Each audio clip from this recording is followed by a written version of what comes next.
You can measure the size of an elephant.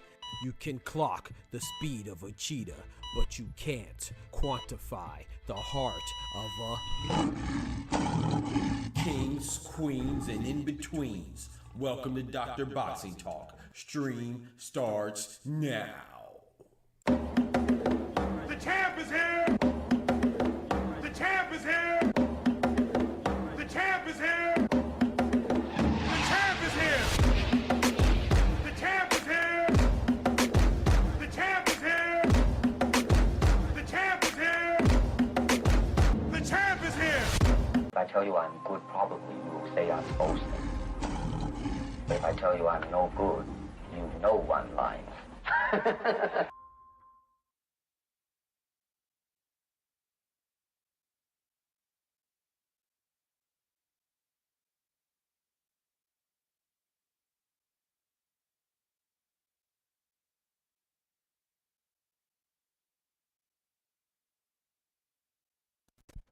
Them is not your joints. You supposed to look out for your bros, you don't get cool points. You supposed to look out for your bros, you don't get cool points. Yes, sir, yes, sir, yes, sir. Oh, snap, hold on. My thing tripping, my thing tripping, my thing tripping. My thing tripping. Give me a second, chat.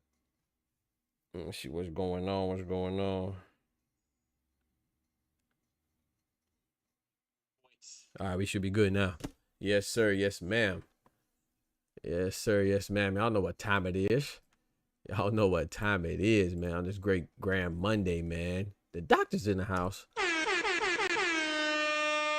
Hopefully everybody's good on that side, man. Good, great grand morning to y'all beautiful people. Good, great grand morning to y'all beautiful people. My brethren, my sister, my brothers, my sisters, my kings and queens, my ladies and lads. Boys and girls, men and women, and everything in between. You know what I'm talking about? Hopefully you're having a good morning, man. Don't forget to smack that like button on the early tip. As soon as you come in, you should smack the like button. It's like it's like wiping your feet at the dough. You know what I'm talking about? It's just common courtesy. You feel me? Yes, sir, man. You see, we got some big mods and members in the building, man. Shout out to my boy Mike. We got Soul Kindred in the building. We got my boy Ty in the building. We got Mr. Invisible Doc in the building. And we got extra visible Oscar Perez in the building.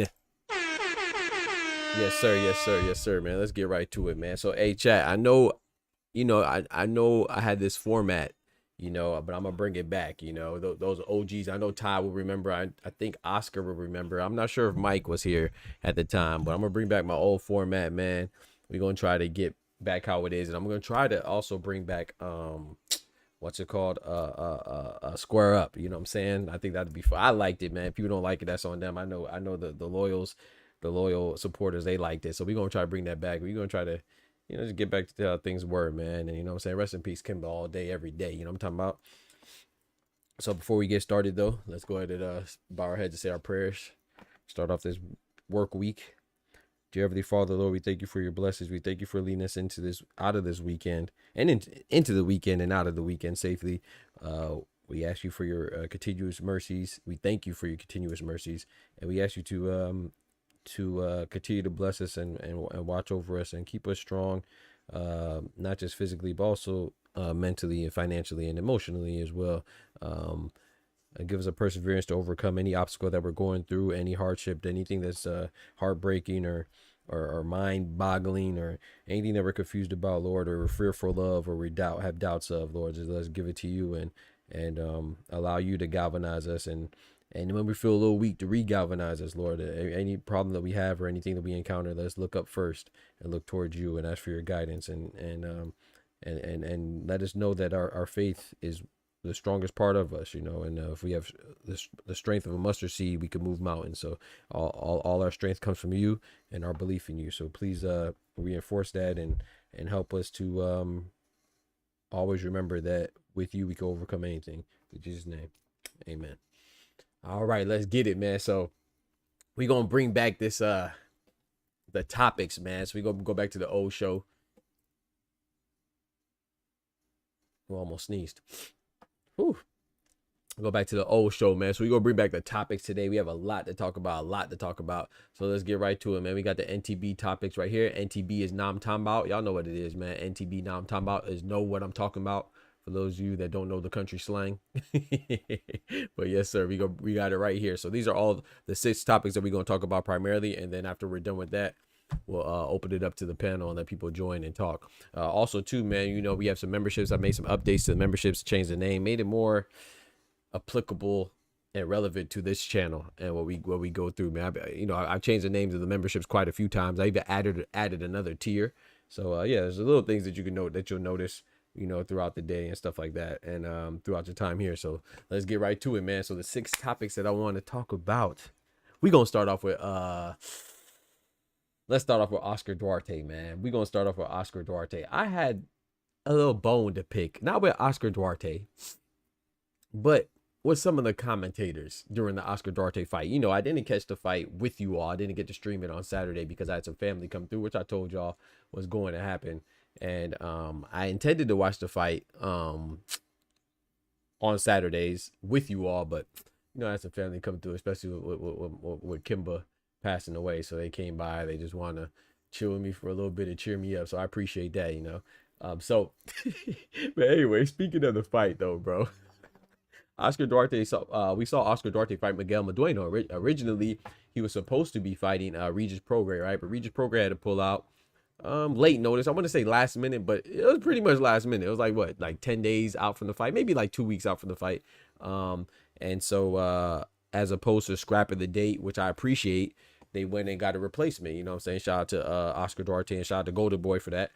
They got a replacement in Miguel Madueno. Miguel Madueno's a tough fighter. You know, I've seen him a couple times on Pro Box, like 2 or 3 times. And last time we saw him out, he fought, who'd he fight? Last time we saw him out, we fought Keyshawn Davis and lost, but it was a tough fight. He gave Keyshawn, which we anticipated, right? We thought that he was going to give Keyshawn a tough fight. He's a rough fighter. And that's what he did. And I thought that was a good fight for Keyshawn, though. And, you know, it just showed him, we saw another wrinkle to his game that, and you know, his repertoire and his garment of games that we didn't see before, and it forced him to bring out another side of Keyshawn that I think helps for his development, right? And so he beat him, and it was a rough fight, entertaining fight, but it wasn't a close fight. You know, Keyshawn won handily. But then now Oscar Duarte and Miguel Madueno fought, and Miguel Madueno lost. You know, he got stopped. But I want y'all to listen to what this guy said right here, man. I thought this was a little reach. And of course, Oscar ran with it too. So let's check it out, man. Listen what after Oscar stopped Medueno. Listen to what the commentator says. The stoppage, and there it is. Duarte did something Keyshawn Davis couldn't. What? Did y'all hear that? He said he did something that Keyshawn Davis couldn't. Let's run it back just in case you missed it. Something Keyshawn Davis couldn't. What? And there it is. Huh? Duarte did something Keyshawn Davis couldn't. And okay, so when I heard that, I was like, I get it because they have a commonality in opponents, so that's typically what we do. But I thought that was kind of corny. And of course, Oscar De La Hoya ran with it. Oscar De La Hoya is a promoter. I'm not giving him an excuse. But when I first heard that, and I was thinking about the broadcaster, I was like, You dumbass. because yes, Keyshawn Davis didn't stop him, but they're different fighters. Number one, number two, they're at different weight classes. They're at 140 now, right? So, but number three, most importantly, I just told you that Regis Prograis was the original opponent. Miguel Medueno was a short notice. You understand what I'm saying? When Serhii Boachuk stopped Ishmael Davis, did they say that, oh, Serhii Boachuk did what Josh Kelly couldn't? No, because we recognize that Ishmael Davis fighting Serhii Boachuk was just like him fighting Josh Kelly. It was on short days' notice. And anybody else who fought him before that, they got a full-fledged, fully prepared, fully engaged, fully dedicated Ishmael Davis. Miguel Medueno, even though he's a game fighter, and I salute him, he's a tough fighter. Every time I see him, it's an enjoyable fight, tough guy. But it was short notice. We have to include that. So when you say that, oh, somebody did what somebody else couldn't do, Miguel Medueno had a full camp for Keyshawn.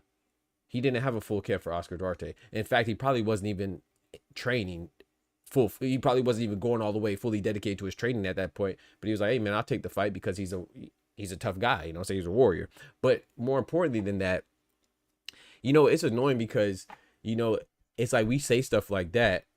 And this is no knock on Oscar Duarte. It's not his fault. But like when Canelo beat Caleb Plant and David Benavidez, granted, the order is different, but Canelo stopped Caleb Plant. Shout out to Caleb Plant. I like them both, you know, but Cinnamon is one of my favorite fighters. But when David Benavidez didn't stop him, nobody said, I don't remember anybody saying, oh, David Benavidez couldn't do what Canelo did. You understand what I'm saying? But I remember when Bruno Saras stopped Munguia, they said, oh, Bruno Saras did what Canelo could. They were quick to say that. You know, like, oh, Brunello did what Canelo couldn't. Bro, there's just styles make fights, dog. You know, and it's just different styles. And shout out to my boy Oscar. Like Oscar said, who expected Medueno to bang with Oscar Duarte like that? I did, but I didn't expect it to bang. Pause. I didn't expect it to go at it like that with so much fervor and so much reckless abandon. But I think part of that is because of his lack of conditioning. Because he probably knew, he's like, hey man, you know, I wasn't fully prepared to have this fight. I know Oscar Duarte could go all day. And we see what Oscar Duarte could do, you know. So I just I think that part of his game plan and the fact that he was so willing to engage and throw it out there and trade blow for blow, which is, you know, typical Mexican style, but that's what we like to see. But at the same time, I think that he would have approached it with a little bit more tact, a little bit more strategic, or a little bit more of his game, more of his style, if he would have had an appropriate time to prepare. And he didn't. So when you say stuff like, oh, he did what Keyshawn couldn't, well, he didn't get the same Miguel Medueno that Keyshawn did. You know what I'm saying? And let's be fair, the reason why I brought those other examples is because also Serhii Boachuk didn't get the same Ishmael Davis that other fighters got when he was fully prepared. The same with Caleb Plant, you know.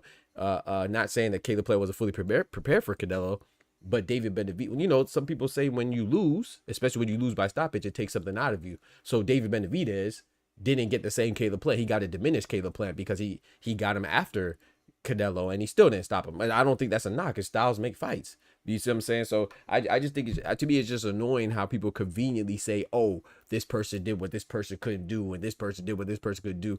I mean, it is what it is. At some point, it's just like, you know, sometimes it is applicable, but sometimes it's a reach. And I think this time with Keyshawn Davis and Oscar Duarte and Miguel Medueno with that commentator, I think that was a ridiculous reach, and I thought it was dumb. But then also too, man. But enough about that, man. Shout out to Oscar Duarte. I think Oscar Duarte did his thing, And I enjoyed the fight, man. I didn't catch the undercard of that one. I just caught the main event. Same with Jack Catterall and Barboza, which we'll talk about later. I just caught the main event. I didn't catch the whole thing. But also too, you know, I was seeing people saying that Duarte learned from the Ryan loss. And I said, people when he fought Madueno, they say he learned from the Ryan loss. Excuse me. What? I was like, huh? He learned. What did he learn from the Ryan loss? And then I saw some people say, I'm like, there's only two things that he could have learned. Number one, you're saying that he learned like he got better because Ryan Garcia is a good fighter, which I definitely think is a no-no. And then number two, did he learn how to cheat? And then I saw that a lot of people were saying that he learned how to cheat. Like he got Osterine from Oscar Duarte got the Osterine pack from Ryan Garcia. And I'm just like, bro, we gotta stop it, man, because I think we need to stop the cap and stop the accusations.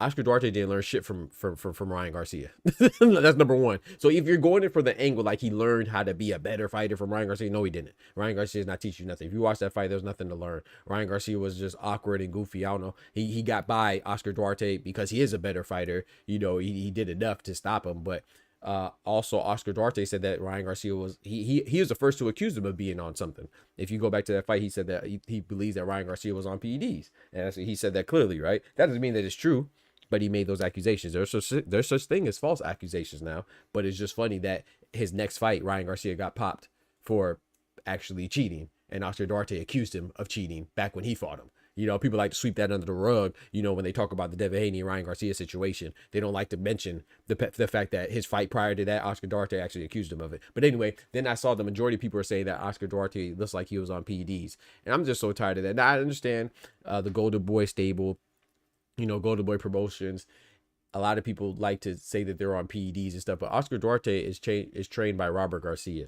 Robert Garcia is a trainer of the year. To me, he's one of my favorite trainers. And I'm not saying that a trainer will stop somebody from cheating, but I don't like to put that in the air, man. I think that you could just wait, bro. Just wait. Like, just be patient. You don't have to make these false accusations, these reaches. If Duarte's on something, bro, he'll probably test positive. If he doesn't, just let the man enjoy his win, bro. I don't think that he's on anything. I don't think that anything looks suspicious about his fight against Miguel Madueno. Oscar Duarte is that type of fighter, and if he fights somebody that's also going to bring the fight, then yeah, somebody's probably going to get stopped, either him or Miguel Madueno. Same thing he did with Ryan Garcia. You know what I'm saying? It was him and Ryan Garcia going at it, and Ryan Garcia stopped him. So I don't think there was anything abnormal about the Duarte fight. I enjoyed it. I thought it was great, and I think Oscar Duarte is on his way, man. I wish he would have fought Regis Prograis. I feel like a win over Regis Prograis would have meant more because Regis Prograis is a former champ.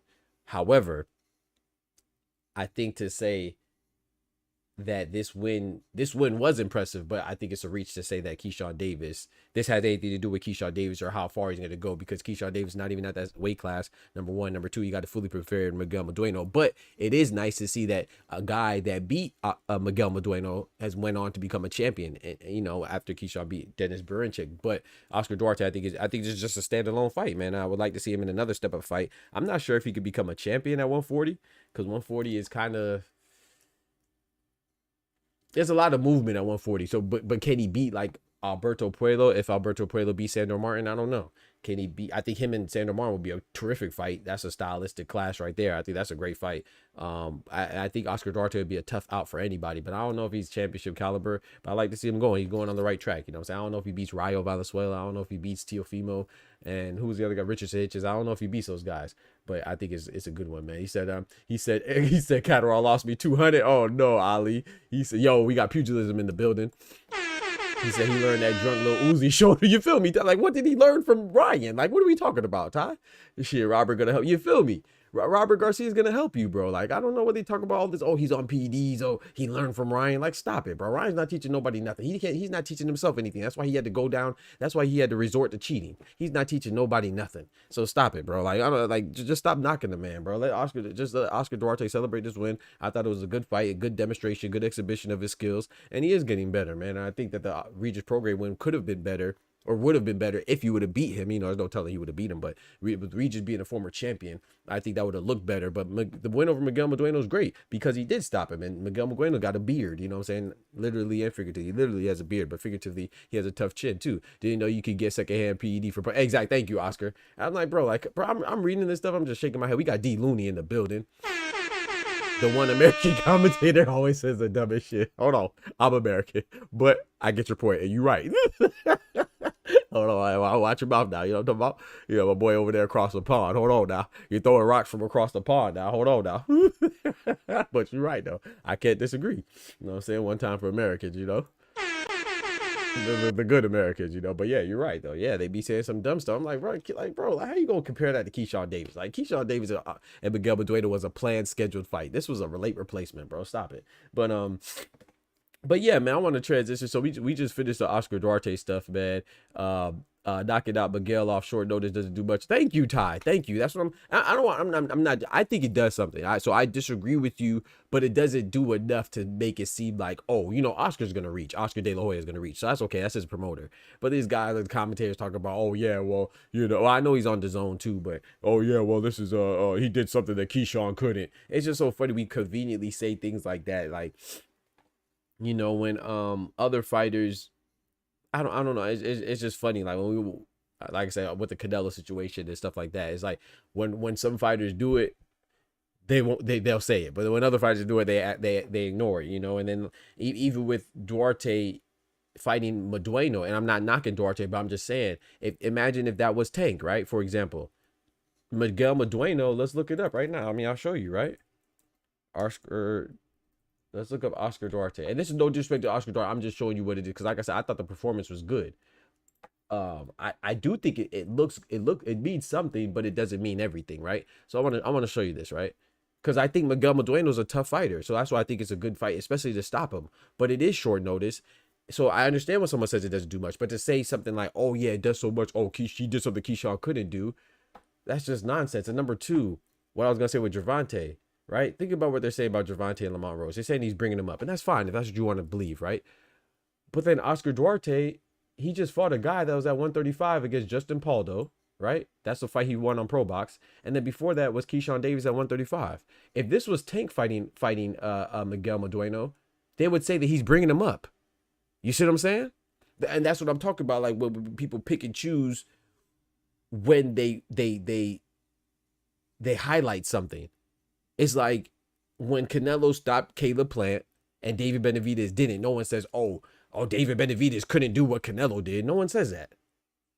Because it's cool to, I mean, heavy is the head that wears a crown, you know what I'm saying? You know, much power comes great responsibility. Great power comes great responsibility. But no one says that to knock Canelo. I mean, no one says that to knock David Benavidez. But if it was the other way around, they would have said, for example, Bruno Soros stopped Jaime Munguia. Oh, Bruno Soros did something that Canelo couldn't do.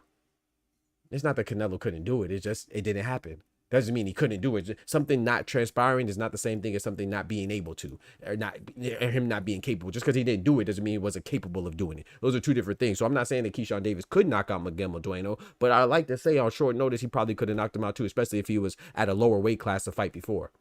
Right? Right. So because, you know, when Keyshawn Davis beat Gustavo Limos, what did they say? Oh, well, he drained Gustavo Limos because the fight before he was at 140, so he brought him down to 135. Well, then, I mean, Oscar Duarte brought up Miguel Madueno on short notice. But we don't talk like that, right? We're selective with our criticism, and I think that's corny. You know, I think that's very corny. But Miguel Madueno, I am impressed by Oscar Duarte stopping Miguel Madueno because I think it was a good fight. But I don't think we should overreach. I don't think it means that much, like Ty said. I think it means something, but it doesn't mean that much to say, oh, yeah, well, he did something Keyshawn couldn't. Shut up. Stop it. You know what I'm talking about? We got my boy Thomas in the building. He lost it to you, Clyde. Well, wait, talk to him. Talk to him. I always say that because it didn't persuade me to think he would win or lose against Regis. It didn't do anything for me. No, I agree with you. No, I'm not saying you're wrong for that. I'm saying I just slightly disagree, but I think that's a fair assessment because it was short notice and you recognize that it wasn't a fair fight to begin with, you know what I'm saying? But it's still, for me, it's still impressive because I think I look at Miguel Madueno as a tough fighter that anybody stopping him is impressive to me. But I'm not sure if everybody else feels that way. I think that they're just trying to nitpick and reach to try to oversell something or undersell something, you know, in this case, oversell, you know. But yeah, so I want to move on. That's it for Oscar Duarte, man. I'm glad we got to chop it up. So that's what I want to do. I want to cover a topic and then, you know, we'll chop it up a little bit. Then we'll move on to the next topic. You know what I'm saying? And that next topic is, you know what I'm talking about? So we just crossed out that one right there. You see, yeah, you see the animations. You know it. Ty's familiar and Oscar's familiar and stuff like that. Next topic is that baby. We got that baby out there crying. You know what I'm talking about? So what y'all think that stands for? And shout out to my boy Oscar, because my boy Oscar, you know what I'm saying, he be Chris Paul in me. You know what I'm talking about? You know, Chris Paul with the alley-oops, and I come through like Blake Griffin with the windmill dunk. He asked me, shout out to my boy Oscar Perez. He asked me on Friday. He said, Doc, what do you think is going to be the fight of the night? What he said? The fight of the night, disappointment of the night, and performance of the night. And I think I was pretty accurate, right? I said I thought that the fight of the night would be, well, I was actually wrong. No, what did I say? I said that I think we're looking at the fight of the night, which was, who was it, bro? Dang, who did I say the fight? Oh, Xander's. I said Xander's eyes would be the performance of the night. I said Keyshawn Davis and Barincic would be the fight of the night. And I said the disappointment of the night was Jared Anderson. I was wrong. I think Keyshawn Davis was the performance of the night. I think Xander's eyes still had the, I think I got the backwards. I think Xander's eyes and Slava Spoma was a fight of the night just because how long it went. I mean, Xander's eyes still had a good performance. You know, it could have went Xander's eyes or Keyshawn, but because there was a belt on the line, I'm going to get the performance and the stoppage. You know, because he got a stoppage, or early stoppage, and it was a belt on line. I'm going to give performance of the night to Keyshawn. I'm going to give fight of the night to Xander because I think it showed us different wrinkles in his game again, because remember, he got rocked. So I'm going with the fight of the night, Xander. So I had those backwards, but I definitely got the disappointment of the night. Well, I guess Dennis Barincic could get disappointment of the night too, because I thought Keyshawn was gonna win, but I thought it was gonna be a close fight. It wasn't close at all. I thought it was gonna be a unanimous decision in favor of Keyshawn. Keyshawn mowed through him. You know what I'm saying? Which we gonna talk about that too. But I definitely got the disappointment of the night right. And I said, when Oscar asked me that, I said, we're watching it. I think we're watching the disappointment of the night going into it. You know, he asked me like before the first round started. I said, I think we're about to watch it, the Jared Anderson fight. And I think I got that right, man. I think I knocked that out the park, man. Jared Anderson, man, big baby. I just think that performance was terrible, man. And then like when you listen to I gotta show y'all this clip. Man. Well, I'm not even gonna show it. You know, the crazy part is that, of course, Jared Anderson, yeah, it wasn't close at all. Not at all. I was wrong. I was super wrong with that, Thomas. You know what I'm saying? I got the winner. You know what I'm saying? I'm gonna highlight that. I got the winner, but the method, the path to victory was way off. I thought it was gonna be a close, unanimous decision for Keyshawn. But anyway, let's tackle this Jared Anderson first. I know Jared Anderson has the mental health stuff, you know, which I think.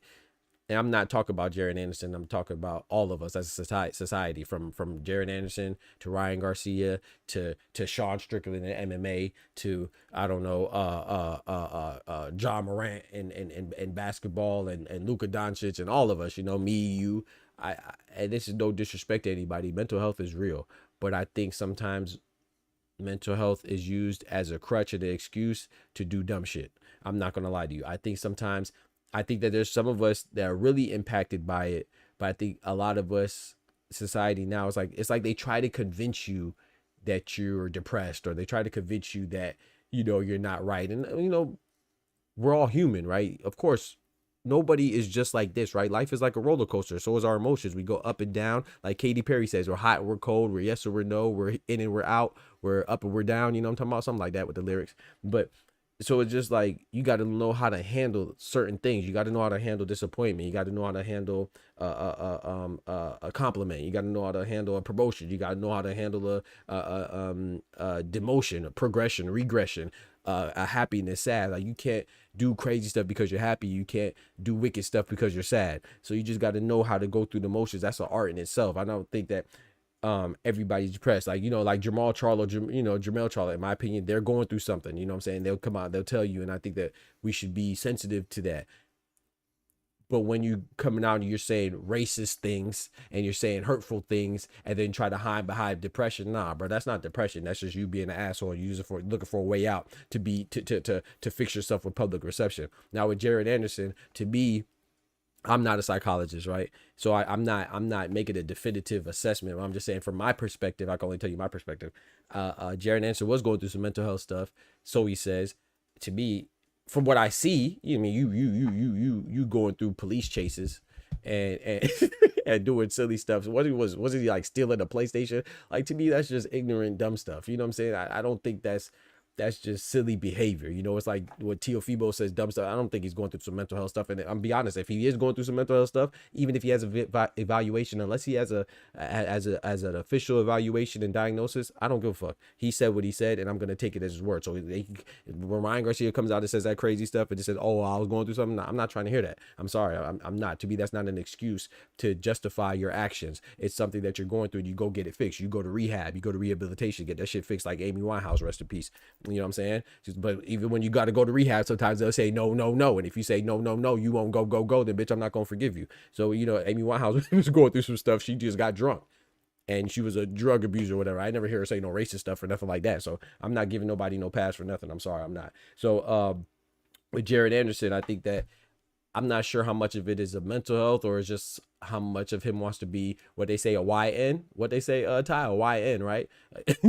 Yeah, PS, that's what they say, Ali. I don't know if it's true. That's what they say. I don't know. I didn't do my research, but he stole something. I don't know. He was stealing, but he I think it's just a combination. He is young and he's rich, you know, but I think sometimes when you don't have discipline for whatever reason and you don't have dedication to something, then it's easier to get in trouble. It's easier to have more distractions. When you're rich and you're young, there's going to be more distractions because you have more things at your disposal. That's what I think it is. I don't know. I don't know the young man personally, but I'm just unsure if he wants it. I think that's the bigger issue. And I think that his performance last time, I'm not giving him no excuses. I just think it was trash. Now, I was hoping that he was injured or something, so I could be like, okay, maybe he's injured. That's why he performed so shitty. But that performance, man, I'm watching that performance, and the whole time I'm thinking is just like, this man's supposed to be the second coming of the dominant American heavyweight.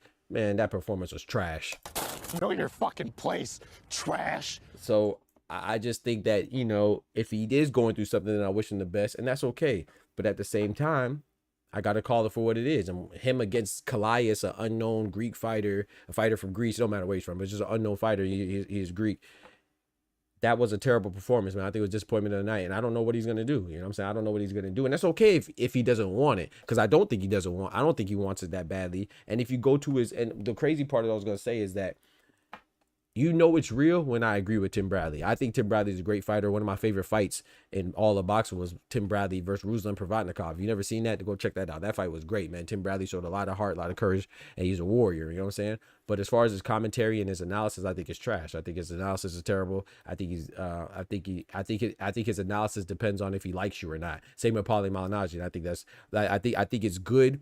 They go in depth and they give some good stuff. But when they talk about, like Paulie Malignaggi, for example, when he talks about Canelo and Gervonta, I don't even listen to him because he doesn't give a fair assessment. He just doesn't like those two clearly. So he just says whatever. He just jumps off the deep end, you know. And Tim Bradley, sure enough, too, he's similar. He, like, if he likes you, remember he just started talking nice about Gervonta recently before he was dogging Gervonta, you know what I'm saying? Or like, you can literally tell when he likes somebody and when he doesn't like somebody, or, you know what I'm saying? Or when it's part of their top rank agenda and when it's not. You know, he'll talk about all the top rank guys all the time and talk about them kindly, you know, anyway. And then he won't mention anything about him not fighting his mandatory in MJ Akhmadaliev. But every time he talks about Canelo, it's, oh, he didn't fight Dave Benavidez, or Tank, oh, he's not fighting Shakur, or he's not fighting Lomachenko. He doesn't even mention that Lomachenko didn't want the fight, you know what I'm saying? So, and that's okay, but I agree with Tim Bradley here. This is the dangerous part. This is how you know it's real, because Tim Bradley was saying Jared Anderson, they caught a clip of him listening to his trainer, right? They're in the corner, which I'm not sure how much I'm a fan of. I like it. Sometimes I hear the juicy stuff, I guess, but sometimes I think it's like private moments. So there's one moment in the fight where the trainer was telling Jared Anderson to go to the body. He was like, yo, you got to go to the body. And Jared Anderson was like, man, come on, bro. You know I don't like hitting elbows. What? I said, huh? You don't like hitting elbows? He was like, come on, bro. You know I don't like hitting elbows. Now, me, I just boxed amateurly, right? I don't like hitting elbows. Nobody wants to hit a hard, pointy, sharp object, right, with their hands. You know, of course you don't want to, but that's the reason why you're not going to listen to your trainer. because you don't want to hit your opponent's elbows. Bitch, don't hit his elbows. He's not telling you to hit his elbow. He didn't say, oh, hit his arms, hit his elbows, hit his joints. He said hit his body. Of course, the guy's going to block. He's not just going to sit there and be like, okay, here you go. He's not going to walk towards you with his hands up and say, here, hit me in my body. Like, he's going to throw punches back. And that's what was so frustrating. Like when Jaron Ennis was talking about Karen, right? I know I'm switching subjects, but just to listen to the correlation, right? When Jaron Ennis, when he fought Karen the first time, he said, oh, Karen wasn't really trying to fight. Okay, cool. You know, he was using his legs too much, kind of implying that he was running. Okay, cool. Then he fights him again, and he says, oh, all he wanted to do was clinch. So wait, you're telling me that the first time Karen wasn't close enough, and then the second time you fought him, he was too close? Like, what do you think's gonna happen? He's not trying to get knocked out, bro. He's not coming to lose. He's coming to win just like you. He's trying to see if he can pull it off. So he's gonna employ tactics to try to make it difficult for you to win and make it easier for him to win. So at some point, you got to stop complaining and see what you could do to adjust and adapt to the situation at hand. So with Jared Anderson, when he says, oh, I don't want to hit elbows, bitch, don't aim for his elbows. Hit around his arm. Hit under his arm. Jab him in the face and then go to the body. You know what I'm saying? Make him block up top and then go to his body. So when Jared Anderson complained, I shot to Jaron Boots in this. He has since changed his tone. And he was like, yeah, I need to do better. And he took more responsibility, you know. But in the moment, you know, you say stuff in the moment. That's why I'm not a big fan of somebody putting a mic in your face right after a fight, because you might say stuff in the moment. You know, might regret some things and might blame some things. But then when you have some time to take a step back and look at it and analyze it, then you change your tone. And shout out to Jaron Boots in this. That's what he did, man. Respect. But Jared Anderson, man, that just looked bad, man. It just looked like you're in your corner and he's giving you instructions and you're just looking for a way to not do what he says. It just seemed like you were complaining, Brian, and Tim Bradley went in on him. I thought it was a little much, but I agree with him though. You know, I thought it was a little harsh, but he was like, yeah, you just in there complaining, man. I don't know if you want it. And I've been said that. I don't think that Jared Anderson wants it. And that's okay if he doesn't want it, but at the same time, it's okay for us to also give a critique, you know, and I just think, you know, he's going to get Pacoli'd again, because if you go in there, you might have enough to beat Callias. You might have enough to beat Charles Martin off your raw talent, you know what I'm saying? And your halfway dedication. You might have enough to beat Riyad Murray, however you pronounce his last opponent's name, or his opponent before Pacoli. But when you go against somebody like Pacoli, go against somebody like Dubois, go against somebody like Ajit Kabayel, Big Bang Zhang, it's not gonna fly, bro. And you gonna feel it, literally. You know what I'm saying? You're gonna feel it. You're gonna end up on your back again. So I just think that yeah, man. I'm gonna see if I can pull it up for you, man. I'm gonna see if I can pull up the the Twitter clip where Tim Bradley was talking, so don't just take my word for it. Yeah, Tim Bradley, I know, right? You know, I don't never agree with Tim Bradley, but I agree with him here. I ain't gonna hold you. I agree with him here for sure. I agree with him here. Let's see if I can find it. Yeah, here it is right here. Check it out.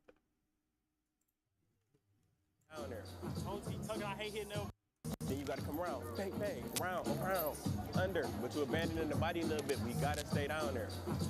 I hate hitting elbows.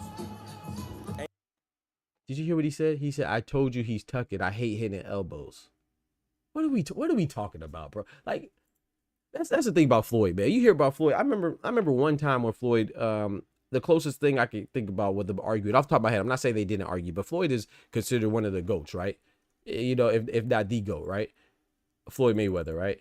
Every time he was in the corner, you hear him listening to rest in peace, Roger Mayweather. Listen to what his uncle said. Listen to what his daddy said. I remember one time Floyd was sitting there. I can't remember what fight it was.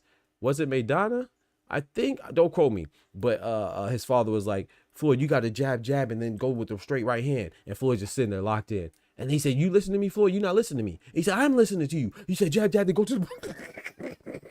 Floyd was locked in, but he wasn't giving nothing back. It's not like he said, oh, no, I don't care what you talk about. Oh, no, I don't want to jab him in his face because my hands hurt. I don't want to do... No, he just listened and absorbed it. Even when he thought he wasn't listening, Floyd was listening. Even with Gervonta Tank Davis and Coach Calvin Ford, he's always listening. Robert Garcia, his guys, Jose Rayo Valenzuela against Pitbull, he's listening and absorbing. You know, I just think that just shows that you're disciplined, and it shows that you have a cohesiveness with you and your trainer. And so when you are winning, it's cool when you're winning, but when you're losing, that's when you really got to listen to. You really got to lock in. So if you can't even agree right now and you're winning, can you imagine when you're facing some adversity? Could you imagine how he was in the quarter when he was getting smacked by Bacoli? He probably wasn't hearing nothing his trainers were saying. If he can't even listen right now and you're winning the fight, it's good right now. You're winning. You can't listen right now. So what happens when you're getting punched on for real and you hurt for real and you really don't believe what you're doing? You really gonna put up some you really gonna be combative, and you got to be on the same team. That's your team. You got to be locked in. Then you got to come around, bang, bang, around. And the crazy part, he's giving him good instructions. If he would have went to the body more, I think he could have got Calais up out of there. But check it out. Then you got to come around, bang, bang, around, under. But you abandoning the body a little bit. We got to stay down there. Tony Tucker, I hate hitting elbows. Aim for the, you got to change trajectory and aim for the center. All right, go ahead. All right, Tim, nobody likes to hit elbows, but there's ways around it. Come on, man. It's too much complaining for me, man. All I hear is complaining. You listen to your corner, man. And I'm sorry, I agree with Tim Bradley right here 1,000%, man. Listen to your corner, man. All I hear is complaining. I agree. And you know I don't rock with Tim Bradley like that as far as his commentary and analysis, but he was spot on this. I can't knock it. I ain't never been no hater. That's all I'm hearing is complaining from Jared. Do you want to be a fighter? Do you want to be a champion? Do you want to be a fighter? That's what it's about. You know, your body language, the way you, come on, man. Especially because terrible. There were excellent instructions being given yes. by Prentice. They were actually, you know, we always talk about, don't just go to the corner. Chat, are y'all, listen to what they're saying. Remember what the corner said and watch him fight. And rah, go get he him. literally doesn't go to the body, chat. He literally doesn't go to the body. Tell me how to get him. Exactly. Show me one body shot. Precise instruction, but I don't want to hit the elbow. Stop, man. Come on, bro. I don't want to hit the elbows. He literally proceeds to not go to the body at all, chat. Nah, bro.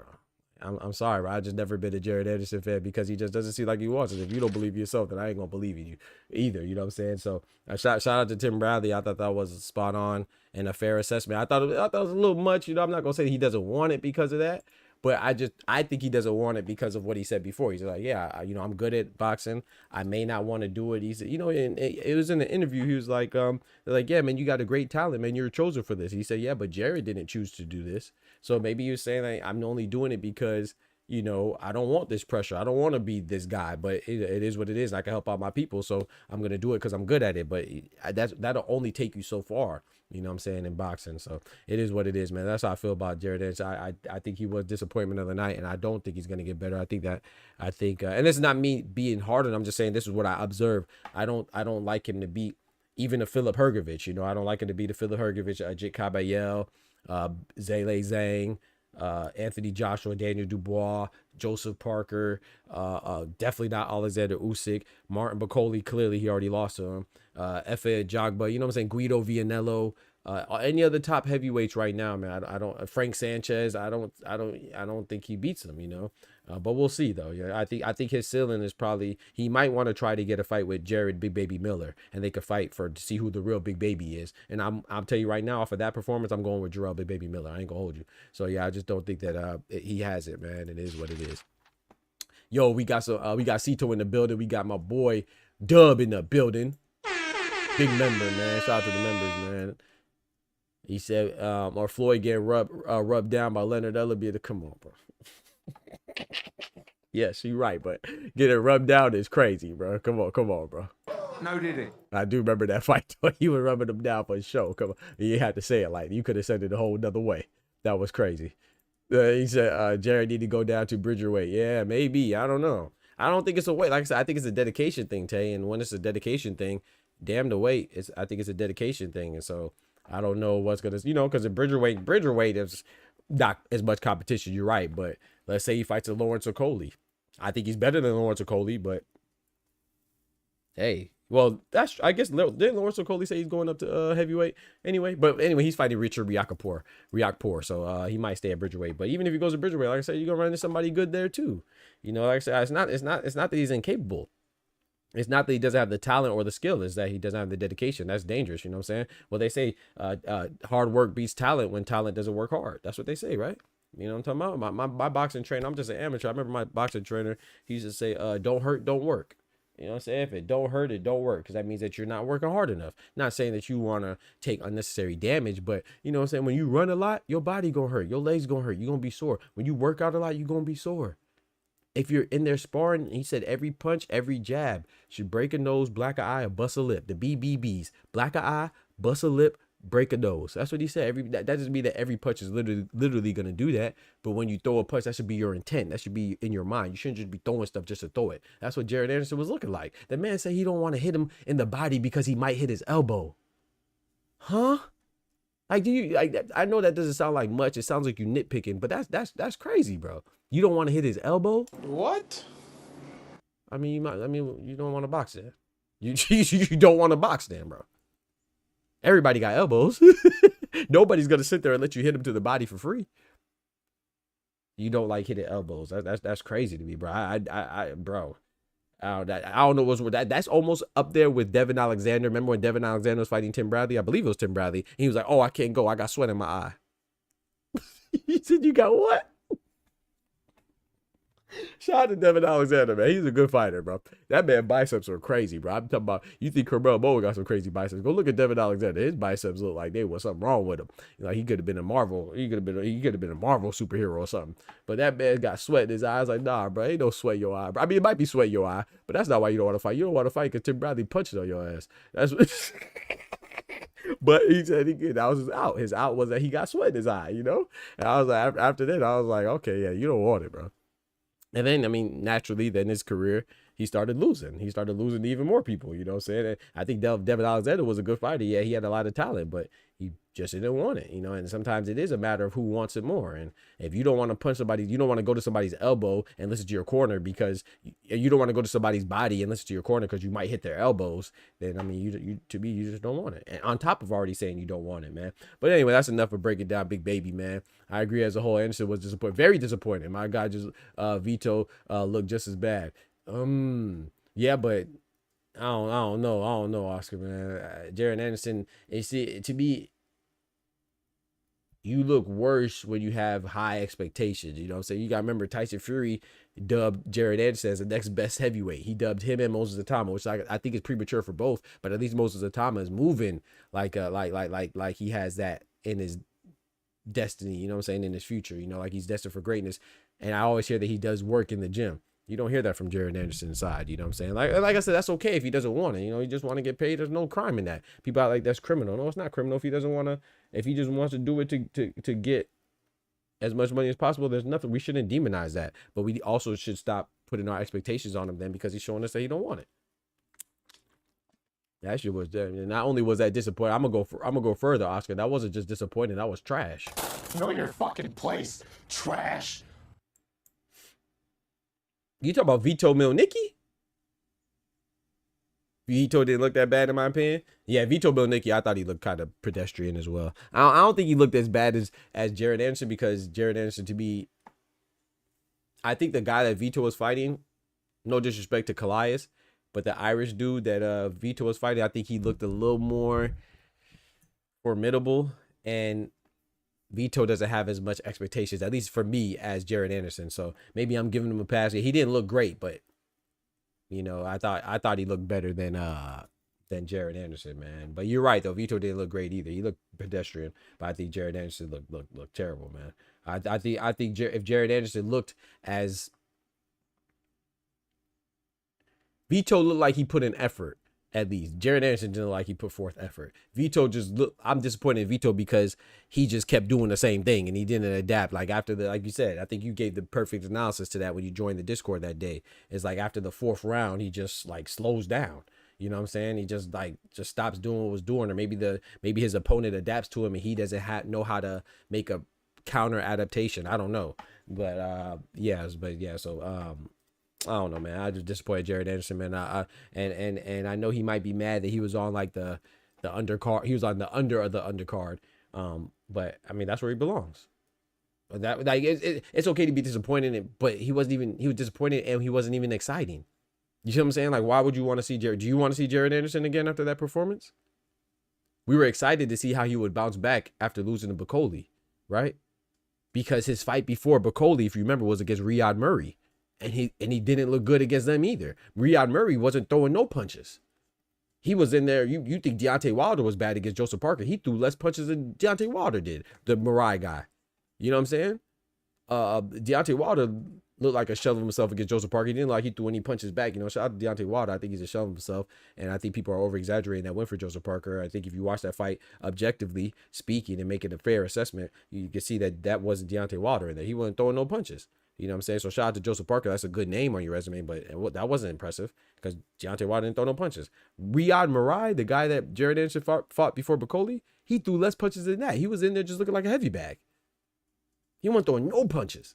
And Jared Anderson didn't do nothing with him. He didn't even take no chances to try to get him out of there. So that was disappointing. Then he lost to Bacoli, and then he just came back with this. You know what I'm saying? So yeah, I'm kind of done with Jared. I don't want to see him again. I'm not interested in seeing him again. So let's move on to Abdullah Mason, man. Abdullah Mason, bro. First off, I'm gonna tell you about this boy, this young bull, this young man, this young boss, and Abdullah Mason, man. Abdullah Mason looked good against, I don't even remember who he fought. Who did he fight again, chat? Who the heck did he fight again? I don't even remember who he fought. He looked good. Abdullah, who the heck did he fight? I know who he fought too. Dang, who did Abdullah Mason fight again, chat? It just slipped my mind. And who the heck did Abdullah Mason just fight, bro? I know him too. I can't remember. Manuel Jaimes. He just fought Manuel Jaimes. He looked good against Manuel Jaimes. You know, Manuel Jaimes been there with guys like Raleigh Romero, and he stopped Manuel Jaimes, man. So, you know, and then just like that, he has another fight. April 5th, he's fighting Giovanni Cabrera. Giovanni Cabrera is a good fighter. Remember, a lot of people thought that Giovanni Cabrera beat Isa Pitbull Cruz. Giovanni Cabrera didn't look that good in his last fight against Giovanni Cabrera just fought William Zepeda. He didn't look good. He got destroyed. But Giovanni Cabrera is a good fighter. And Abdullah, Manuel Jaimes, yep. So thank you, Tay. Now Giovanni Cabrera will be fighting Abdullah Mason April 5th. The man just fought this weekend, already has another fight lined up. Shout out to Abdullah Mason, bro. We got to clap it up for Abdullah Mason, man. Give some cheers for Abdullah Mason, man. That's crazy, bro. They got him on a nice path over there, man. Top Rank is doing their thing with Abdullah Mason. But, you know, Top Rank is notorious for bringing up their young fighters, you know, and progressing them appropriately, you know what I'm saying? Especially when they have some promise, you know. I cannot knock Top Rank for that. Top Rank does anything. Now, when they become stars, do they do the right thing with them? And, you know, you could question that. But when on the up and up, if they believe in you, they're going to develop their young fighters like a Xander Zayas, like Abdullah Mason, like a Keyshawn Davis. They're going to develop them, you know.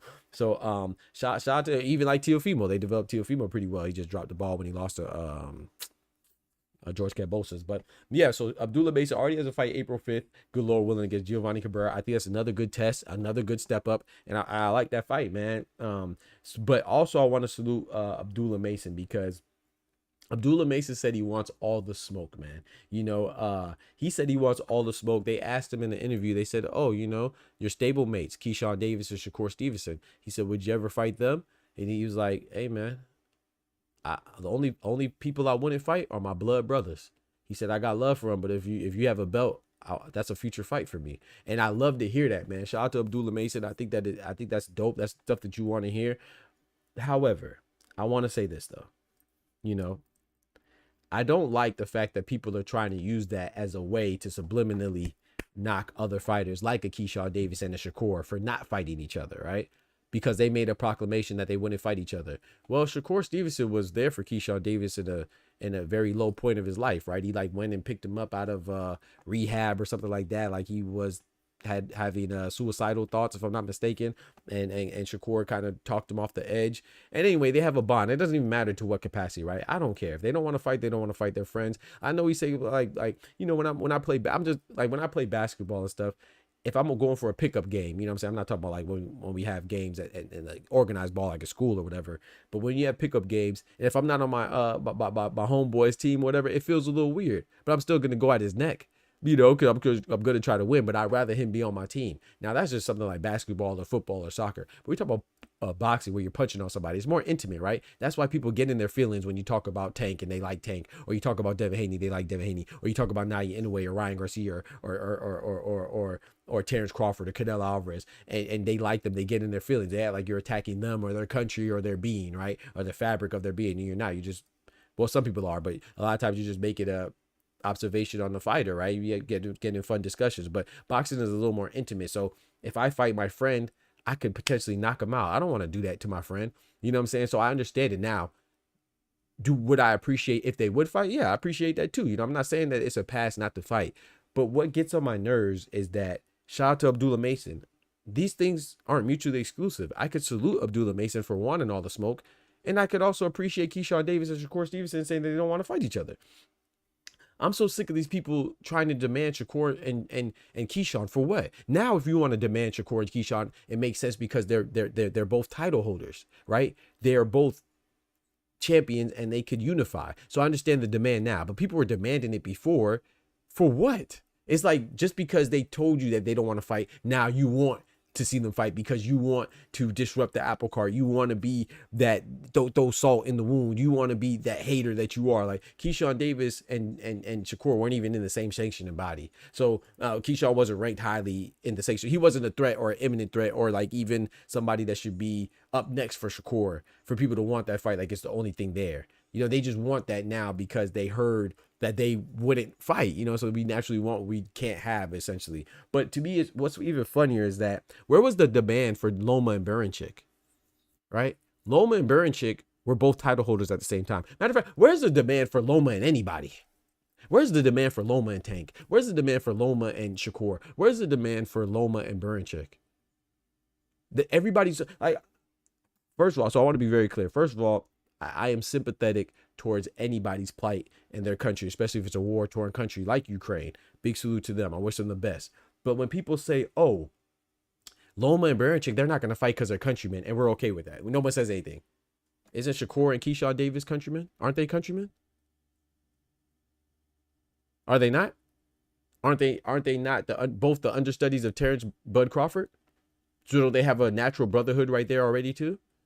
We don't care about Americans fighting each other. We don't care about Mexicans fighting each other. We don't care about Englishmen fighting each other. We don't care about Japanese fighters fighting each other. We don't care about Jamaicans fighting each other. You know what's crazy?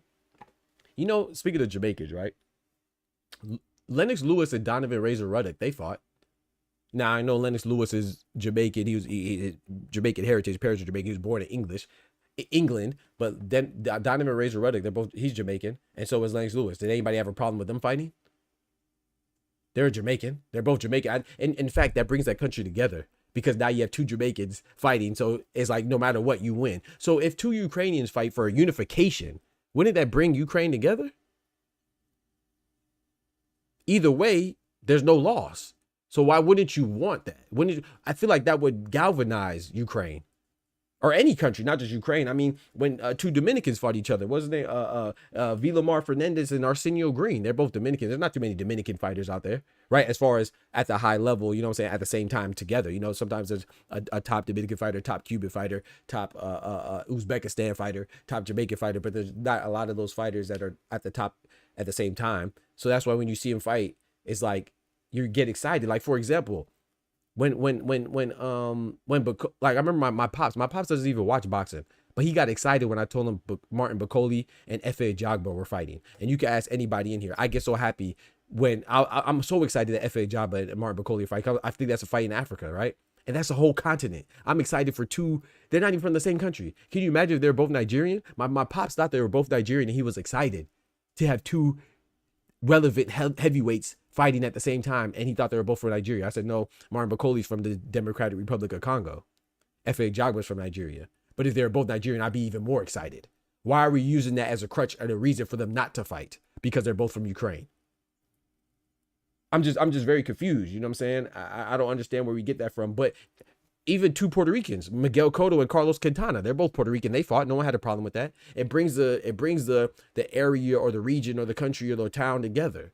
I don't see why we're acting like that'd be a point of division. So it's just so funny to me that we want fights like Keyshawn and Shakur. Well, Shakur's a champion, Keyshawn's not. It doesn't even make sense for them to fight. We want them to fight, but we have two champions in Baranchyk and Lomachenko. We don't want them to fight because they're from the same country. Like I said, I think that's backwards. I think if anything that'll bring them together and galvanize the Ukrainian people, because either way, somebody from Ukraine is coming out as a unified champion, and it'll probably be a good fight, and they'll celebrate each other. Just like everybody else that fights that's from the same country. When you have two English heavyweights fighting like Anthony Joshua and Daniel Dubois, no one said, oh, we don't want them to fight because they're both from England. And that's why I brought up Cuba, because Cuba, now I'll be honest, I can't think of anybody recently that had two Cuban fighters going against each other for a high stakes fight. However, Do you think that David Morrell and Osley Iglesias, if they were both at 168 and they were both top guys, you think they wouldn't fight because they're both from Cuba? And ain't nothing more tore up than Cuba. You know what I'm saying? Because, you know, every fighter from there, they have to defect. They have to defect from Cuba to go somewhere else to try to be safe and try to fight appropriately. That's why William Skoll is Cuban, but he represents Germany. That's why Dave Morrell's Cuban, but he represents Minnesota. That's why Aaron Lara is Cuban, but he represents wherever. You know what I'm saying? Guillermo Rigondeaux's Cuban, but he represents Florida. You know, or America. You know what I'm saying? So they have a plight too. So a country having a plight, to me, if anything, it'll be more unified if they actually fought. So so that's why I always say that, you know, I want Taker Shakur to fight, but I'm okay if they don't fight. It's not the end of the world to me, because at the end of the day, they're countrymen. So yeah, I want them to fight because I think that's a great fight, and I love to see the great fights. But if they don't fight, I'm not gonna be up here gang banging for it, because I think it's silly, and I'm just sick of like people wanting these fights that don't really make sense just because two guys said they won't fight each other. Now I do understand Shakur, right? Shakur is a type of guy that seems like he's buddy-buddy with everybody, right? At one point, he was buddy-buddy with Tank. Another point, he was buddy-buddy with Richard Hitchens. Now he's buddy-buddy with Keyshawn. So I get the frustration. However, you know, I think people over-exaggerate and just overstep their authority, and they feel entitled. Like, if they don't want to fight, that's their business. They don't have to fight. Because we weren't screaming for Berinchik and Lomachenko to fight. And Berinchik, beyond Berinchik said that he would fight Lomachenko. And we still act like we didn't hear it. Berinchik said, hey, man, you know, I'm not looking to fight him, but if it makes sense, I'll fight him. But no, everybody act like they ignored that part, right? Because, oh, well, they don't have to fight because, you know, they're both from Ukraine. They're both Ukrainian. Well, so why are we screaming for Keyshawn? Keyshawn wasn't even a champion. Now it makes sense because Keyshawn's a champion. So I understand people screaming for Shakur and Keyshawn to fight now because they're both champions. Is unification. But if they don't want to fight, I'm cool with it. You know why? Because you were cool that Berinchik and Lomachenko, for whatever reason, weren't fighting. So I don't want to hear that shit. You know what I'm saying? Shout out to my boy Tech Dumb Dad, man. Yes, sir. He says, salute, Doc and DBT fan. Hope everyone is doing well, man. Same to you, man. Hey, shout out to Tech Dumb Dad, man. He just hit the new notification, man. Shout out to you. This is one of the new notifications I was telling you about. We got to re-up for the membership, man. My boy got this bachelor's in boxing talk. Shout out to my boy Tech Dumb Dad for the renewed subscription. Let's get right. I'm not leaving. I'm not fucking leaving. The show goes on. Shout out to my boy Tech, man. He said he's not freaking leaving. He just signed a contract for 30 more days, man. Big salute to him, man. Big 8 months. He read up. He said he's not leaving. Shout out to Dragon. Said he's back. What's good, brother? What's good, Dragon? Long time no see, man. He said you might be onto something, Doc, because where is Juto? Right. You feel me, Tay? You feel me?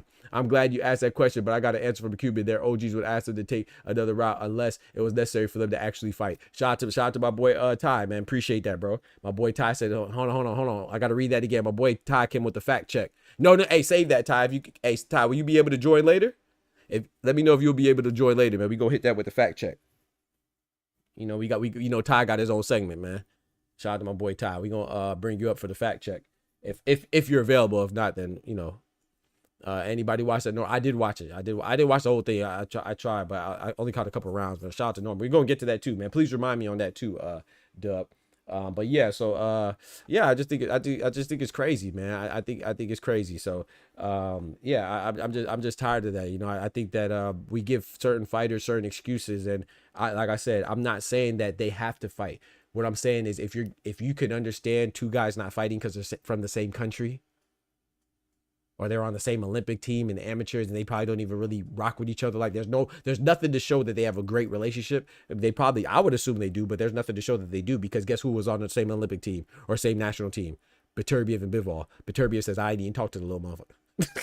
He said, I didn't even talk to that little motherfucker. I don't know. You know what I'm saying? And Bivol said, yeah, he was a big guy. I sparred him once. You know, he's an upperclassman. We didn't really communicate much. So that doesn't mean that they have a good relationship. I value relationships more than I value nationality. And maybe that's the American in me or something like that. I don't know. But I don't care if me and you are from the same state. That don't mean I gotta like your ugly ass. Now, there's something that we might bond if we're somewhere else, you know what I'm saying, because we're from the same, we have a commonality in a place that we're from or a culture. But I don't care where Oscar's from. He's a dope person. I rock with Oscar over a lot of you, at a lot of the goofies. You know, I don't care where Ty's from. I don't care where Tech is from. I rock with him. You know what I'm saying? He could be from Nigeria. He could be from England. He could be from Ireland. He could be from Italy. He could be from Brazil. He could be from Cameroon. I don't care. To me, I value the personal relationship more than I value something as I don't want to say shallow because that's kind of disrespectful. I don't want to say as vain because that's disrespectful too. But I value something. I value people more than I value the land that the people's on or the person's from or whatever. I'm sorry, I do. So my point is that if you could understand Lomachenko and Burincic not fighting, how the heck, if you know the story between Shakur and Keyshawn, how can you not understand or be sympathetic to them not fighting? I just don't get it. You know what I'm saying? I'm not saying that either one of them should not fight, but I'm cool with it. They don't want to fight. Just like I was cool with Loma and Burincic not fighting, I'm definitely cool with Keyshawn and Shakur not fighting. And I think you should be too. You know what I'm saying? Unless you just a hater and an asshole that just wants shit your way because you want it that way, like a little spoiled, entitled little bitch. Americans stick together when we on trips in other countries. Yeah, we should all stick together. Everybody should stick together. I'm not saying I'm not advocating that you shouldn't, but when you say that, oh, you know, Tank and Shakur should fight, or Canelo and Benavidez should fight. I know Benavidez is American, but he has Mexican heritage. So let me use a different one. But you know what I'm saying? Like two Americans or two Mexicans or two Englishmen, you know what I'm saying? Tyson Fury and Anthony Joshua, you know, I know he's from Nigeria, Nigerian descent. But, you know, you get what I'm saying? Like, whatever it is, you know, or, you know, and Tyson Fury's got gypsy descent, so he a wanderer. But we don't put up these roadblocks for other countries. Like, no one says, and like people, a dream fight is Naya Inoue and Junta Nakatani. They're both Japanese. The Japanese fight each other all the time. English fight each other all the time. American fight each other all the time. And it strengthens the country. Naya Inoue don't even want to leave Japan because he wants to strengthen his economy and he wants to strengthen his nationality and their claim to in boxing. You know what I'm saying? So instead of looking at it as a detriment to the country, I look at it as something that would strengthen them. I would love to have two Jamaican fighters go at it for a championship unification bout. I would love that. I would love for two Nigerians to go at it for a champion unification bout. Obviously, we would love for Americans to do it. So why is it different for other places? You know, and maybe it's something I don't understand. And Ty will put me on game. You know what I'm saying? So later, you know, I fundamentally disagree because I didn't get mad. Let me know if anybody from Puerto Rico, you know, I wish Irony was here. Did he not want Carlos Quintana and Miguel Cotto to fight? Was he opposed to that fight because they're both Puerto Rican? Are you opposed? Obviously, no one's opposed to two Americans fighting because we all want Tank versus Shakur. We all want Terrence Crawford versus Errol Spence. You know, why are we opposed to that? Why was anybody opposed to Canelo and Jaime Munguia? Like, what are we doing? What are we doing? What are we doing? You know, I think it's very selective. You know, and I don't understand why. All these coaches got a whole team of Bay fighters teaming up, even though they're around the same division. Yeah, Munguia said if you can't beat them, join them. Yes, sir. Yes, sir. Anyway, got over 42 M's last year. He definitely strengthened. You feel me? You feel me? Tell me that can't do. Why can't they do? Why wouldn't that galvanize? Like I said, whether you're Nigerian, Ukrainian, Russian, whatever you are, why would that galvanize you? That would. So, fighting who? He said who? Who the fuck is that guy? Who the fuck is that? No damn well who I am. Who the fuck is that? Yes, sir, man. But shout out to Abdullah Mason. Like I said, shout out to Abdullah Mason. Once again, these things aren't mutually exclusive, right? I could salute Abdullah Mason for wanting all the smoke and not caring about who his stablemates are. He just wants the belt. He said he'll only not fight his blood brothers, and I salute that. But that shouldn't be used as a shank to stab Keyshawn Davis or Shakur Stevenson or anybody else that don't want to fight their friend in the side and make them feel like they're any less of a man because they don't want to fight their friend. There's nothing wrong with that, in my opinion. Would I rather, if I could choose, would I rather have Keyshawn and Shakur fight? Absolutely. But if they don't, I'm not mad about it. But shout out to Abdullah Mason, man. He has another fight April 5th against Giovanni Cabrera. I like the way they're moving this young man, and I love the way he's performing too. He's progressing. Oh man, man's doing good. And like I say, he's sharp, man. That's it for Abdullah Mason right there. Yeah, exactly. Now Ryan and Tio best friend, right? So yeah, exactly. So we knew we weren't gonna get that fight anyway. Any fight with Teofimo, we're not getting. So that dude, all he's doing is talking, man. But now, man, speaking of Keyshawn Davis and Shakur Stevenson, man, the new champ in Keyshawn Davis is here, man. That's the next topic, man. Shout out to Keyshawn Davis, man. He's the new. So when we say Keyshawn Davis, we got to say, and the new weight bully. Is Keyshawn Davis the new weight bully? Forget the new champion, chat. Is he the new weight bully? What do you mean by that? Now, this is what makes me mad, bro. I've been seeing a lot of people say, oh, Keyshawn Davis is a weight bully because he brought up Dennis Burincic, right? I mean, I'm sorry, not because he brought him up, because how he looked against Dennis Bergkamp. Now, I'll be honest. When he got in that, I knew Keyshawn was like 2-3 inches taller. But when he got in that ring, that dude looked gargantuan. He looked colossal. I ain't gonna lie. He looked way bigger than Dennis Bergkamp from a mass standpoint, like a girth. You know what I'm saying? Like he would look more massive, and he also looked taller as well. He just looked overall bigger in every way, shape, or form, right? But I'm not calling him a weight bully because Dennis Bergkamp is a champion at 135. You see what I'm saying? But we want to call him a weight bully. So this is my question here. This goes back to being consistent, right? Did anybody call Dennis Bergkamp a weight bully when he beat Emmanuel Navarrete? Because that's how he became a champion.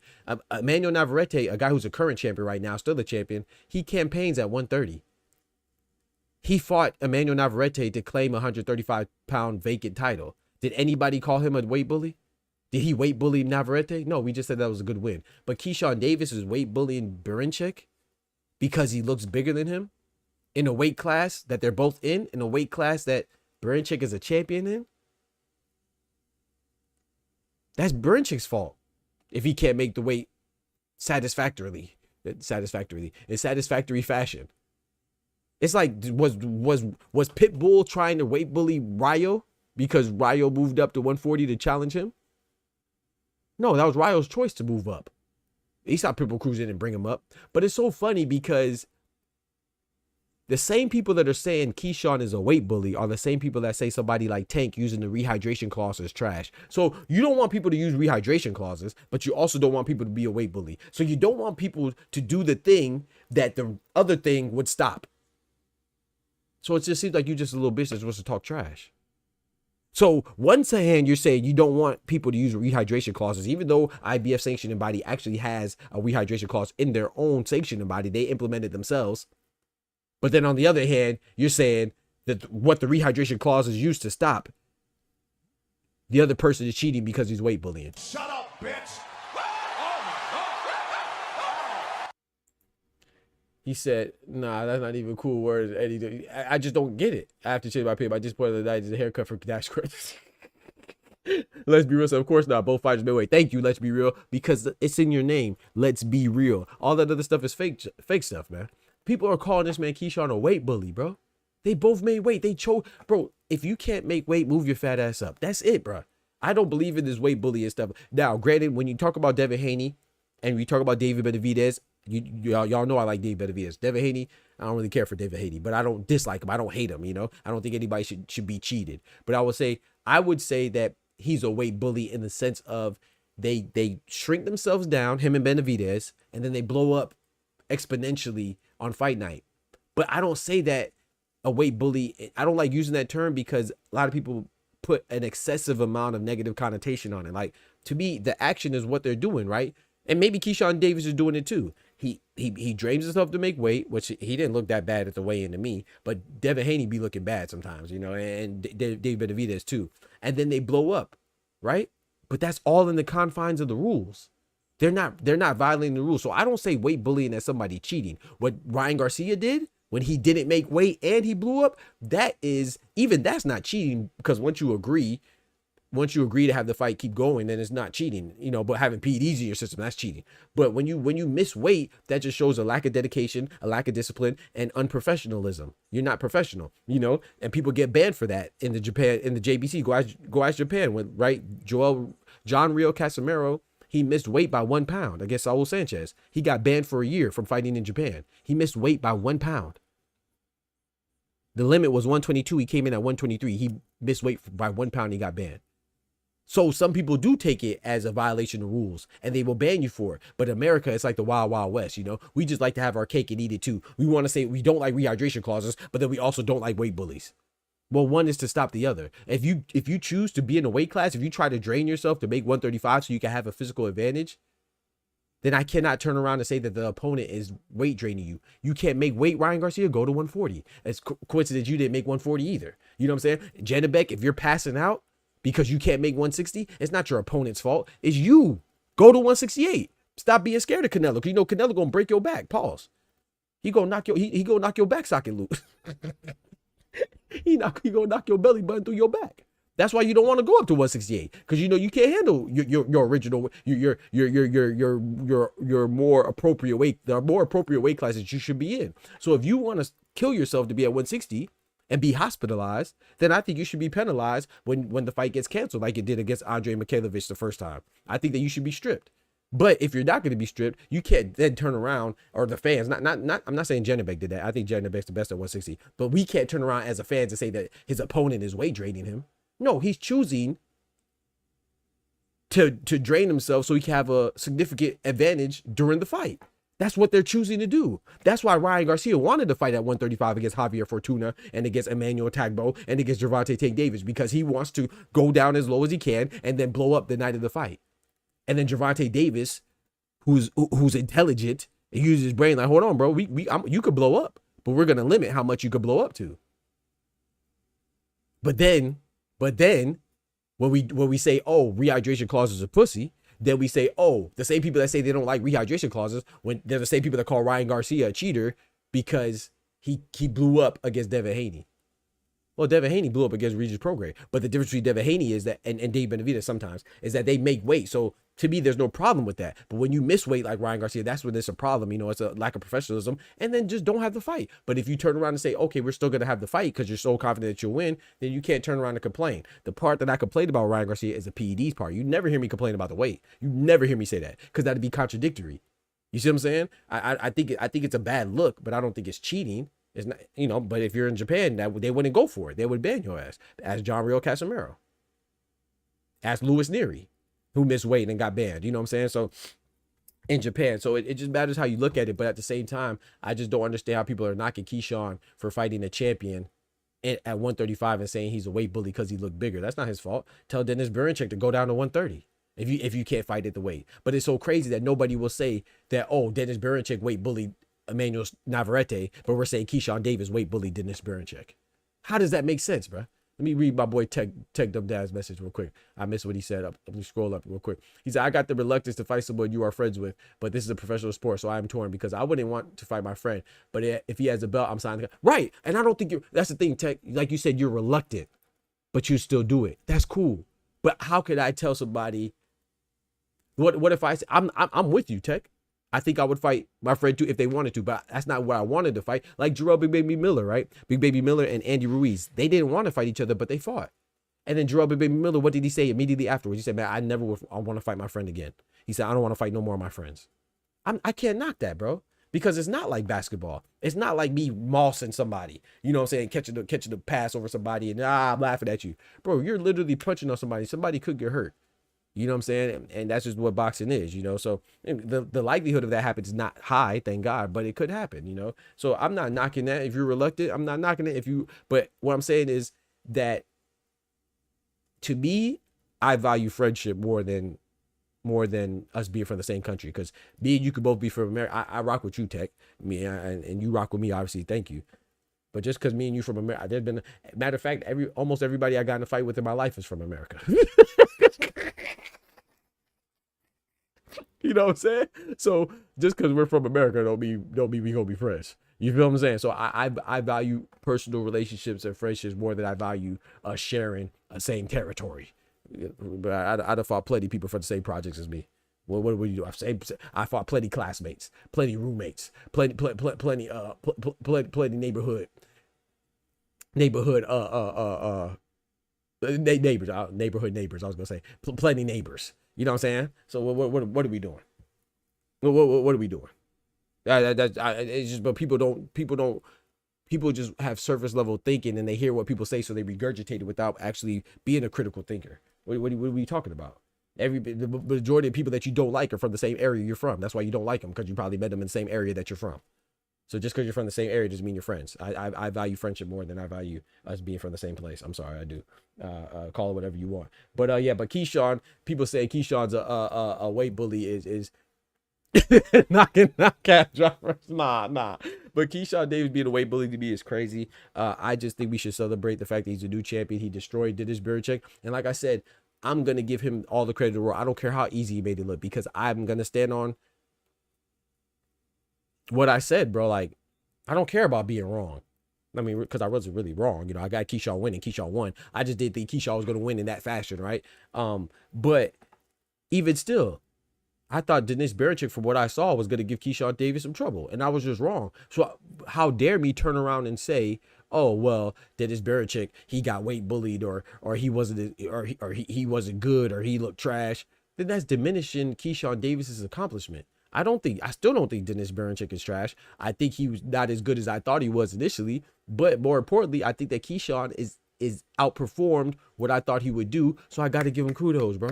Keyshawn Davis looked great. Now, do I think people are jumping the gun a little bit when they're saying, oh yeah, he could beat his contemporaries that are champions? Do I think he could beat Shakur? I don't. Do I think he beat Tank? I don't. Do I think he could beat Lomachenko? I kind of don't. I don't know though. You know, I don't know because I don't know how Lomachenko is going to look after his medical after his medical situation is resolved. You know, once he's recovered, if he looks the same as Lomachenko, then I would say no. But if he's different, then maybe Keyshawn could beat him, you know. But I would favor Lomachenko in that fight.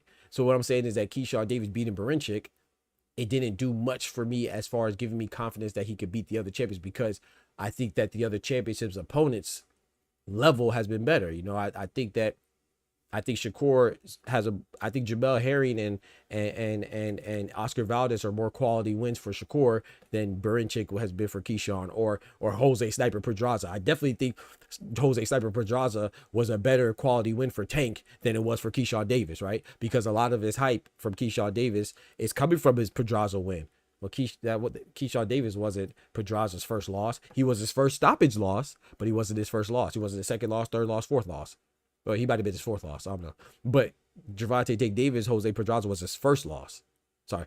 Tank was Jose Pedraza's first loss. He was undefeated. He's an undefeated champion.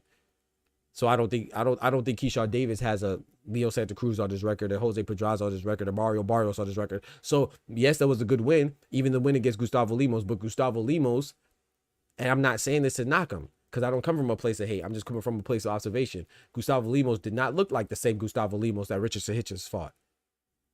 Even though Keyshawn Davis destroyed him, he looked like something was wrong. You know what I'm saying? And that's not to take away from him, because I still didn't think he would destroy him like that. So I'm giving him kudos. But what I'm saying is that I don't know. To me, that doesn't put him in a dominant position at 135. But he is up there, and he made 135 look a whole lot stronger than Dennis Berichick did, for sure. Like Keyshawn Davis, Gervonta Davis, Shakur Stevenson, and Vasily Lomachenko. That's a crazy string of champions. You know what I'm saying? We just need some unifications. But as far as Keyshawn Davis being a weight bully, I think that's BS. Anybody calling him a weight bully, I think that's straight. He's a new champion, and we're going to respect him as such, because no one called Dennis Berichick a weight bully when he beat Navarrete to obtain the championship.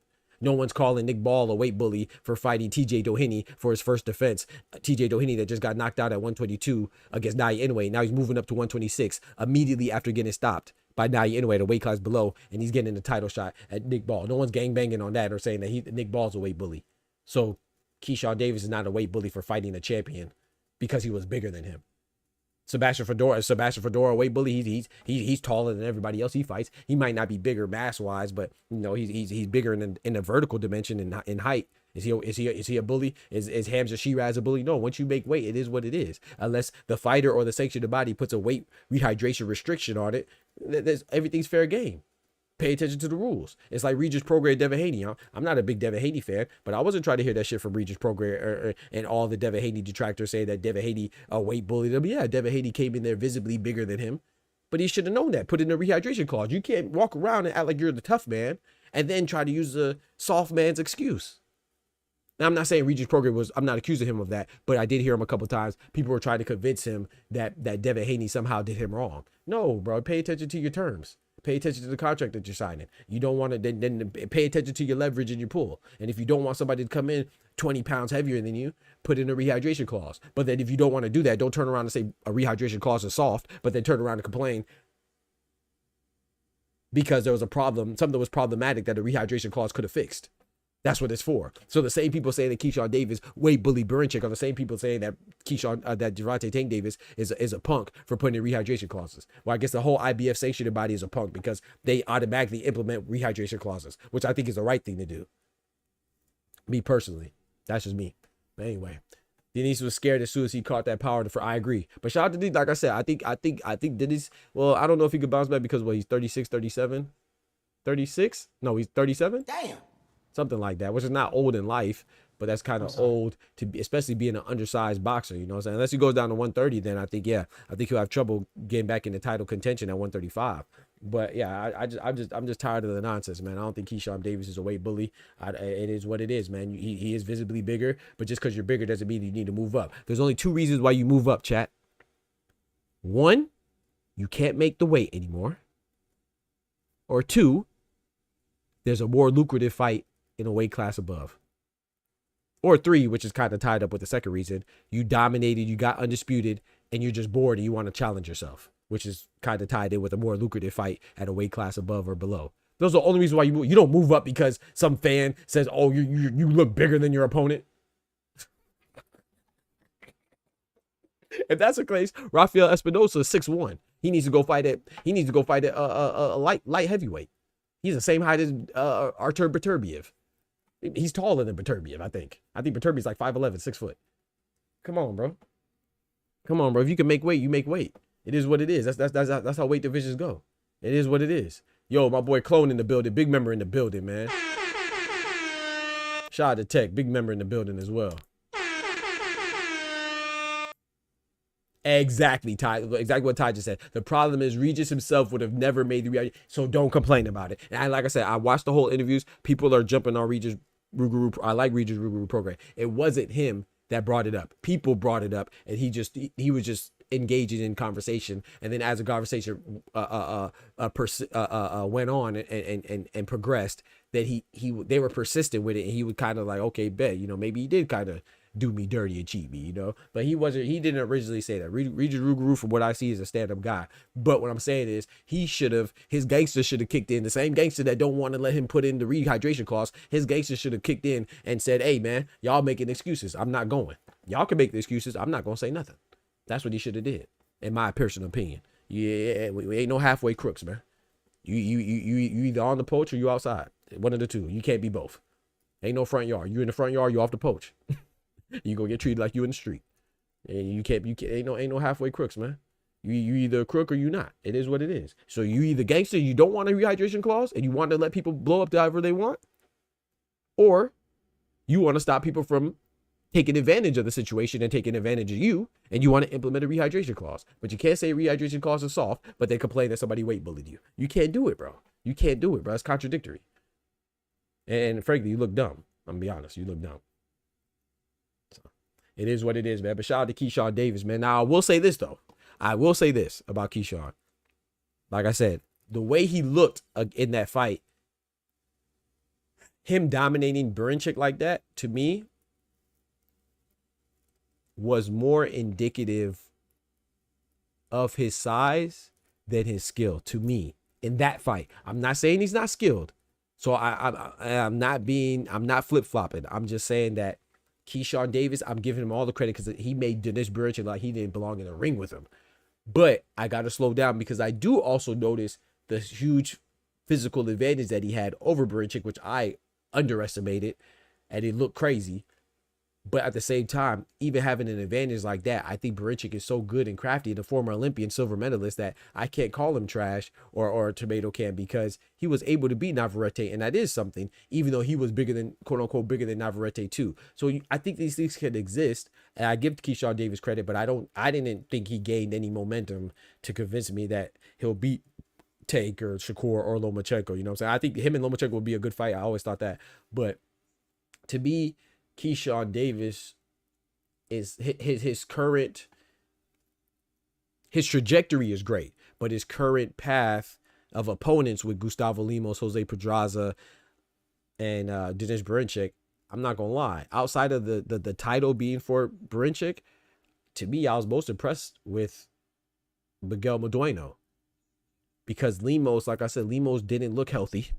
He didn't look in shape. Berinchik looked like he was just it was impressive the way he dominated. I wasn't expecting that, but I wasn't expecting the size advantage to be so monumental as well.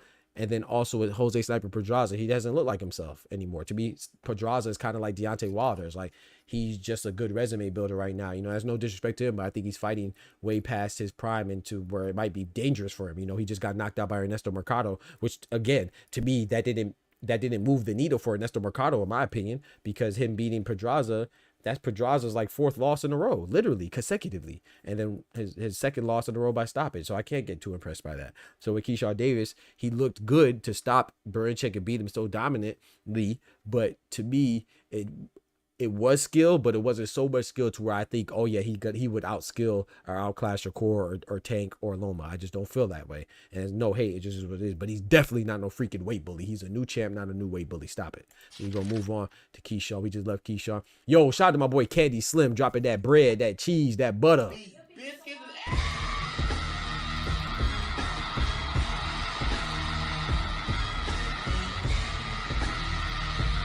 My boy Candy Sim said, salute to you, brethren. I saw you in I think it was Cigar Talk stream, and you called somebody Denzel Washington. I said, that's messed up. This man Candy Slim, bro, disrespectful. You called him Denzel Washington or something like that. Said the man looked washed. Salute, Doc. Keyshawn knocking everything loose at lightweight. Hey, talk to him. Look out for my new favorite, Tito Mercado, though. Did Kyrie walk on that one-on-one versus... Bro. Hey, shout to the... I like the All-Star game, man. I liked it. I do understand like people like Draymond Green's gripe with it, because it doesn't allow people to get things like the Kobe recipes, Kobe, and like break scoring records and stuff like that. But I like the new format because they do need to spice it up, man. It's been looking dry, and I thought that for the first time it looked kind of good. You know, it was energized. You know, shout out to the All-Star game, man. But I am glad they disqualified Wemby and Chris Paul, because they were trying to finesse the game on the skills challenge. What's wrong with them? You know, Regis was gassed up by YouTubers. No. I like Regis. Let's be real. I ain't gonna lie. I think he's a former champion. You know me. I be respecting champions. Maybe I respect them too much. But no, I think Regis is good, man. I just think that yeah, I don't think he was gassed up. You know, you're an older fighter. I think he kind of diminished a bit, but I personally don't think he's gassed up. I thought Devin Haney would beat him. But I don't think he's got. I thought Regis and Oscar Duarte would have been a good fight, man. But yeah, I'm not mad at anybody who thinks that he's overrated or gassed, you know, or hyped up. I just disagree. I think he's good. I just think that he's not the cream of the crop, but I definitely think he's good. Don't get me wrong. Cruz is a future problem, but ring experience matters. They put him in with one of the top dogs. He gets beat, in my opinion. Cruz. Yeah, Andy Cruz. Oh, I like to see Andy Cruz next. They need to go up to 60 in those games. So 40 just, I agree. 40 was a little too low, but this is their first time, right? Experimenting. I agree. I would say, bro, you know, 40, bro, I would even say 70, bro. Right? I mean, you know, 60. I mean, I know it's only 10 more points, but I think 80 might be a little too much, but I would say like 70, 75 or something like that. I agree. 40 was too low. Mark Chamberlain would have had the belt, but he lost to Josh Paddy. Yeah, Mark Chamberlain would have had the belt, right? But that's what I was telling people. I think you were here when I told you. Yeah, Mark. So Dennis Burichick is on that pipeline, that top ranked Queensberry pipeline, right?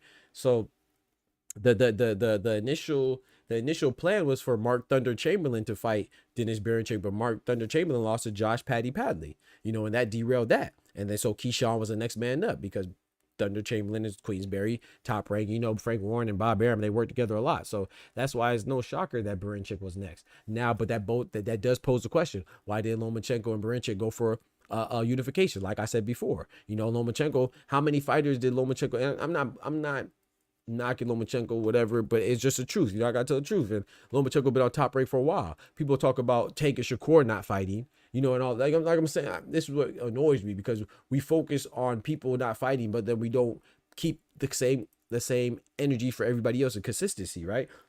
Lomachenko's been on top rank forever, right?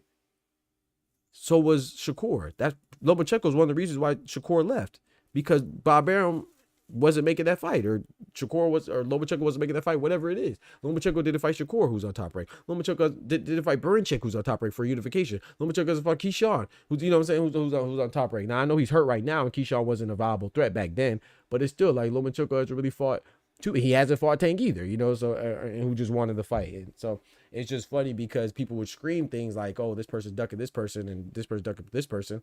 but we don't keep the same energy all the way across the board. And I think it's wild. But yeah, Barinchyk is on top right. He could have fought Barinchyk, you know. I'm sure they would have made that unification. But at the same time, I'm not mad at it. But when people say, oh, like Shakur and Keyshawn, that they don't want to fight, I don't want to hear nothing about them not fighting because they're friends, when we didn't keep the same energy for Barinchyk and Lomachenko for not fighting. They're on the same and so was Shakur when he was on Top Rank too. They didn't make those unification fights. That would have been the easiest fight to facilitate because they're both on the same promotional company. And then we don't keep that same energy for Loma and Barinchyk. That's an easy fight to facilitate because Top Rank and Queensberry work together all the time. Obviously, with Keyshawn getting the title shot with Barinchyk, and then also, you know, they're both champions at the same time, and you know, but they say they're okay with them not fighting because they're countrymen. Like, what are we doing? So then, okay, Keyshawn Davis and Shakur, they're close friends and they're countrymen. So what's the problem? Oh, well, you don't care when Americans fight each other, though.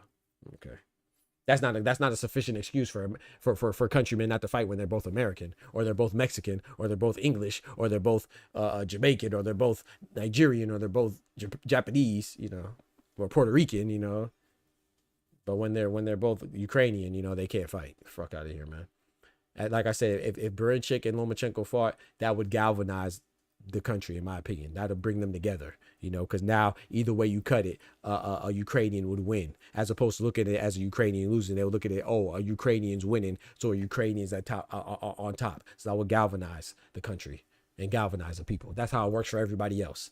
So I don't know why we talking like that. That's a co-main fight at best. Dennis and Loma does weak numbers. You might be right about that. Now that's a good argument, Tech. That might be one of the only good arguments. Now that's a good counter, you know. And that's what Dennis Barinchyk said. He said that, you know, he doesn't know if the numbers will do good because he don't know how many people want to see that. But he said that he would do it if the contract presented itself. Dennis Barinchyk said that. I said that earlier before you came in. But that's a good argument. But still, I'm not going. I'm not going. You know, for unification, I think that's good, man. But yeah, man. So yeah, we just talked about Keyshawn. We gonna move on to the next topic, man. Next topic is CATTERALL versus BARBOZA. Was it a robbery, chat? Arnold Barboza? Let's go round by round, chat. He said, Oscar Perez, man, dropping that bread, that cheese, that butter.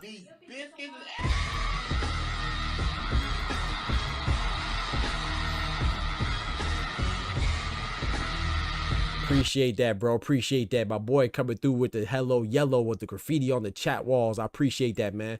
Thank you so much for that love in the chat, bro. I appreciate that, man. My boy coming through like a boss.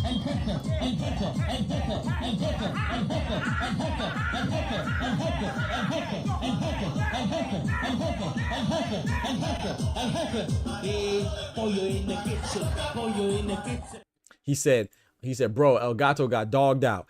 The more I see British commentators and British fighters, you see how biased they are. Yep. He said CATTERALL throws jabs. Commentators, oh my gosh, did you see that? T.O. in trouble. Did you see that? T.O.'s in trouble. You ain't lying about that.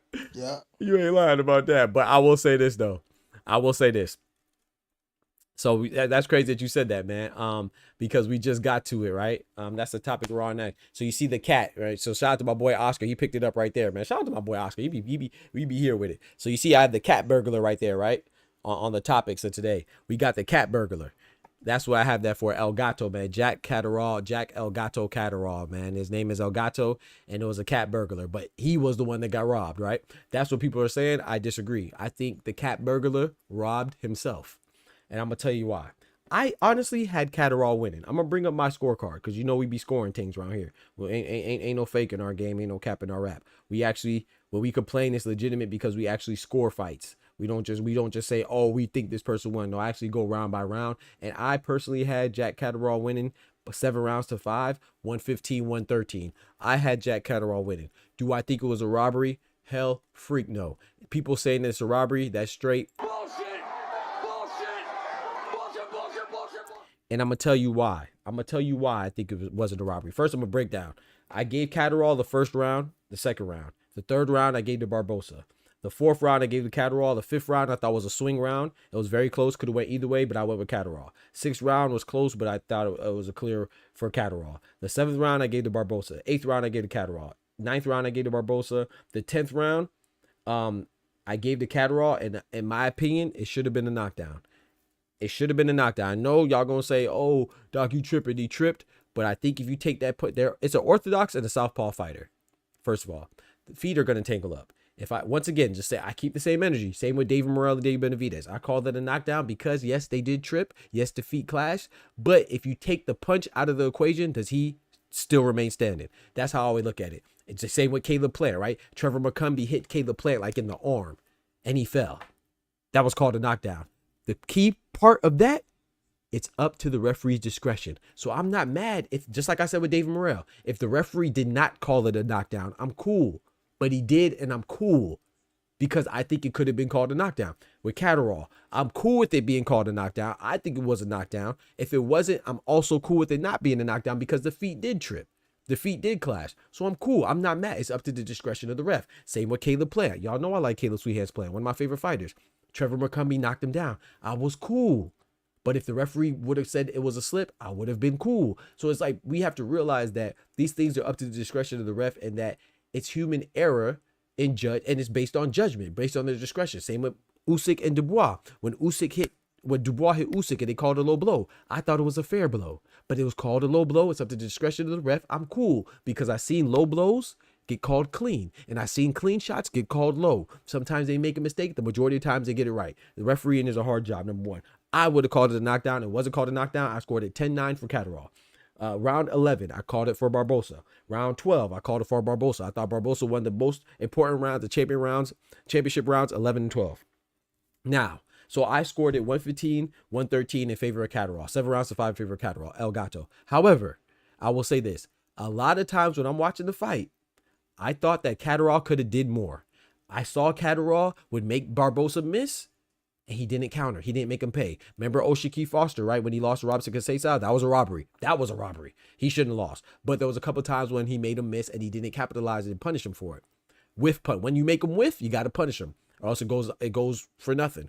Barboza was missing sometimes, and Catterall wasn't doing enough to make it clear that he was capitalizing off his misses. That's number one. Number two, inactivity. The same thing when Catterall lost the first fight against Josh Taylor. I know people were bad, say it was a robbery. Catterall would be chilling sometimes. Same thing he did against Regis Prograis. He would chill sometimes. And so the reason why I'm saying it's not a robbery and Barboza deserved to win, because Barboza put in that effort and you could tell he had a game plan. He knew Catterall was going to go to sleep.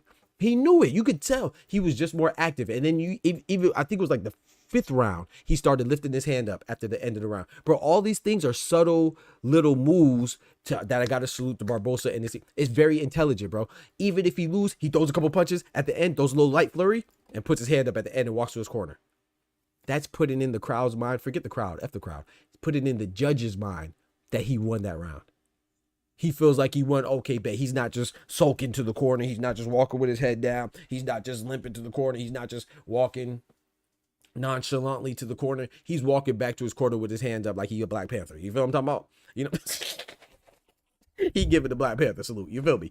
So that's all little subtle things that mess with people's psyche, even the judges, because they're human. And so it's making people think that he won, you know? And so I think that it could have went either way. I personally had Catterall winning, but I thought it was just like Bivol, right? Bivol Beterbiev. I thought it was a close fight. Not as close as Bivol Beterbiev, but I thought that Bivol won, but I was cool with Beterbiev winning. It was not a robbery. I don't think it was a robbery, and I think that Catterall deserved to lose because he constantly, like, I just gave you 3 fights in a row where he just doesn't do enough. Like it's like he just takes a break. Like against, he did the same, like I said, he did the same thing against Josh Taylor the first time. He even did it the second time too. Be honest with you, he did it both times. He just won the second time so people don't notice it. He did it against Regis Prograis, and he did it against his fight before that. Sorry, he did it now against Barboza. It's just now he had to pay for it. So I mean, maybe hopefully this will wake him up, bro. Jack Catterall is good. Jack Catterall had that fight should not have been that close. And that's no disrespect to Barboza. It shouldn't have been that close because he had times where he could have put it away. And he didn't. And Barboza capitalized on that. So I don't think it was a robbery. Everybody saying that, oh Barboza, it was a robbery. And I do agree with Oscar. At times, the British broadcast was the British commentators were overhyping the fight in favor of Catterall, was, you know, hometown advantage. But, you know, it's our responsibility too to not get fooled by the commentators. But I do think that Barboza did a good job, and I thought that he was very smart. He approached the fight smart, and you can tell he had a game plan, and his game plan was to be more active and not be penalized by his misses because he is El Gato, right? The cat. They call him that because of Jack Catterall's smooth reflexes. Or Maybe because Catterall, Cat is in his name. I don't know. I thought it's because his reflexes, but it could be because Cat's in his name. You know, I heard both things. But anyway, Jack Catterall is a smooth fighter. He's a finesse fighter. Well, how do you stop that? Well, you got to be more active, and you got to put that pressure on. That's what Barboza did. Not saying he put the pressure and walked him down, but he put that pressure as far as being active, throwing more punches, and just being busier. So I'm not mad at Barboza winning at all. I didn't think it was robbery by any means. And I think that hopefully Catterall learns his lesson, man, because he's been getting away with it for a long time. It's like he's just lazy. He just gets like complacent in there. I should say, not lazy, just complacent. Shout out to my boy Oscar dropping that bread, that cheese, that butter.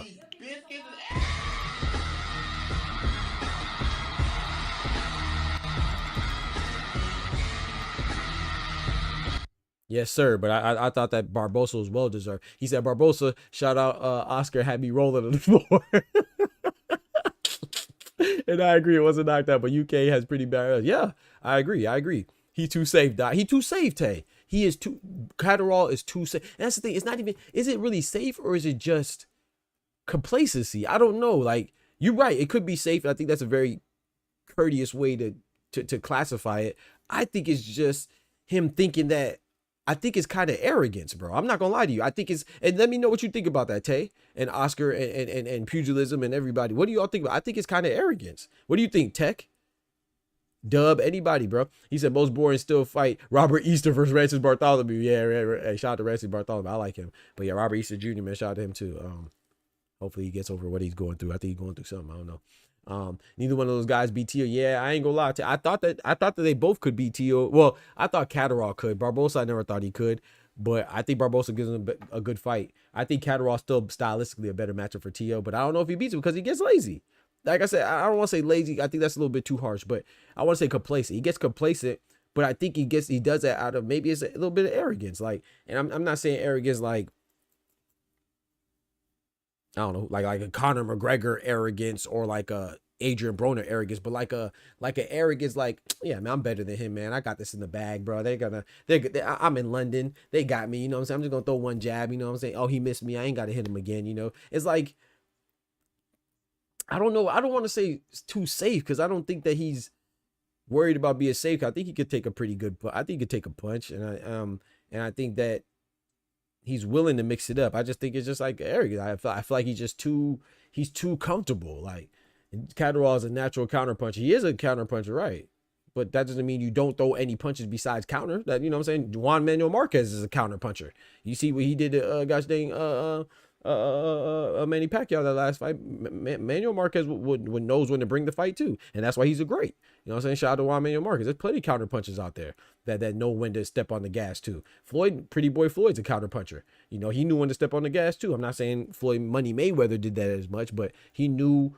If you're gonna fight like that, you got to really, really, really be winning. You got to know. So it's part of situational awareness as well. And Barboza demonstrated that. And he showed, like I said, to recognize the situation you're in and know who you're fighting. That's intelligence, man. So shout out to, I think Barboza was just a more intelligent fighter that night, and so he deserved to win, in my opinion. I think Jack is too worried about being caught with guys that have decent to good power. I think Jack don't trust his chin, and that could be it. Maybe y'all right. And like I said, maybe Tay is right, and maybe Tech is right about the safety. I don't think it's a safety. I don't think that. To me, it didn't look like. Now I could be wrong, and just because you don't get caught don't mean you can't get caught. But I don't think he was worried about Barboza's power. Like I said, he did it against everybody. I don't think he's worried about Josh Taylor's power. I don't think he's worried about maybe Regis Prograis' power. Yeah, maybe Regis, because Regis got some pop. But I don't know about Arnold Barboza, bro. I just think it's just he thinks that he has it locked in. He has it in the bag, and he's just like NPR said too. He's just cool with just counterpunching. But you got to really be dominating and if you're gonna be a counterpuncher, you got to make sure you're countering and capitalizing when they miss. You can't be your game can't be predicated off of counterpunching solely. But then when the guy misses, you don't counter. How many times did Barboza miss and he didn't do anything? Which is why I brought up Oshiki Foster and Hobson Conceição. That was a robbery, you know what I'm saying? But there was times when Foster would make Conceição miss and he wouldn't capitalize. And I'm not saying that justifies him losing. Hell no, he got robbed. I'm not just saying that this justifies. Just because he didn't do everything doesn't mean he didn't do enough to win. However, it was a close fight no matter how I only got him winning by 7-5. I only had him winning by 1 round. If I give one, and I had a swing round. I had 2 swing rounds. I had 2 swing rounds in the fight. One I gave to Barboza, one I gave to Catterall. If I would have gave both to Barboza, that fight changes, right? I had Barboza winning. So it was a close fight. You know, 1-round swing is a draw. I have it six rounds to 6. So how could that fight be a robbery? You know what I'm saying? So it was a close fight already. And then you have times where you have lapses and you don't want to capitalize off of somebody missing. You don't counter. Well, I'm sorry. You just handicapped yourself. So I think Barboza won, and I'm cool with Barboza winning. And I don't think anything. I don't think it was a robbery at all. Sorry to Jack Catterall. I had Jack Catterall winning, but I think you got to wisen up, man. And maybe you do have to take more risks. You know, maybe it is his chin, and I could be wrong. Maybe that is a fair assessment by Tay and Teg Dum Dad. Maybe it is his chin, but I don't think that you worried about Barboza having pop like that. But maybe you are. Barboza's pillow fisted. Yeah, exactly. NPR. Yeah, I'm not gonna say he's pillow fisted. I think that's that might be a slight exaggeration, but I don't see if you can't take Barboza's punch. I don't know, bro. You might be in trouble for real. You know what I'm saying? So, but yeah, I had Catterall winning slightly, but I think Barboza definitely deserved to win, and I think Catterall deserved to lose because you can't keep doing the same thing. You got to show that you're learning, bro. And I think that while Catterall could have won, I think Barboza's effort deserved to win, and the fact he wasn't getting blown out by any means. So, and he had more effort. So to me, that's a winning recipe. So shout out to Barboza. Whoops, wrong one. Now, will Barboza beat Tio like NPR said? First of all, I don't think Teofimo is going to fight Barboza, because if he wanted to fight Barboza, he would have fought him a long time ago, because Barboza been number 1. If you know, you know. So I don't think Teofimo is going to fight him anyway. But do I think that he beats Teofimo? No, I don't think. I think Jack Catterall is a better matchup for Teofimo, but I don't think Teofimo will fight any one of them anyway. Which I think he's going to get stripped, and I've been said that, because if he was going to fight Barboza, he would have fought him already. He's been number 1. So in the WBO. So not only did Barboza miss, he was open for a long time. Thank you. Bro, Barboza is not like the slickest fighter, and he's not, and I'm not knocking Barboza. Barboza is a dedicated fighter. Like I said, to me, the best performance I saw from Barboza, let's be honest, I thought Barboza lost to Sean McComb, the Irishman that he fought on the undercard of Ryan Garcia versus Devin Haney. I don't know how he won. That was a robbery. And he was a beneficiary of a robbery. You know what I'm saying? Fighters fight, judges judge. Not their fault. It's the judge's fault. He shouldn't have won that fight. But then he came back and he bounced back against Jose Carlos Ramirez, man. I thought that was the best performance I've seen from him. I was very impressed, man. His counterpunch was on point. His he demonstrated some slickness, and his pressure was on point. His judgment was on point. I thought he did good, man. This fight, I wasn't too impressed, but I wasn't too impressed with his skills against Catterall, but I was impressed with his judgment. He knew when to close it out. He knew when to throw a flurry. He knew the little subtle things like walking back with your hand raised. He started, if you go back and watch the fight, bro, I watched it twice. He started doing that in like the 4th or 5th round. I can't remember. He started going. I'm not saying it's gonna fool us because we pay attention to the fight, but if you're in the ring, I mean, if you're in the stadium or you're watching and it's a good close fight and you're not paying too much attention, you see him walk with his hand raised. It was a close round. You'd be like, dang, okay, maybe he did win. You know, maybe he punched him harder, and maybe he didn't feel Jack Catterall's punches like that. So yeah, that's my point. He was hesitant to throw enough punches to make it a decisive win, and that is what you call pillow fisting. Yeah, and yeah. So I think that Jack Catterall, I think that was Jack Catterall's fight to lose, and he lost that bitch. You know, so that's in my opinion, man. I don't think Jack Catterall could blame anybody but himself, and I think he could bounce back though. Hopefully he learns. You know, it's only a second loss, and he's an Englishman, right? He's from England, so you know English. I personally believe that England have the best boxing fans. I personally believe that that English boxing fans are the best boxing fans. They don't give up on their fighters, so he's good. I think he could bounce back. He just has to want to bounce back. So we'll see how it goes, man. Now let's move on from this, man. Yeah, so Jack Catterall, people are saying that it was a robbery is crazy to me. Don't forget to smack that like button. I don't know what's going on with that, bro. I don't know what's up with YouTube, bro. I think it should be holding me, but anyway. Don't forget to smack that like button. Now let's move on to oh damn, we've been on for a minute, man. We're gonna open up the Discord, let people join. Let's move on to the next topic I have. Text said, I don't know if anyone saw how many times Jack was stepping out Barboza's lead foot before throwing. I know it's orthodox or softball, but when it happens as often, that ref should be warning. Yep, I saw that too a lot. Yeah, yep, their feet were clashing, but yeah, the ref should warn you. And like I said, I don't know. I definitely think Barboza deserved to win, man. I never picked him to win beyond his. But you know what's crazy about that time? Remember we were talking, and I was like, remember you asked me about it, and I asked you about it or something like that. And anyway, it came up, and I was like, man, I think Jack Catterall should win, but for some reason, I think Arnold Barboza is going to win. But I will say this. I was still going with Jack Catterall. So I'm not saying that to say that I knew he was going to lose. But you remember on Friday, during the Keyshawn Davis fight. After that, we were talking about the upcoming fights. And I said, man, I said, bro, some reason, I just think Catterall's going to lose. I said, for some reason, I think Barboza's going to win. But I'm still going with Catterall. So I was wrong. I still went with Catterall. You know me, hey, it is what it is. But I did, for some reason, I just felt like Barboza was going to win, bro. Guy's a pure boxer, 1-2 type of guy. Yep. Isn't a counterpuncher by any means. He's a 1-2. No, I think he's a counterpuncher. I think Catterall's a counterpuncher. I agree with NPR. I think he's a counterpuncher. I think he's a 1-2 guy too, but I think he's a very fundamentally sound fighter. I think he's a counterpuncher for sure. I definitely think he's a counterpuncher. Is he the best counterpuncher? No, but I definitely think he is a counterpuncher. He wants to catch you. He wants to catch you mid throw. He wants to catch you after you throw, after he makes you miss, or mid throw. So he wants to catch you during your throw. So that's a counterpuncher. I definitely think he's a counterpuncher. But yeah, so next up, man, I want to go and want to close it out with this, man. For the last topic, you see the big 1-5 right here. Right. You see the big 1-5 right here, man. The big 1-5. That stands for 15 rounds, man. Gilberto Mendoza Jr., the president of the WBA, he's saying that he wants to propose undisputed fights going back to 15 rounds. And when I read that, this is what I thought about Gilberto Mendoza. How stupid do you got to be? How ignorant do you got to be? How incompetent how you got to be? How disrespectful and how much disregard do you have to have for the well-being of fighters? Do you know why we left the 15-round format? Do you know why they reduced it to 12 permanently? It's because of the welfare and the health of the boxers. So how much can you say that you don't care about the welfare of the fighters more than saying you want to now revert back to 15 rounds? You might as well say that you want them to fight in the Florida and California summer heat. Put an open stadium in Arizona in the middle of the sun, 106 degrees weather, and put it to 15 rounds. I mean, why not? Let's go all the way barbaric, bro. Let's go all the way with it, bro. Let's take away the enclosures, take away the stadiums, take away the domes, take away the inside arenas, take away the buildings, take away the air conditioning, the AC. Let's take all that away, man. Let's make it straight primitive, man. Put it in the middle of a forest. You know what I'm saying? With bleachers. Let people come to the event with porta potties and all that stuff. Have the summer heat go rain down on the fighters and put it up to 15 rounds.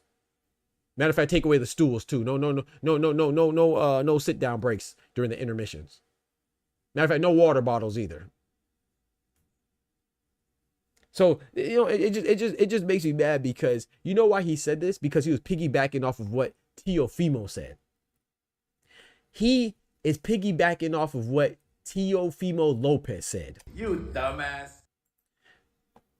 So, if you're not going to listen to anybody, I think Teofimo is one of the people that you should probably not listen to. I think he's a designated person that you should not listen to in 2025. I think it'll be Teofimo Lopez, right? So Teofimo Lopez said that he thinks that the champion fights like undisputed. If we really see who the best is, fight 15 rounders. How about we see who the best is if you actually fight your contemporaries? How about you go fight Rayo like Rayo called you out, who's a champion at 140? How about we see who the best is when you go fight Jack Catterall, who called you out after beating Josh Taylor and after beating Regis Prograis? How about you go fight your mandatory again, and Arnold Barboza Jr., who's been calling you out for years and who's been ranked #1 for at least a year and a half? How about you do that? How about you go fight Richardson Hitchens, who called you out after he acquired the title? How about you fight your contemporaries and we can see who's really the best? How about you engage in a fight as opposed to making hypothetical and proposing hypothetical traditional situations and formats that we don't have? Why would you listen to a guy in Teofimo Lopez who's not fighting anybody? How about you accept the offer from Big Turk and Devin Haney to fight your contemporary to see who's the best? How about you go fight Ryan Garcia, who also called you out, to see who's the best? How about you actually legitimately pursue that Terrence Crawford fight when you claim you want to fight him, but you don't want to identify a weight that you want to fight at? How about you go fight Brian Norman Jr., who you called out and said that you want to fight him once he acquires a full title at 147? When he did, he said, okay, let's fight Teofimo. You didn't oblige because you didn't really want it. How about you go fight Boots, who you said you'll beat up? How about you go down to 135 where you left before fighting Gervonta Davis, and go fight Gervonta Davis instead of calling out people who are not in your weight division above or below? But then Gilberto Mendoza wants to piggyback off of what Teofimo said. There's nothing else to say. I don't really have to explain this one. Why would you agree? In fact, the fact of the matter that Teofimo said that should be a red flag right there, that you know that you probably shouldn't agree with it. But Gilberto Ramirez wants to make 15 rounds for undisputed fights. Thank God it's undisputed, so he's not the only one that has say in it, because an undisputed fight was WBA, WBO, WBC, and IBF. So thank God for that. So it's not just their say. But how about you try to enforce the mandatory in MJ Akhmadaliev, who's currently filing litigation, filing a lawsuit to get the fight that he's been owed and he's been deserving against Naya Inoue for the WBA. Why don't you enforce your rules that you actually made up? Why don't you enforce the rules that you implemented for your champions to adhere to with Naya Inoue? Why don't you force him to fight the mandatory that he's had for a year and a half? The same guy that she's been ordered to fight twice, that you just let him slip off and not fight because you want him, you're worried about stacking money in your pockets. But then 15 rounds, you think it'll be more lucrative for you, so you want to have that because you think more people will be attracted to the fight. Why don't you care about the welfare of your fighters? Gilberto Mendoza's trash, bro. I ain't gonna lie. Gilberto Mendoza straight trash. Know your fucking place, trash. No, I don't think anybody should try. I like Zurdo. Why you don't like Zurdo Ramirez? I don't think anybody should try a 15-round fight, bro. It's not safe, bro. They're already punching on each other for 12 rounds. 12 rounds might be too much. And shout out, and that's why I want to salute the Big Turk, because Big Turk said he's not interested in 15 rounds. He said he thinks it's dumb. He said that he thinks it's silly. Shout out to Gilbert. Shout out to Big Turk. He shut it down. And somebody else. I want to say it was who's the WBO president? Gustavo Olivieri. I believe it was the WBO president for sure. Big Turk, Turkey Al-Sheikh, and I think the WBO president, Gustavo Olivieri, shut it down. Yeah, but Gilberto Mendoza Jr. For the WBA, he wants to do everything except worry about his sanctioning body and make sure they're doing the right thing. But he want to implement new rules. Talk about a freaking 15 rounds, you idiot, bro. That just shows that you have no. I mean, you're just screaming that you don't care about the welfare of the fighters, which we already know. We already knew that though. Yeah. Okay. Mauricio Solomon said hell no too. Good for him. I don't know if Daryl Peoples, the president of the IBF sanctioned body, I don't know if he came out and shut it down, but I know. So shout out to Ty. Ty's telling me WBC Mauricio Solomon shut it down. Good for him. I know WBO Gustavo Olivieri shut it down, and I know Turkey Al-Sheikh shut it down. Yeah. Mendoza. Mendoza, I don't know, man. Maybe he needs to step down, because he's not enforcing his rules when it comes to Naya Inoue, and other fighters like that when it comes to fighters fighting the mandatory, and but he wants to do this. So I think 15 rounds might be that might be one of the stupidest things I've heard in boxing in a long time, coming from an administrative member. It's dumb as hell. It's funny because people say it would have been 15 round Loma Beast Tio. Yeah, which is who cares? You know what I'm saying? If it was 10 rounds, it's a 10 round fight. People do say that. If it would have been 15, I don't even get why they say that. Yeah, I mean, if it was a street fight, Tio probably would have beat Loma worse. Why are we talking about hypotheticals? This is a 12 round fight. There's rules that need to be adhered to. There's things that is agreed to. There's things that are negotiated, and there's things that are expected. And that's how the fight transpired with gloves on in 12 rounds between two guys in a square ring in whatever arena they're in, and then one won and one lost. So I don't even understand those hypotheticals. Oh, if it was this or what, it don't matter. It's not, ain't no if. It was what it was, and the bitch lost. Don't need 15 rounds. Most fighters not geared for 15, and refs and corners don't have the discernment to call a fight. Exactly. Except for Mark Breland. Right. It's just too much, bro. But yeah, man, I'm going to open up the, that's it for me, man. I thought the 15 rounds was stupid. And anybody advocating for that, I think you're equally dumb. And yeah, man, that's it right there, bro. So shout out to y'all, man. That was it, man. Round by round rundown. So let's do a quick recap.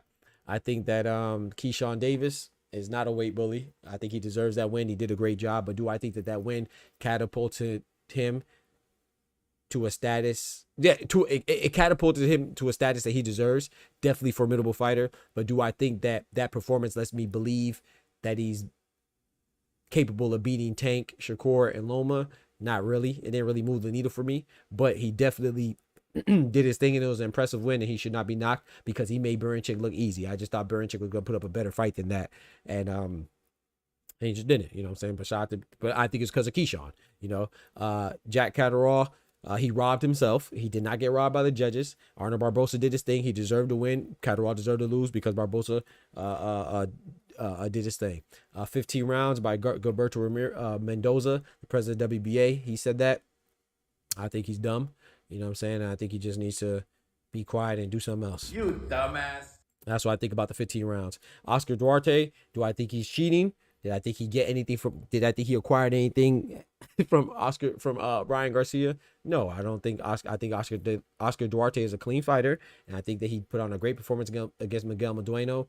But I don't think that it moved the needle too much because Miguel Madueno was on short notice. But I don't think that he got anything from Ryan Garcia. We do not let people who are on the juice discuss real athletes. That's all. The man is a cheater. Don't put Oscar Duarte in that boat. Big Baby Anderson, I think had the most disappointing performance of the weekend, not just the night. I think Big Baby Jared Anderson had the most disappointing. He had the most disappointing performance of the weekend, and I don't think he's going to be in title contention ever again. I think he's done. And shout out to Abdullah Mason, man, said he wants all the smoke, and I commend the young man. I look forward to his next fight against Giovanni Cabrera on April 5th, and I love the fact that he said he wants to fight everybody. You know what I'm saying? I look forward to this young man. I love his current trajectory, man. But that's it for, you know what I'm saying, NTB, NahmTalmBout. Those topics, man. I'm going to open up the Discord, man. Anybody could join, man. Anybody could join. Open up this Discord real quick. We got my boy Ty in there already, man. So let me bring up my boy Ty. We about to do some fact checks right now. I know he got me right on when I was talking about the Cuban boxers. So we're gonna bring in my boy for these fact checks. Give me a second. Let me get it right real quick.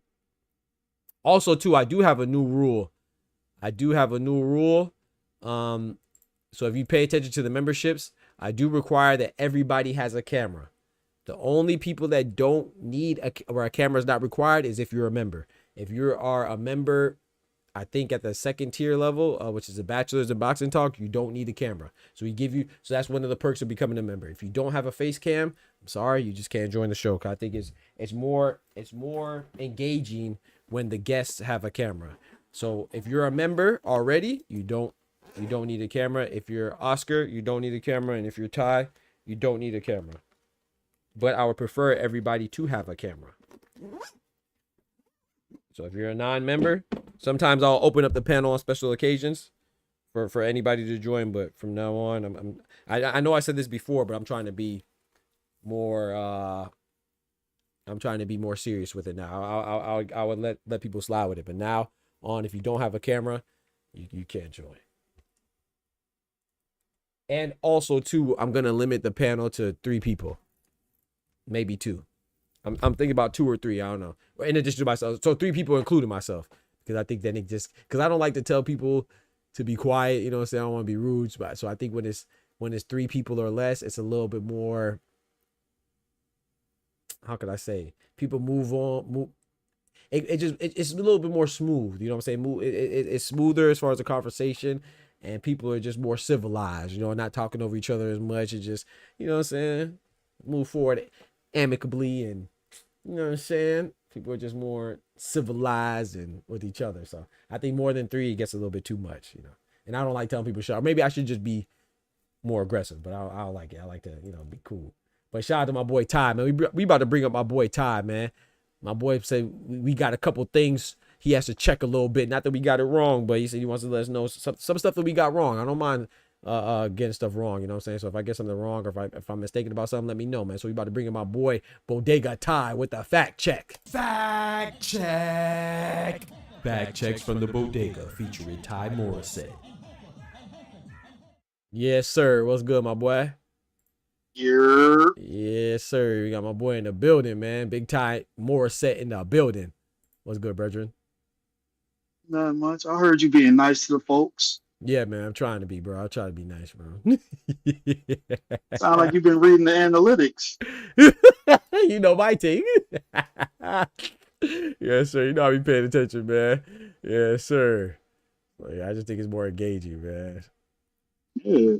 I mean, for those that keep on, that don't understand why he's asking y'all to put y'all camera on, because viewership is like more likely to go down if you can't see somebody. Absolutely. Thank you, bro. Thank you. I mean, how How many pages y'all follow where the host isn't on camera? Right. This isn't 2011. You feel me? That shit dead. You feel me? Sir. Shout out to my boy, man. It's nice to him. You know what I mean? Some of y'all people don't understand. The host is the A mic, y'all B mics. Y'all supposed to add too. Thank you, bro. They don't understand it. They don't understand it, bro. They don't understand, man. That's all good. We gonna get them together. Shout out to my boy Ty, man. So I tapped in with a couple people I know. Okay. I don't know. Andy might be mad because I was annoying his translator, but he basically explained to me like a lot of the times when they come here, I think this only applies to most Cubans because it's not so many of them. They're a tight knit group. Everybody knows everybody. Okay. Even if they beat them, they still got people to, reach out. Okay. And just before you go on, so right now Ty is talking about. Remember, for those of you that weren't here, I was talking about why do we allow certain fighters to not fight countrymen. So, for example, I was talking about how people are mad about Keyshawn and Shakur not fighting because they're friends. Well, I said, well, they're friends and they're countrymen. We allow Lomachenko and Baranchuk. We don't even discuss that unification. Well, it's not unification anymore, but it was a potential unification. We didn't even discuss because they're both from Ukraine. So I said, let's keep the same energy because I think that it would actually help their community and galvanize the Ukrainians because now you have a title fight. So either way, the winner will be Ukrainian. And I gave an example of Jamaicans. People celebrated that. 2 Jamaicans fighting, 2 Dominicans fighting, 2 Puerto Ricans fighting, 2 Americans, 2 Mexicans. You're already familiar with that. 2 Englishmen, 2 Japanese. And I said, I went down to Cubans and Ty was like, hold on. Cubans may be similar. They might operate in a similar fashion to Ukrainians as far as not fighting each other since they're countrymen. And that's what he's talking about. Go ahead. My bad. I know, like, smaller countries, they actually, when they finally do get pro boxers, they tend not to box each other. But that doesn't mean some of those guys aren't opposed to actually fighting. Okay. Like Dennis is. Yeah, like Dennis. Yep. Yeah, I think it's just Bob and Frank, or maybe even Loma doesn't want it. That's what I think. Which I'm not mad at. I'm more so mad. I was directing my frustration with people that are cool with some people not fighting because they're countrymen, not cool with the others, or don't even consider it for the others. I think that's wild because they'll sit there and give you a logical explanation why they're not doing it. People sit there, well, why can't they fight? Well, you're not asking this guy to do it. Right. Even tell you why he's not fighting. Don't even tell you. We don't even ask for explanation, bro. It's like we just automatically got okay. Yeah, they're not gonna fight because they're from the same country. Like what? Dennis spoke on it, but we ain't hear shit from Loma. Not nan thing. Not nan thing. Not one thing. Yep. But no, I appreciate that with the little background on Cuban fighters. Okay, you say you talked to some people. Ty be tapped in, so. He's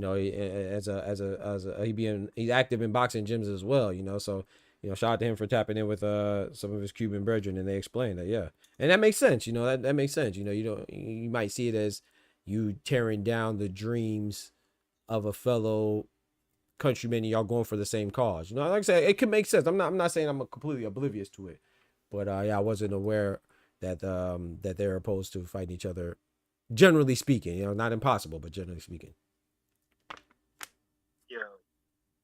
You ever find that answer to the question you asked me? Which one? Has any Cuban or Cuban action as a pro happened in the modern era? Bro, I have not found it, but I couldn't find it. Like I found one that was close, but I couldn't confirm. Sorry, I couldn't confirm. I found one that was close, and I couldn't confirm it. I only found 2 Dominican fighters that fought, but what I did find is that. Yeah, the Cubans. I didn't find none. That's what I'm saying. That was like Dominicans were hard too. Of course, I found plethora of Mexicans and English. You only have to look that up. Japanese fighters, English fighters, Mexican fighters, American fighters. But yeah, Puerto Ricans. That was easy too. But Jamaicans was kind of tough. But see, I look at it as not that they won't. It's just that there's not a deep enough pool. Like, you know what I'm saying? Like, they're not a deep enough player pool. Like, can you even think of anybody that would fight Nicholas Walters? That was that weight class. You know, I can think of some Jamaican fighters. You know, Lennox Lewis, Donovan Razor Ruddock. I thought about them when they fought. That's the only one that came to my mind that jumped at me. Even Nigerian fighters, like, I couldn't really think of any that were big, that were recognizable. You know, because I think if Jogba would fight Samuel Nigerian Nightmare Peter, but it's just he's not active anymore. You know, so but at least they're, you know, but it just goes to show that I don't know if it's because, like you said, like, you know, now I know, you know, I wasn't sure if it was because they wouldn't, or is it because they just don't have two big fighters in the same weight class simultaneously. That's why I was very interested in knowing about Osley Iglesias and David Morrell, when they were both at 168. Yeah, sparring, but I wonder if they would have fought. Certain people will get on the phone and ask for one to, you know, go a different direction. Right? That makes sense. Yeah, but from Ishmael Salas, that's kind of what the thing was. Right. Or even like, but the thing that I find it hard to believe, and I don't know, like I said, I'm going off what you say, but I would find it very hard to believe that if they were in a similar situation, like Ozzy Iglesias, like Lomachenko and Berinchik, and the fight made sense, would they not fight? If they're both title holders at 168, would they not fight for unification? I feel like that's like that's like the time to fight. You know, that's what I was saying, like with Lomachenko and Berinchik. I feel like that's like the perfect time to fight. I feel like that's like it's like, man, you know, so like we have two fighters from the same country, man. It's gonna make you feel good. Like, I think that's great. So, but I don't know. Yeah, right, exactly. But it has to make business sense too. Oh, we lost you, Ty. Oh, I'm here. Oh. I was trying to think of what was the other two people. It was Kazakhstan and Uzbekistan. Yeah. Yep. That's tough too. But it's like, I mean, who's from Kazakhstan right now? I don't even know. Janibek, right? I think he's from Kazakhstan. I think so, yes. Yeah, Janibek Alimkhanuli. I know MJ Akhmadali is from Uzbekistan. I think what's the guy that was about to fight Stanionis? I think he's from Uzbekistan too. He just took the step aside money so Boots could fight Stanionis. You know what I'm talking about. Shakram Giyashov. I believe he's Uzbekistani. When he first came on the scene, he addressed why he would never fight Triple J. What's his name? The boy that faint. Oh, okay. Yeah, I know he's from Kazakhstan, right? Triple G is. Yeah. Okay. That could have been the passing of the torch with those two belts he had. Yep.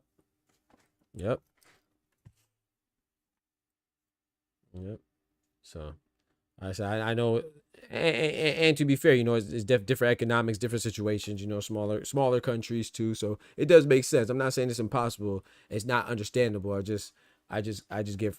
It's just me being petty. You know, it's just like kind of me being petty, but also too, it's like, man, you don't want to hear about friends not fighting each other. Like I said, I understand with Shakur, because Shakur said like he buddy with a lot of people, Rich Stitches, Tank, and then now Keyshawn and whoever else. But at the same time, I value friendship more than I value where you from, bro. I can be friends with anybody as long as you're a good person, bro. And I can not like anybody. We could look alike and be from the same block. You know, if I don't like you, I ain't gonna like you. Shakur the same pushback I gave Denny's and Loma. I understand y'all had a rapport relationship, but when it comes down to it, y'all both champions. Yes. It's either if y'all not gonna fight, somebody has to move. Move up, exactly. They do that. Exactly. That's my problem right there. Lomachenko and Berinchik weren't moving. Now, granted, Keyshawn, they don't need to move now because Keyshawn got him up out of there. But, you know, they didn't give any signs of moving or any relinquishing the belt or going a different direction. And like you said, you are different because you gave, like you said, the key word, I want to put emphasis on it, what Ty said. Ty said, I give the same pushback as for Keyshawn and Shakur as I gave to Loma Berinchik. There's people out there that don't. That's my problem. People don't give the same criticism or the same pushback that they give Berinchik and Loma, but they want Keyshawn and Shakur to fight. I haven't seen anything definitively that shows that Berinchik and Loma are friends. I know Keyshawn and Shakur are friends. Not only are they friends, and they're countrymen, and they're stable mates. But you mad at them not fighting. But you're okay with, like, stop it, bro. Stop it. Another thing that makes the Denny's and Loma situation a little bit more sketchy for me is y'all don't have the same bevy of options that Keyshawn and Shakur has. If it actually comes down to it, Talk one to of him. them can either just move up easily. But with Denny's and Loma, y'all in the later half of y'all 30s. Y'all Yep. already small for 35. What is it you can really do besides vacate or fight your country? Right. Right. Go fight another champion? Right. Well, like, what can they do? But at some point, if it's just the last two standing, y'all have to address this situation. Yeah, that's my point. Like, well, so I mean, obviously, it's not. We don't have to visit this because it didn't happen, and it wasn't likely to happen. But yeah, like, what if Loma fought Tank and beat Tank, and Shakur fought Burnchick and beat Burnchick? I mean, sorry, and Burnchick beat Shakur. So y'all just not gonna fight? Y'all just gonna have 2 belts? wait, you got 2 belts apiece? What we doing, man? This ain't like the Klitschko's or the Charlos, who are both brothers and champions in the same division. Yes. The Charlos, they found a solution. Yep, Charlo said, hey, Big I'm Charlo. bigger, I'm moving up. Talk to him. Yep. Klitschko's, unfortunately, wasn't no moving up and down. One of them had to retire. Mm-hmm. Yep. And they even played around, which I don't think they ever would, but they even played around like they would fight. Yeah, we might fight, but then it would never had to. Like you said, so you know what I'm saying. One of them went Lennox Lewis and whatever Vladimir was doing. Fighting Samuel Peter and getting smacked up by Corey Sanders. Oh man, what about the knockdown that was waved down? What you think about that? Yeah, I thought it should have been a knockdown. I thought it should have been a knockdown, but I wasn't mad at it though, because like I said, it's up to the discretion of the refs. It's kind of like I talked about it earlier before you came in, Kendrick. It's like I actually referenced that. I referenced that and the Caleb Plant and Trevor McCumbee. I'm not mad if it wasn't called a knockdown. I just think I'm cool with David Morrell. If David Morrell's called a slip, I'm cool. But it wasn't, and I'm cool with it being a knockdown too. So same with here. Like I thought it should have been a knockdown. I actually scored as a knockdown, but when the ref called it off, I was actually surprised. Because I don't know if you watched the fight, but I watched it twice. If you watch it again, or maybe you caught it the first time, they started counting. You know, I don't always listen, but they started counting, so the other people thought it was a knockdown. But then he called it off, which is cool. I don't think it was egregious, but I thought it was a knockdown. But I'm cool with the ref. You know, it's up to the ref's discretion. I understand it being called a slip because the feet clashed again, but I'm gonna be honest with you, Kendrick. I thought Jack Catterall's was a better knockdown than David Morrell's. To be honest. I understand if you're mad, yeah, because I agree with that now. Yeah, I agree with you. He said I'm mad at it because Benavidez shouldn't have gotten it. I agree. I think that's what I just said. Yep, exactly. I think Jack Catterall was more of a knockdown than Morrell's was. So if Catterall's not, then I definitely don't think Morrell should have been. But you know, it's a discretion of the refs. You know, it's different refs. So the blood brothers should never fight. I agree with that, MP. I never advocate. I thought if they fought, that would have been distasteful. But I have to say that I understand it too. If you're that competitive, I mean, hell, if you've been fighting since you was jits and you fight at the cookout, might as well get $1 million for it. Cookout ain't gonna give you $5 million, so or however much million you get. So, but yeah, no, I don't think Vitaly and Vladimir. I'm glad they didn't fight. I don't think you should fight as blood brothers. But anything else you want to add on, Ty? Not necessarily that we missed, or anything you just want to add.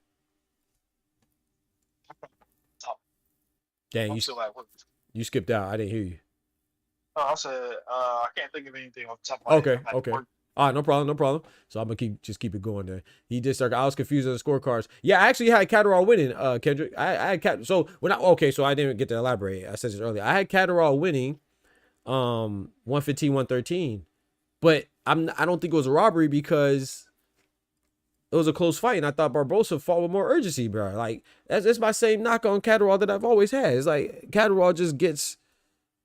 I think NPR said it, or was it NPR and Tech or somebody? I know Tech for sure. I think it was NPR as well. Maybe he's playing it safe because he's scared of getting cracked. Maybe that's a possibility. I just look at it as him thinking he's further up on the cars than he actually is. I think it's like a bit of arrogance. I had it a draw. A draw's not a bad call. I had the 7-5 for Catterall, but I had 2 swing rounds. I gave the 1 round to Catterall, and I gave the other swing round to Barboza. I thought he edged it out. So I gave Barboza the round 11 and 12. You're in a close fight, you can't lose 11 and 12. To me, Barboza won 11, rounds 11 and 12. So my scorecard was Mickey. You said your scorecard was Mickey? My scorecard was Mickey as hell. Why? What happened, bro? You know, I try to get 3 different numbers. I had 7-5, 8-4, 6-6. Damn. It was a close fight though.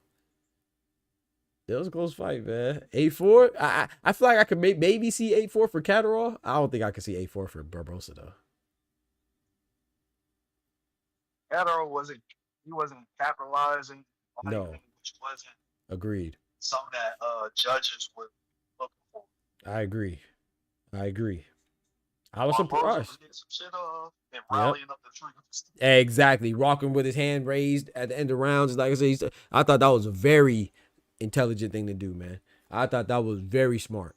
I don't know if he came up with it or his corner, whatever, them collectively. He started doing it after like the 4th or 5th round. Every round he started walking with his hand back. That was like a smart move. Mm-hmm. Back to take consideration who the judges were. Like boxers should pay attention to that shit. Yep. So I'm glad Barboza got the belt. I think Catterall is indeed boring, but and he doesn't face a chest fighter or power puncher like Matias. Yeah, I don't think Catterall. I actually like Catterall's style. I just think that he like I say, I don't know, man. He just conserves. He's too conservative sometimes. Like I said, I don't know if it's because he's complacent or he just thinks he's further, like he has no awareness, like he thinks he's further on the cards than he is, or he is safe, trying to play it safe because he's scared of getting cracked, like Tech said. I didn't think it was the latter. I didn't think it was him scared to get cracked. I just thought he just thinks he's further. Like he did it, he did it in both Josh Taylor fights. The second fight he won. He did it against Regis Prograis. He does it every fight, bro. He did it against Barboza. This time he paid for it. Is it the gas tank? Because maybe maybe. He did that towards the end. Right. One thing in this fight, it's like he didn't come in with normal style. Jack is more of a brawler than he is a boxer. He's just really good at counter striking. Yep. I didn't see that at all. Yep. And maybe Barboza took it away. I don't know. And maybe he was he was weary indeed of his power. I don't know. I don't see Barboza as a big punching threat, so I don't know. You're right, exactly. He said, I thought the knockdown counted, so I had it a draw, but otherwise Barboza. Oh, okay, yeah, 7 rounds fight. Yeah, there you go. If you had Barboza win 7 rounds fight, there you go. As I said, I have no problem with the scorecards. I don't think it was a robbery at all. I've just seen a lot of people say that, and I think I did in the title. I did put a question mark. So I know sometimes I do make like little subtle like if I felt that way, I wouldn't have put a question mark. I would have put a exclamation, but I think I did put a question. I don't think he got robbed. I know a lot of people are saying that. I don't think he got robbed. I don't think he got robbed. He put on a Jermaine type performance in certain spots. Only thing I can say is he was a little bit more active than Jermaine was against Tio. Oh yeah. No, Tio deserved that. And this coming from me, I do not like Teofimo Lopez. Definitely don't. He deserved that win against Jermaine. I no, hell no. I'm so glad Jermaine lost that fight. He was trying to finish. I don't know what he was doing. He had good spots, but you did not do enough. Facts. Nah, yeah, I know you did, Kendrick. Yeah, I know you peep shit like that. I know. I was just saying it for everybody else, because you're not the only person that came in and thought some guy, before I even got done with the prayer, he was like, he did not get robbed. I said, guys, can I pray first, bro? Hey, they didn't give me a chance to talk yet, bro. You know how it is. They read the thing. It was like, hold up, nah, fuck that. He didn't get robbed. Right. It's like, geez, it's just a conversation. We just having a conversation, brother. And if I did think he got robbed, so what? But no, I actually don't. I'm glad Barboza won. I hope Jack Catterall will change, even though I had Catterall winning, but hopefully he'll go back to the drawing board. Because I honestly feel like there's no disrespect to Barboza, no slight at all. He deserved to win. He fought his heart out. Jack Catterall lost that fight more than Barboza won it, in my opinion. That was Catterall's fight to lose, and he lost it. He gave that thing away. Yeah, facts. NPR says, I guess he's talking to you, Ty. He says, Jack a brawler, what? Jack is super safe. Well, he'll mix Nah, it up Jack is a though. brawler. Yeah, go watch He a it. brawler first. Yeah, go watch him with Josh Taylor. He definitely mixes it up. He just stops. Yeah. Anybody questioning whether Jack is a brawler, y'all obviously don't watch film on him or seen majority of his fights. What y'all started watching after Taylor? What y'all saw the Regis thing and thought he a boxer? No, that's not his style. Hmm. There's a reason why they call him the cat. Yeah. Yep. Elgato. Yeah. I see him as like I said, a counter puncher and a guy will mix it up. I never looked at him as that, as like a brawler, but no, that makes sense though, because he does mix it up. When you say it, he mix, like, when I think of brawler, I don't think of Jack Catterall, NPR's defense, but no, I don't think he's that. No, go ahead. I'm saying he's a brawler in the sense of. No, I agree. Yeah, no, I agree with you, and I think that's a fair assessment. You try to. Oh, you skipping out, bro. You skipping out bad. Oh, it got worse. He said improve. Matias is dangerous. I hope Matias can improve. Is he gonna improve? I don't know. We'll see. Okay, not Bakar. Maybe Coleman. He said 100 De Los Santos, Matias Bakar on Turkey undercard. Hey, now you choose Keyshawn before the fight? Yeah, I chose Keyshawn. But I said that I thought it was gonna be UD. I thought it was gonna be UD. I definitely didn't think Keyshawn was going to beat him like that. It was clear that Barinchyk would lose for me. The triangle theory applied perfectly here. Let's foreshadowing Barinchyk run after the push and took a nap. Yeah. No, hell no. I put that's the thing, Canelo. Like, not you, but I remember this guy. I don't remember who it was, to be honest. Was it YD? Might have been YD, my guy YD. Shout out to him. But I think people like mishear me. Like, I would say it'll be a close fight, but I'll tell you who I picked, bro. I picked Keyshawn. I thought Keyshawn would win by UD. What does UD mean? I'm not trying to be like an asshole or petty or nothing, but UD is unanimous decision, right? So I thought it was gonna be a competitive fight that Keyshawn was gonna clearly win. I didn't think he was gonna slaughter him. So I was wrong the method of victory, but I was right with the victor.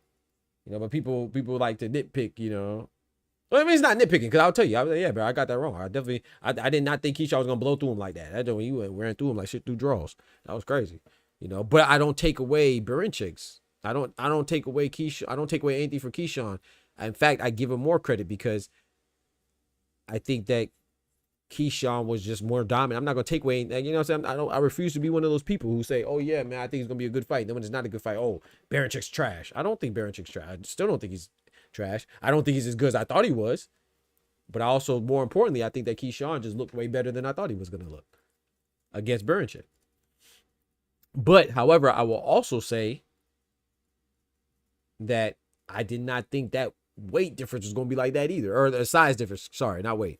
That size difference was that dramatic either. Like, I saw it at the weigh-in. I knew he was taller, but guys, dang, man, he looked more bulky. He looked taller. He just. I ain't gonna lie. It looked like it was two different weight classes. It kind of reminded me, if you go watch Jesus Ramos versus Joey Spencer. I don't know why it popped in my head, but we were just talking about that fight a little bit a while ago. That's why. But if you go watch Jesus Ramos versus Joey Spencer, that's the same weight class. It looked like two different weight classes. That's what they look like to me.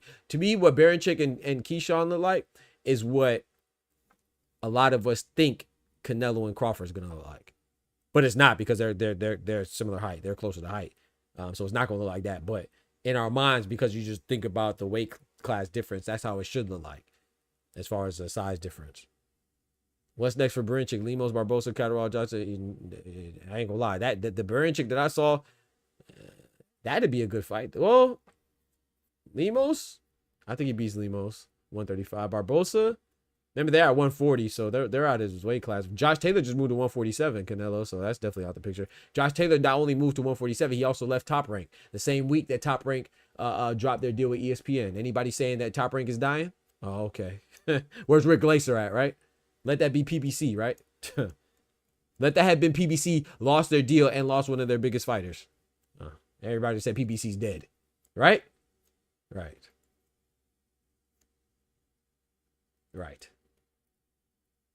Top Rank and Bob Arum, ESPN officially announced they're not re-signing them for their broadcasting deal, and Josh Taylor walked to Matchroom. Have you seen anybody say Top Rank is dead? I'm not saying they should be dead because I don't think they are. They'll bounce back. Yo, I'm just saying PBC's not dead because they lose Michelle Rivera either. Because when Michelle Rivera lost, who's not even close to the stardom of Josh Taylor, Rick Glacier said that this is indicative of PBC dying because they lost Michelle Rivera. One of the things that they lost. Come on, bro. One of the things that Top Rank just lost was Josh Taylor. He's a much bigger star than Michelle Rivera. No one said the Top Rank is dead. Come on, bro. Yeah, Crawford going night-night. I think so too.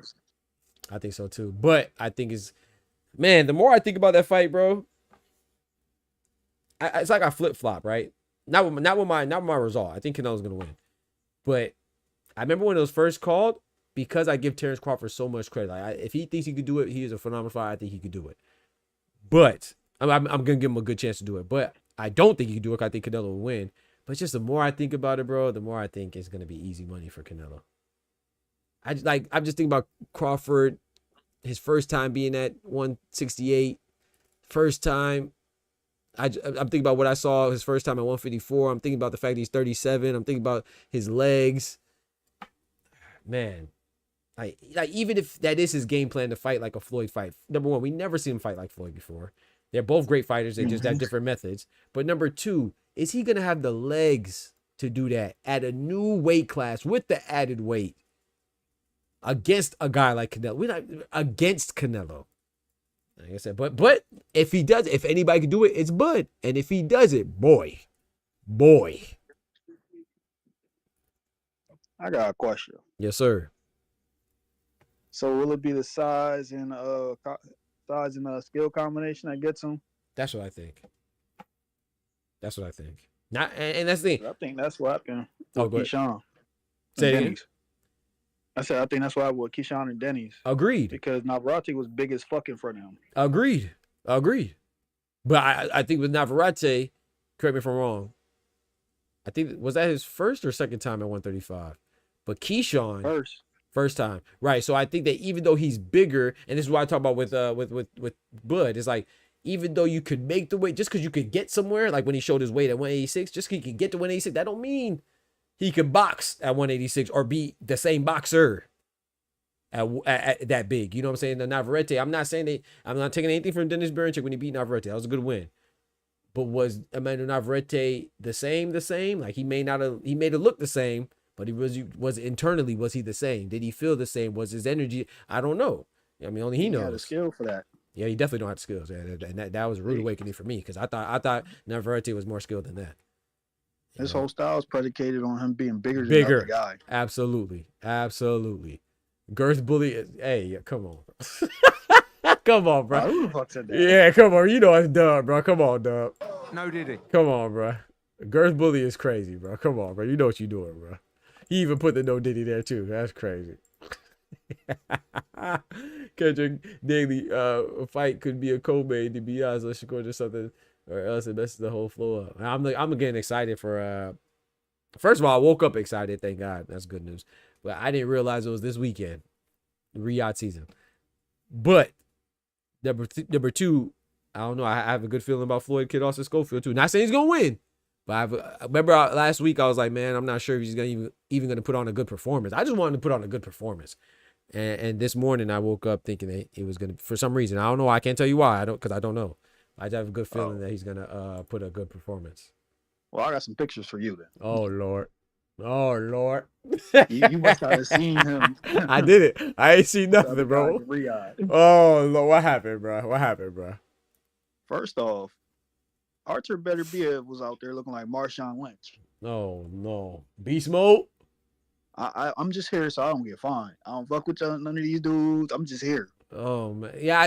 I missed it. I did see the picture though. I did see a picture. I think the picture I saw was Dimitri Bivol and Joseph Parker like laughing, and Bitimia just looking. Yeah, and Virgil, he was looking a little shaky there too. He over there not trying to talk to folk. He trying to read a book. Oh boy. Hey, that Magic Mom guy. Hey, at least he focused on them. Maybe we could say he recognizes the task in front of him. That's a tall task. But Kid Austin, he looked a little pale. Oh man. And like he was just out of place. Oh man. When was it? I didn't catch it. Any of the released footage. photos and video like the other night. Okay, I have to go do my. Yeah, go find that and watch it. I got my pick set on my parlay. Let's go. Yeah, Dub is wild. He knew what he was doing. Floyd Schofield said you got to calm down and stuff. What was happened was only a warning. Most likely Jay Prince can go further. Wait, what happened? That wasn't no damn Jay Prince. Y'all really feeding into that bullshit. Yeah, stop it, bro. Senior lying. Yeah. Talking about, they did something to the passports. You know what I mean? I heard about that. Put that pack in my house. So that's the reason why the feds ran down. The authorities was at your house because you had a couple of domestics and your son was fighting your assistant. Keep it G. Right. And you know Ice going crazy right now too. And don't even be saying he Dominican. If you Dominican, Haitian, Nigerian, Jamaican, Mexican, anything, bro. Nicaraguan, you in trouble, bro. Ice on your head top. Bro, I saw a video, bro. God bless him, man. I'm not saying it's right. You know, of course, you shouldn't be anywhere illegally, nobody. But bro, come on, bro. Hey, I saw a video about it was like a taco truck or some truck, some food truck. I believe it was a taco truck specifically. Bro, they dressed up like patrons, bro. I just ran down. Oh, that's bro. Hey, you can't. I don't know, man. I don't know, man. I don't like that stuff, bro. I'm not gonna lie. Not because of what they're doing, but just, bro, someone put out a fire, man. What if they would put out a fire on you? I thought you was trying to rob them or something. You don't run down on people like that, bro. I don't care what it is, bro. That's crazy, bro. You dressed up like you regular, nah, bro. And then run down on me, running my food truck and all that, nah, bro. That's violation, bro. Fuck national rights. That's basic human rights, bro. You don't run down on nobody like that. I don't care what the cause is, bro. You don't do that. Because what if they would have retaliated? It took that machete and put it right in your throat. Then you would have said, oh, they violent, right? Come on, bro. You run down them. But one of the dudes had on a mask, bro. Nah, bro. A mask and a hoodie and shades. Man, he would have chopped them behind down. They would have got mad and said, oh, they violent, right? Come on, bro. Mm-hmm. It really looked like they could have been robbing them. That's what it looked like to me. My first thought. If I didn't read the title of the video, I would have thought they were robbing them. They do that in New York City every day. They would be out. I can't say Kendrick, bro. This man Kendrick heartless, bro. Raphael says Terrence Crawford said on Cigar Talk, Bill Hader. Yeah, I saw that.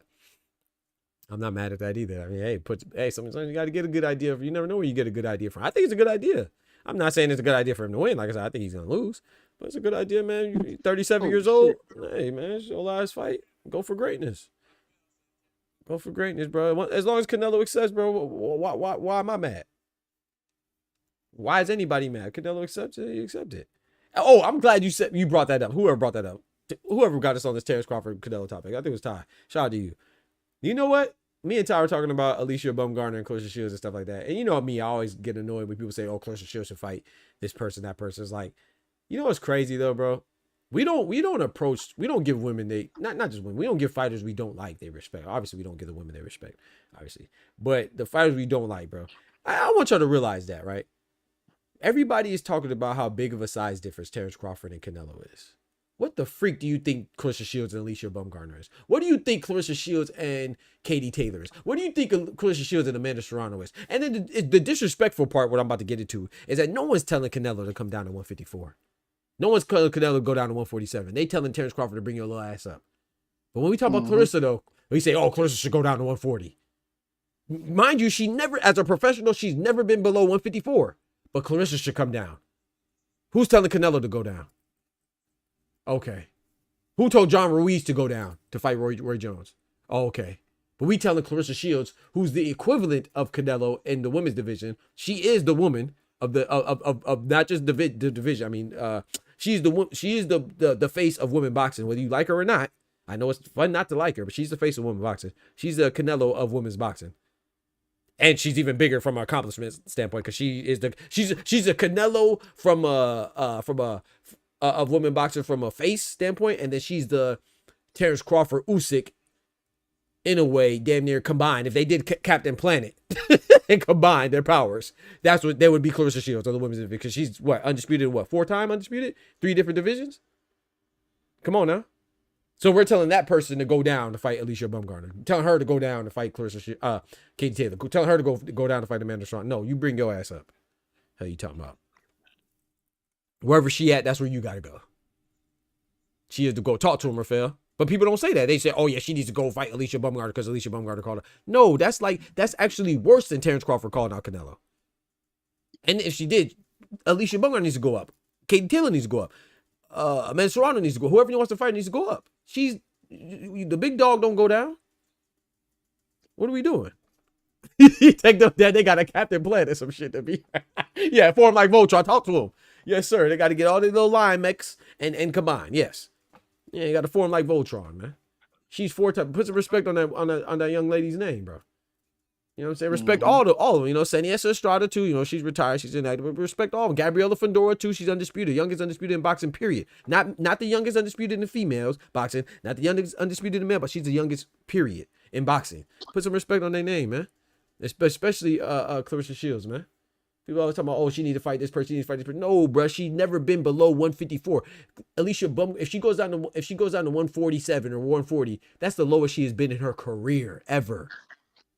What are we talking about, bro? Since when does the person that people are gunning for accommodates a smaller person trying to come up? No. Hell no. Nah. Mayer wants that smoke too. Shout out to Mayer. I like Michaela Mayer. I like them all though. The only female boxer I don't really care for, I can't even think of any. I don't know. I can't really think of that. I don't like that I dislike. There's some I like more than others. I like Yo Castavallo. See, I don't be hearing what she say much. You know, I know what she fought. Why you don't like? Because what she say when she fought Estrada? She said something crazy. I mean, it's just how she carried herself. Her demeanor. Okay. And the shit she says. I actually like that fight. I ain't gonna lie. That's a good fight. Mayer and Shields both from some fine shit. Yeah, I like Michaela Mayer. I don't Mayer fine shit. Yeah, what? Hey, 2 each his own, man. Chill out, bro. Chill. I like Michaela Mayer. Man. She on the intro, bro. Chill, bro. All right, that's some fine shit. Yeah, she's from Colorado too, man. Shout out to Michaela Mayer. I really like Michaela Mayer. I don't know what it is, but I do like her. I just like her energy as she get off. She definitely says she about that life. And I'm going for her against Sandy Ryan again too. But I'm trying to think of any of the women, but like I will say this relative to how much people like her. I'm not like a big Amanda Serrano fan. Like I think she's good, but I'm not like a huge fan of her. I like Alicia Baumgartner a lot. I like Michaela Mayer a lot. I like Sky Nicholson a lot. I like Caroline Dubois, Gabriela Fedora, Clarissa Shields, obviously. Amanda got too much Mick on her name. Yep. I like Chantel Cameron a lot, despite, you know what I'm talking about. Shout out to my boy Ty. We're not going to disclose that, but I still like Chantel Cameron a lot. Katie Taylor I like too. I think Katie Taylor's a little shaky, you know what I'm saying, with her tactics, you know. I think people are afraid to call it what it is. That's one thing. I don't really have any bias, you know. I remain objective. I thought that what she did should have been called against Amanda Serrano, that second fight. But at the same time, Amanda Serrano has to adapt too. She has to adapt. You know, Chantel Cameron did. She fought the same person. Wasn't it Cameron that fought her in Ireland? Yep. That fight was Mickey. In Ireland, Chantel Cameron went over there and fought. That's the trilogy we should want to see. We are people screaming for a trilogy where whether you like it or not, you know, Katie Taylor's 2-0.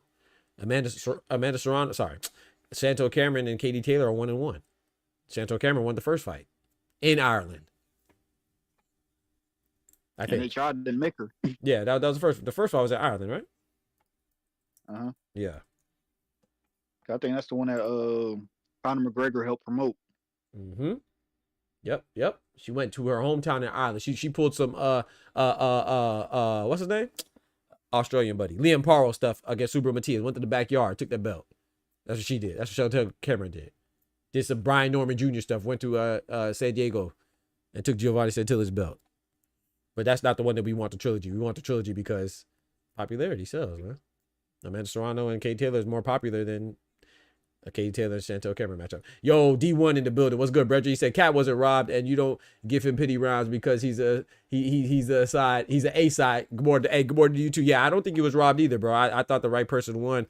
I think that like I was saying earlier, this is just a conversation, bro. I ain't no we like to have conversations around here, and I agree. I don't think he was robbed. I think Barboza did enough. You know, he did enough to win. Now, I had CATTERALL win in 7-5, but like I said, CATTERALL is kind of, I think he gets kind of arrogant, you know, or lazy, whatever you want to call it, or complacent.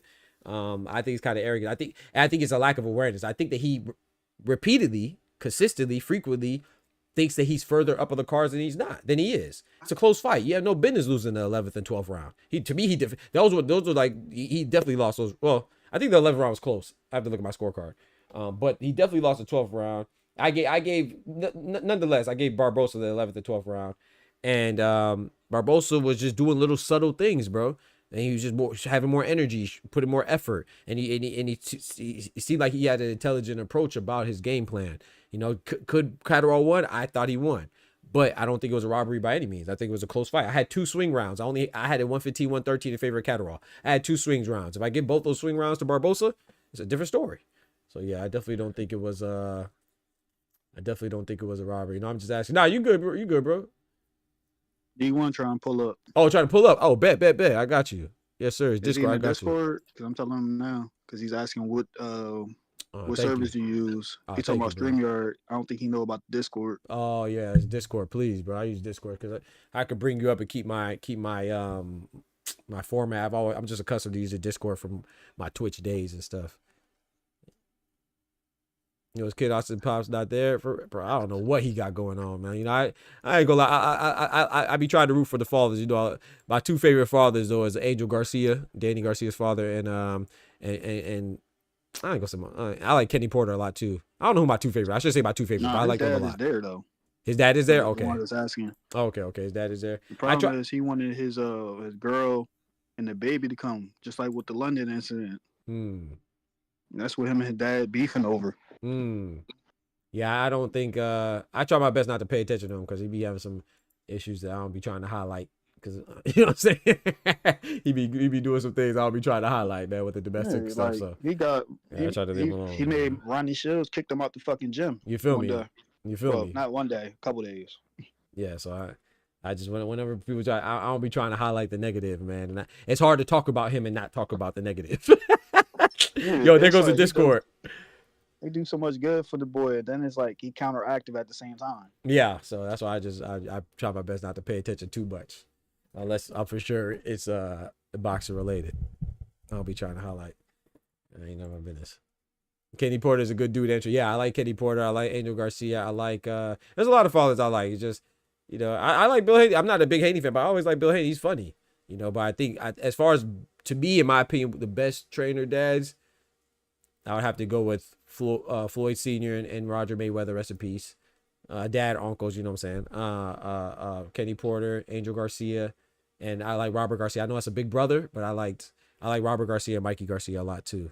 And of course, I like Papachenko. You can't knock Papachenko. You know, he do his thing, but he's just not out there like that. So I don't really have like a gauge on if I like him or, you know what I'm saying? So I mean, I like the fact that he's in the background, of course.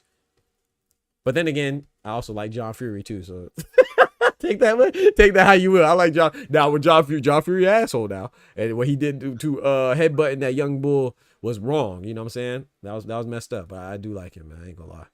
Cause he just seems authentic. I like when people are, even if you're a butthole, as long as I can feel that you're genuine, I tend to still kind of like you know. But when I feel like you're just doing stuff for the cameras, that's why I don't really rock. Yo, we got Ryan Frazier in the building. What's good, brethren?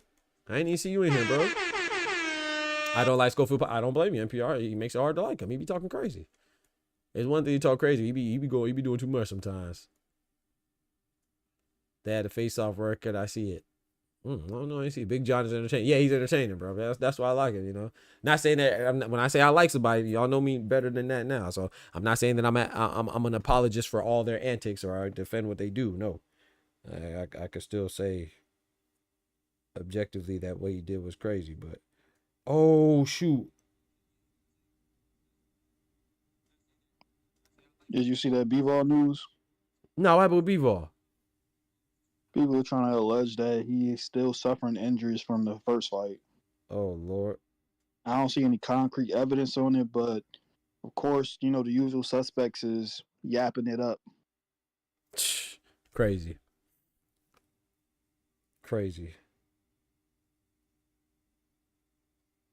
Man, I hope bro, hey, I hope not, bro, because he gonna need he need everything to make that fight competitive.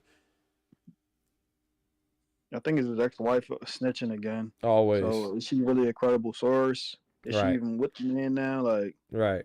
out there snitching. Oh shit, Ryan saying he is.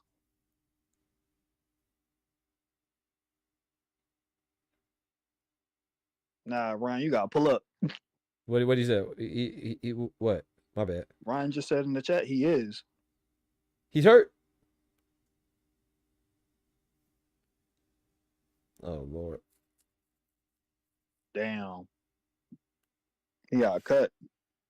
They've already setting up the excuses. He said he would bring the fight to Archer this time. Now he's still injured. Bivol got cut under his eye. It still looks. Oh no. At least it's under and not above, but still, that's still bad.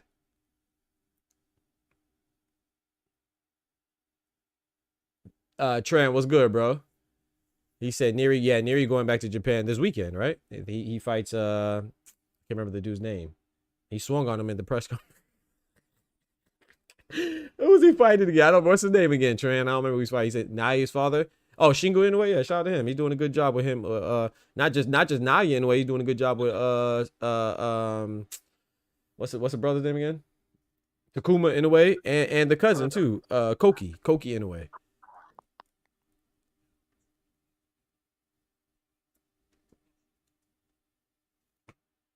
Nah, hurt, but it was a quick turnaround. Dang. Yeah, you can pull up if anybody want to pull up. He said, yeah, appreciate it, Ty. Yeah, Ty give you the instructions, D1. Yeah, man, join Discord, please, bro. I'd be dope. Had the homies come through. Rogers, Floyd Jr.'s uncle. Yeah, I literally said that. What? Yeah, we just go. Yeah, I didn't see who said it first. That was my fault. 118 on standby Monday.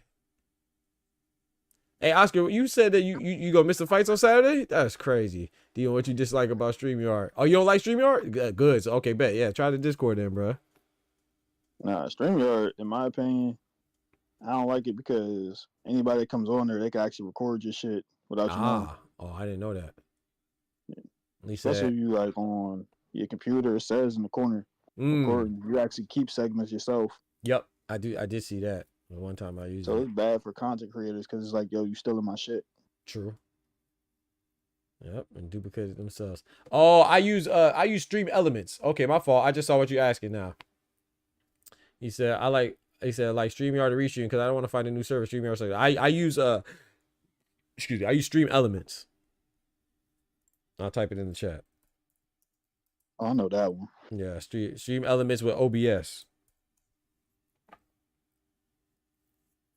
What should I use? I've been using this so I can customize. I like to customize my stuff, get my own little flair. Yeah, Twitch. Yeah, facts. Yeah, facts. I used to use Streamlabs OBS, but then Stream Elements let me bring up my music videos. I used to play music videos while I'm playing the game, and Streamlabs discontinued that feature, so then I switched to StreamYard. That was a bitch too. I mean, not StreamYard, Stream Elements. That was a bitch, that transition, but we did it. So that's why I don't want to leave it.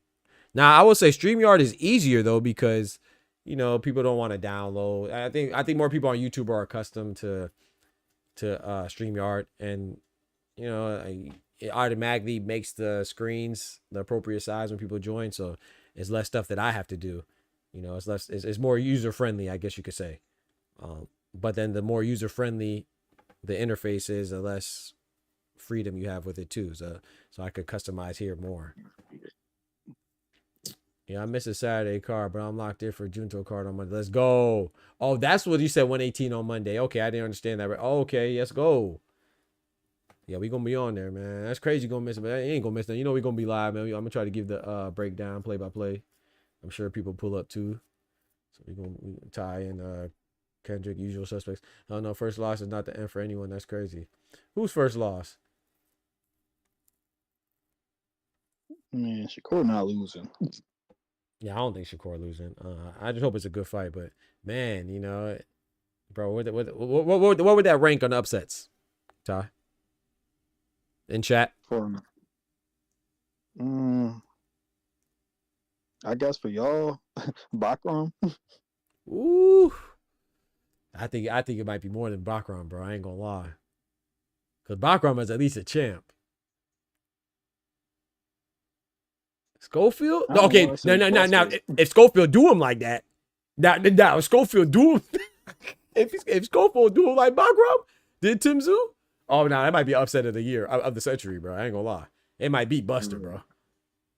If Kid Austin does Shakur like Bakram did Tim Tszyu and he gets the belt. Oh no. And he what, 21, 22? Or whatever. He is 23, something like that. Young. I'm sitting there counting punches because I don't think he landed. I'm telling you, yeah, facts. I ain't gonna lie, I think it's gonna look kind of bad, especially if he's not locked in. Yeah, NPR, I agree, NPR. It might be all time, bro. That might be all time. But I was just saying an upset win. I wasn't saying like a devastating knockout victory. But if he devastatingly oh man, if it's a devastating knockout, oh boy. Yeah, he was getting pieced up by the southpaws he brought into camp. Yeah. Tech is with you. He said Floyd won't even land 20% of his punches. Book it. Yeah, I agree. We got to see how Shakur hands hold up.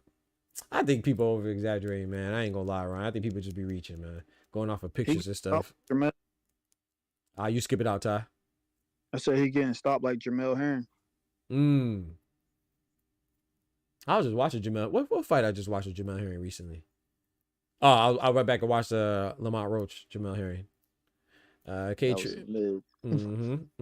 You got Adamas beating Shiraz. Kid also gonna get destroyed. He really, yeah, I think so too. None of the bitch ass coworkers wanted to switch days. Damn, none of my bitch ass coworkers. Jay Prince will let her organize event in the crowd so secure keep it though. Oh no, man. What's with the conspiracy theories? You feel me? You got them conspiracies from Jay Prince. NPR said Ty's an insider source. Hey man, Ty Jay Prince was really moving some shit around here to help out Jared, don't you think? I guess Piccoli. I'm counting on your commentary, Bridget. I got you, bro. I'm gonna be lit. That it's gonna be lit, and I'm gonna make sure I'm locked in. Good Lord willing, man. God bless me to see the day, man. I'm excited, bro. Like, can you imagine what we gonna watch on Saturday, bro? Is like what we watched on February 14th. Those were good fights. Because we knew people. But it's gonna be good fights and we know everybody. Like you could, okay, maybe I'm exaggerating when I say all the fights. They weren't all good fights, but it was pretty good. We had a fight with Nico Ali Walsh in there. He lost. We got Jared Anderson there, recognizable. He lost. He won. Disappointed. We had Xander Zayas, a Slava Spomer, a recognizable face. We had who else? Somebody else I'm missing. Vito Milnicki, right? Recognizable face. And then we had the main event, Keyshawn and Burinche. What's the name? Both sides on February 22nd are going to be recognizable faces, and they're all going to be significant, impactful fights, meaningful fights, bro. Come on, dog. I'm be so locked in, bro. Bro, I think fight of the night is going to be Israel Madrimov and Virgil Ortiz. This man Ty laughing, bro. Why you laughing, bro?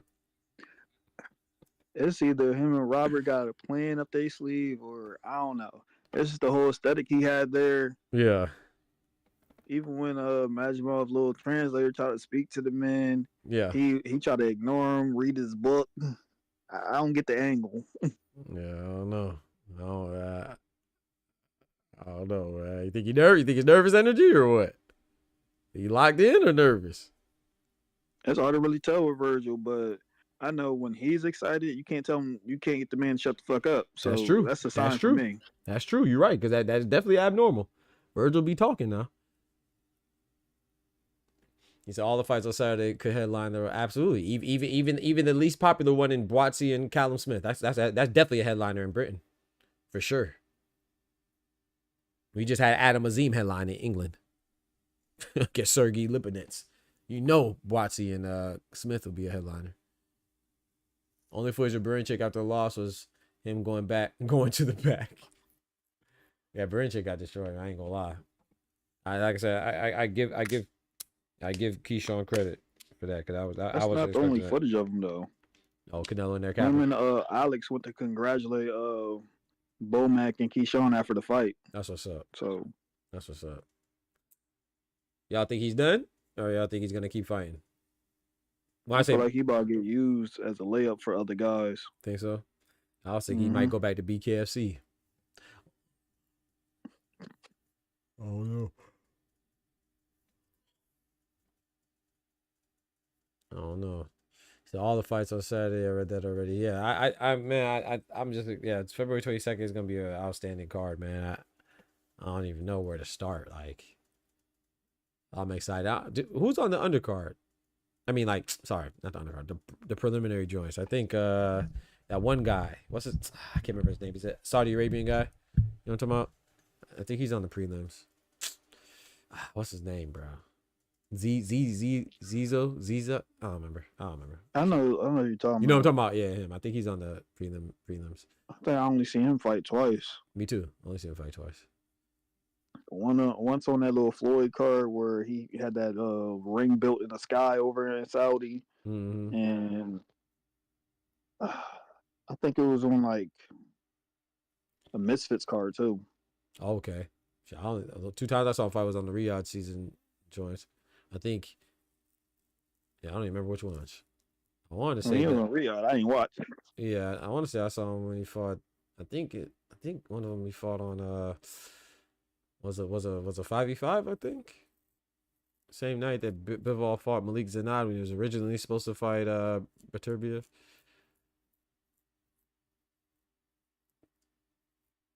Barinchak weak to the body. I think Lemos may get it done if he improved. I don't know. Where's Lemos? Is Lemos going to still fight at 135?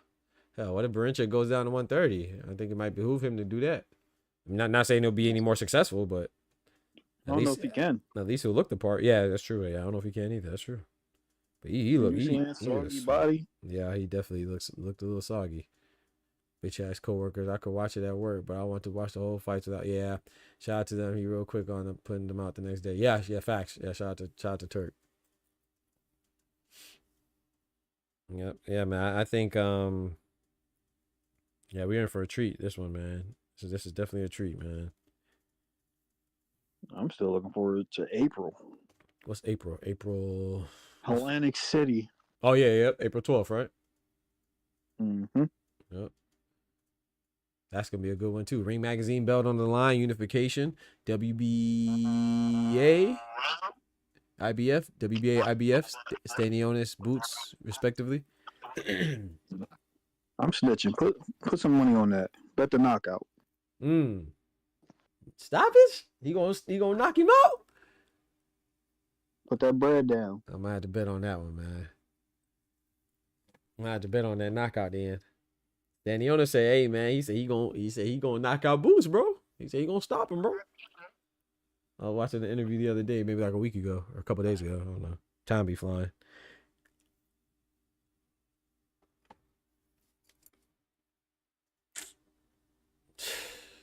Man, this fight's gonna be so good. These fights. I just hope nobody has a last minute cancellation. But that's good. They're all in where they're supposed to be in Saudi Arabia. So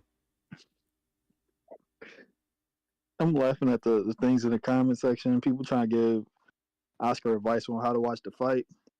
Low key, I would tape the phone somewhere and just throw the fight on. Put one earbud in. You good? Yeah. Yeah, those fights, man. I'm sorry, my boy has to miss that, man. That sucks. Ain't that how life is, though, right? I just pray we have good weather and everything. My connection don't go out. What you both looking forward to it, man? Like, remember when Clarissa Shields? Who Clarissa fought? Not Daniel Perkins, but before that, who's she fighting in? I don't even remember. Jonice or something. Yep. Vanessa Jonice LePage. Yep. She fought. I was looking forward to that fight, and I was looking forward to Lomachenko versus Kambosos, and that's when the tornadoes hit. And I ain't had power for 6 days. Yep, I ain't had power for 6 days. Gosh, you missed 2 motherfuckers get packed out. Yep, missed both of them joints live. I was like, dang. I think like the weekend before that and the weekend after that, I don't think there were any good fights, if I'm not mistaken. I was like, come on, man. Yo, who did Clarissa hit harder, Jonice or Perkins? I ain't gonna lie. I think she hit Perkins harder, bro. You see that soul leave her eyes, bro? Like, yes, bro. Oh my goodness, where her eyes rolled back, and that's the thing. It's just because she's tall. I just feel like it was just a perfect shot, bro. And she's already stiff, and she was standing straight up, lined up. Bink. Oh my lord. I feel like Jonice was scared to get hit how Daniel Perkins got hit. Yeah. So like she was, Okay. you know what I'm saying, she wasn't getting hit hard. She was getting hit hard for sure, but she was already kind of, you know. Perkins showed me why Jonice ain't want to fight her. Exactly. People talk all that trash, man. But Jonice, yeah, she might have been 5-0, 42 years old, but her last fight against what, Christiane Fahey, that didn't look. She bloodied that girl up and stopped her too. I think, right? I think she stopped her. She If I got a remember Hearns type style to her. Right. She ain't no slouch. The way she brings the elbow in and she just flicks that motherfucker out there. Oh my gosh, right. She that was a crazy fight, man. She stopped her. Tex says the GOAT Mad Perkins look like an elephant. Right, I'm telling you. Bud been fight once a year. I don't even know why people are asking Bud to fight multiple times a year. I'm so tired of seeing that. I saw this one guy. Works for him, cool. Right, this one guy talking about, oh yeah, Bud. So he said somebody fighting multiple times. He said Bud could never. Yeah, Bud is also 37 years old. He's undisputed two weight divisions. So the guy that you're comparing him to doesn't have the, most likely, unless it's Usyk or anyway, he doesn't have the accolades that Bud has. So he's not a spring chicken. Why should he fight multiple times a year? Of course, I would like it. Just like Tank. I want Tank to fight multiple times a year. I want Canelo to fight more times a year. I want Terrence Crawford. I mean, I like seeing these good fighters. But it's not like he just started fighting once a year. This man Bud been fighting once a year for a long time now, and he's not a spring chicken. You know? Yeah. I kind of hate that people say that about him. Because when he was fighting multiple times a year, people had a problem with him taking the tune-up and then taking a big fight. Come on, bro. People always have a problem. If that's the worst thing you could say about him is, then I mean, it lets you know how strong his resume is, and his you know, his how high his skills are, strong his resume is, how little stuff you have to say about him. Shit, remember the glove situation? Everybody was running around. Oh, the gloves ripped on him. Yeah, I mean, it's the snack. I'm like, what the fuck? Yeah, it's always something, man. Always nonsense, man. That's why it's like even with the snacks, it's like even with Oscar Duarte. That's why I want to shut that down. People talking about the man got the Austrian from Ryan Garcia. It's like, bro, the man just won a good fight, bro. And look good while doing it. Why you got to be on Austrian, bro? And not saying, you know, and if he is, let it happen.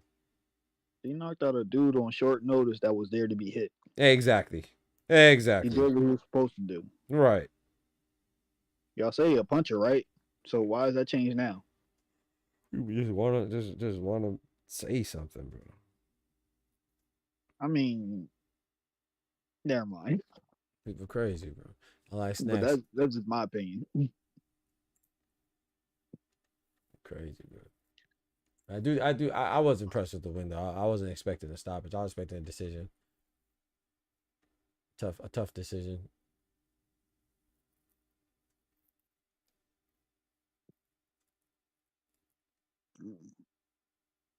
But yeah, it's a short notice, and yeah, he did what he's supposed to do, man.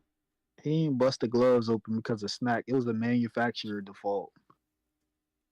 Everlast even put out a full statement on it because they messed up on 2 sets of gloves. Oh, the other Davis, my bad, switch subject. I just saw Kelvin Davis returning on Pro Box on March 8th. I was wondering why he wasn't on this card. He might as well fight me. That's crazy. So I could beat him up again.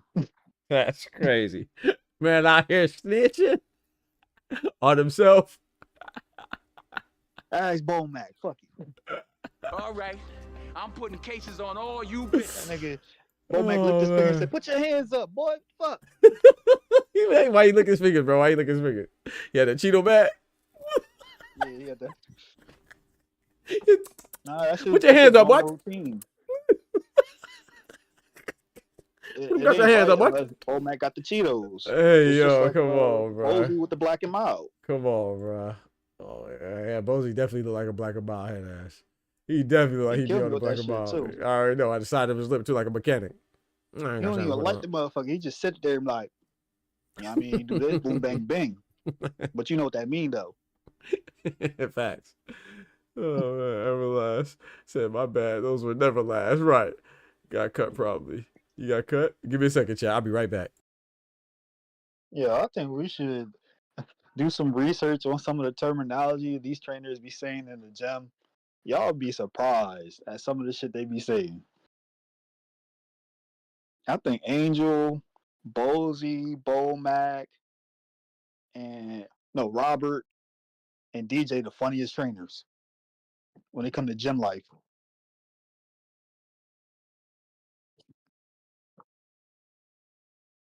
He said Cheetos only good after eating it between too much. I love Cheetos, man. I with Boback on that. Me and Boback could be friends because he done tried to fight me. I'd have been all in his Cheeto stash. Nah, he told you, yo, you gotta run 2.5 miles and come back with 3 family-sized bags. Ask Amir Khan. That's crazy, bro. Came in here thinking shit was sweet. Mm-hmm. Don't forget to smack that like button, man. Oh, also too, man, new rules too. Man, shout out to the membership, to re-up on the membership from Tech Them Down. We need more memberships, man. We need 9 more memberships to get a new emote. That's number 1. But number 2, also new rules too. I forgot to say, what was it? When people call in, you're gonna have a time limit too, unless you so if you're a member, you get more time on the call in other show. But I'm gonna limit people on the call-ins too, because sometimes we get a little distractions. Sometimes just be, I don't know how to keep people out, so we're gonna put a little time period on people joining as well, and the members get more time. That's what we're gonna do. Just move around, Doc. Bomac will gas after 2 facts. I don't know, man. When you that food motivation factor, man, I don't know, bro.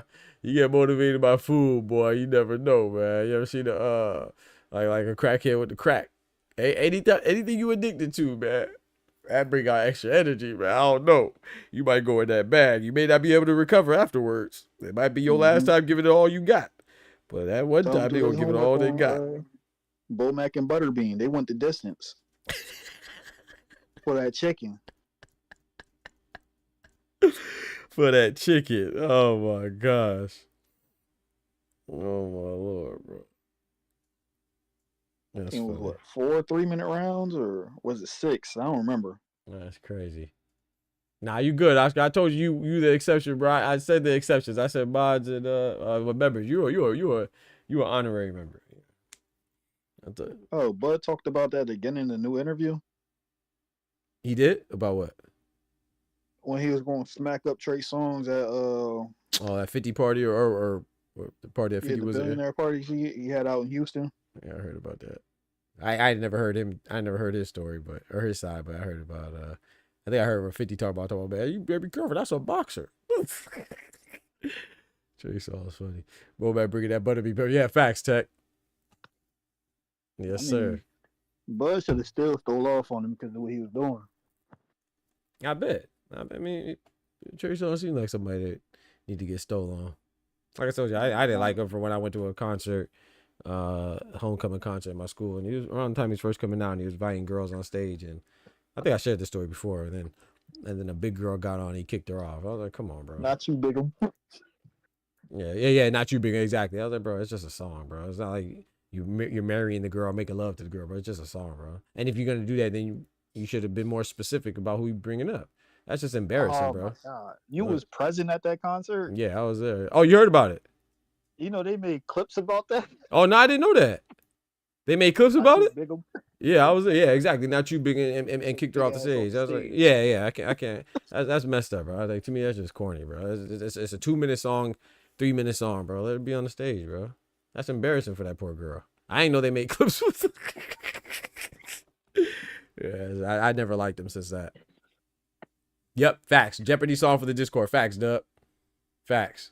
Of course, you know the regular guests are gonna be, you know, I don't want to say immune, but you know you're gonna get more. Y'all know what it is. But just for the, I'm putting that shit on for myself. Yeah, I'm just gonna, like, when people are on, they're just gonna you know. I don't know what the time limit. I haven't decided, but I know I put like different perks on the membership, so I think that'd be better. I encourage people to be members too. We need more members to grow, and we need more people to grow. We need more subscribers, all that stuff. We're gonna keep going. We're just trying to think of ways to enhance the channel and enhance the experience. Yeah, because I don't really be like in other like bigger channels, which maybe I should. But I just don't. I don't know. I like doing my own thing, man. You're gonna get there when we I get got there. a suggestion.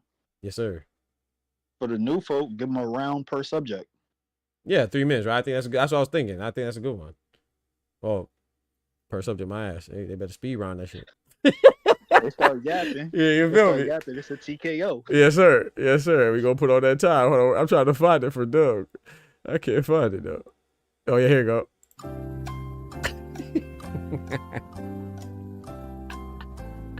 Cocaine is a hell of a drug. Yes, sir. Wrap it up. Wrap it up, B. This is not a test. It's the real deal. Help me. Help me. Nigga. That's what I was playing when he was talking the other day. He did. He heard it. He was back. Hey, Cito funny, man. Shout out to my boy Cito, man. I think he was in here earlier. Oh, he was? I probably missed his message.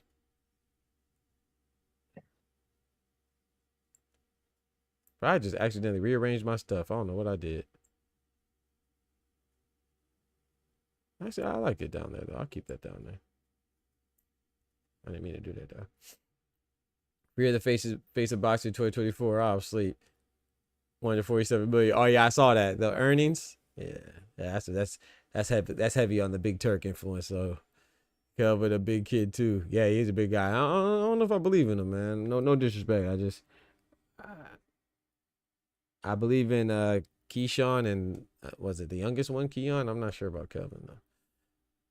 Of course, I got DB3. I don't know about the Vargas. The only one I believe in Vargas ones is the youngest one, Emiliano. I'm not sure about the other ones yet. Doc, you had your Chick-fil-A? Nope. I need to get it. I'm hungry too. That's why I'm about to go ahead and get off, man. I need to go grab me some food, man. I should have got some Chick-fil-A. It's too late now. Well, I mean not too late, but too late for the breakfast thing. I have something I have to prepare for at 12 o'clock anyway. So, but yeah, so the membership I have is, of course, a Boxing Talk graduate. You get extra time for the call-ins, loyalty badges, emojis, member shout-outs.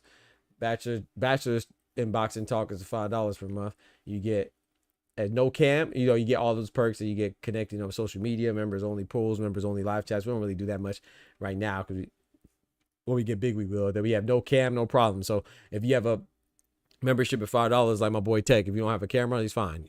You don't need a camera. That's the perk of that membership. Masters in Boxing Talk is when you get, whenever I play games, if you want to run it. I haven't played a game in a while, though, full disclosure. But you can also pick the topic, you know what I'm saying? Plug in your social media, what's wrong with advertiser social media, too.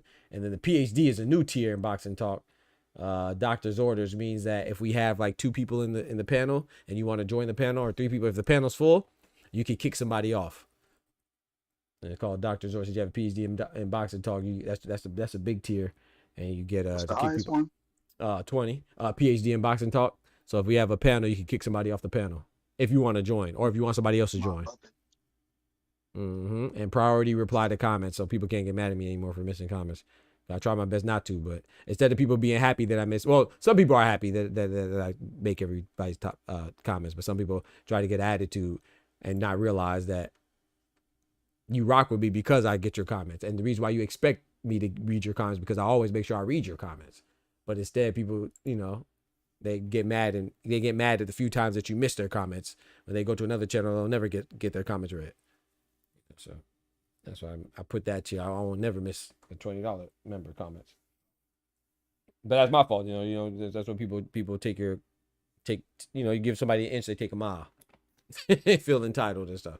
And so that's just human nature, though, not on them. It's just human nature, When someone's nice to you, then you're so used to them being nice, if they mess around and accidentally mess up or something, then they not even mess up, they just miss a comment or something, it's a problem. It's not a problem anywhere else, but it's a problem where the person hits your comment all the time. That's crazy. What's a chat favorite, Tay? What is that? You barely read my comments. I think you. That's cap. That's cap. Everyone's coming. Thank you, Ryan. Thank you, Ryan. Yeah, but some people don't realize that. That's why I get back at me the other day. I ain't gonna say who it is. You know what I'm saying? It's crazy though. But I shouldn't get bothered by it anyway. It's life. But It's just annoying. It makes me want to read their comments less. I'm not gonna lie to you. It does. If Jutos and Seiya Susumi win, do they unify next? I hope so. We need some unifications at 118, brother. You know that. We need unifications everywhere. Everywhere there's 4 champions, we need unifications, bro. I'm big on unifications. You know me. We need unifications at 118, 115. Well, shout out to Bam Rodriguez and Puma Martinez. They're supposedly in talks. So, you know, we need unifications at 115, 118. Yeah, Ty know who I'm talking about, but I ain't gonna say no names, you know. I'm ready to say because I got love for everybody. But that person that you're thinking of is not the only person that said that, you know, that did it. It's just, but that one, I thought they did a little too much. Which annoyed me. I'm here because I feel heard. Thank you, Kendrick. Thank you, bro. Thank you, bro. I know. Thank you, brother. And saying, you know, I'm here because I feel heard. I appreciate that, bro.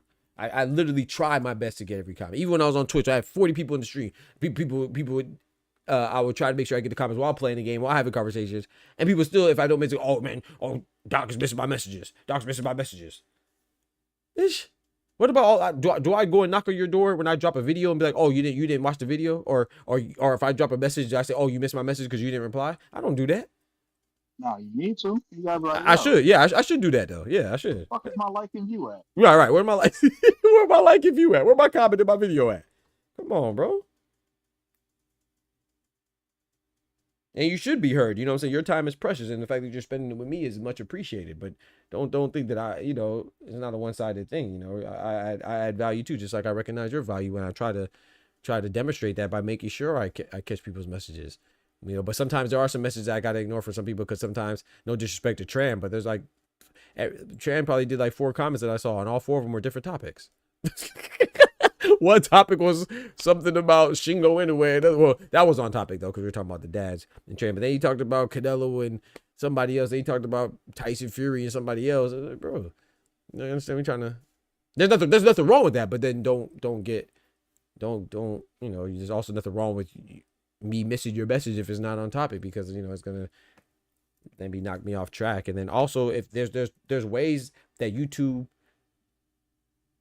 has to accommodate that, right? There's 3 things that you could do. If I miss your message, you could type it again. That's 1. You could not type at all. That's 2. And then number 3, you could use the built-in function like that Dub just did, super chat. That's how I don't miss it. But if you don't want to do those 3 things, you want to complain, then I mean that's on you. You got to solve your own problem. Be proactive. Solve your own problem, bro. Or sis. Dub says, I pay for my silliness. Thank you for your patience. Nah, I love it, bro. I appreciate it, man. Shout out to you dropping that bread, that cheese, that butter.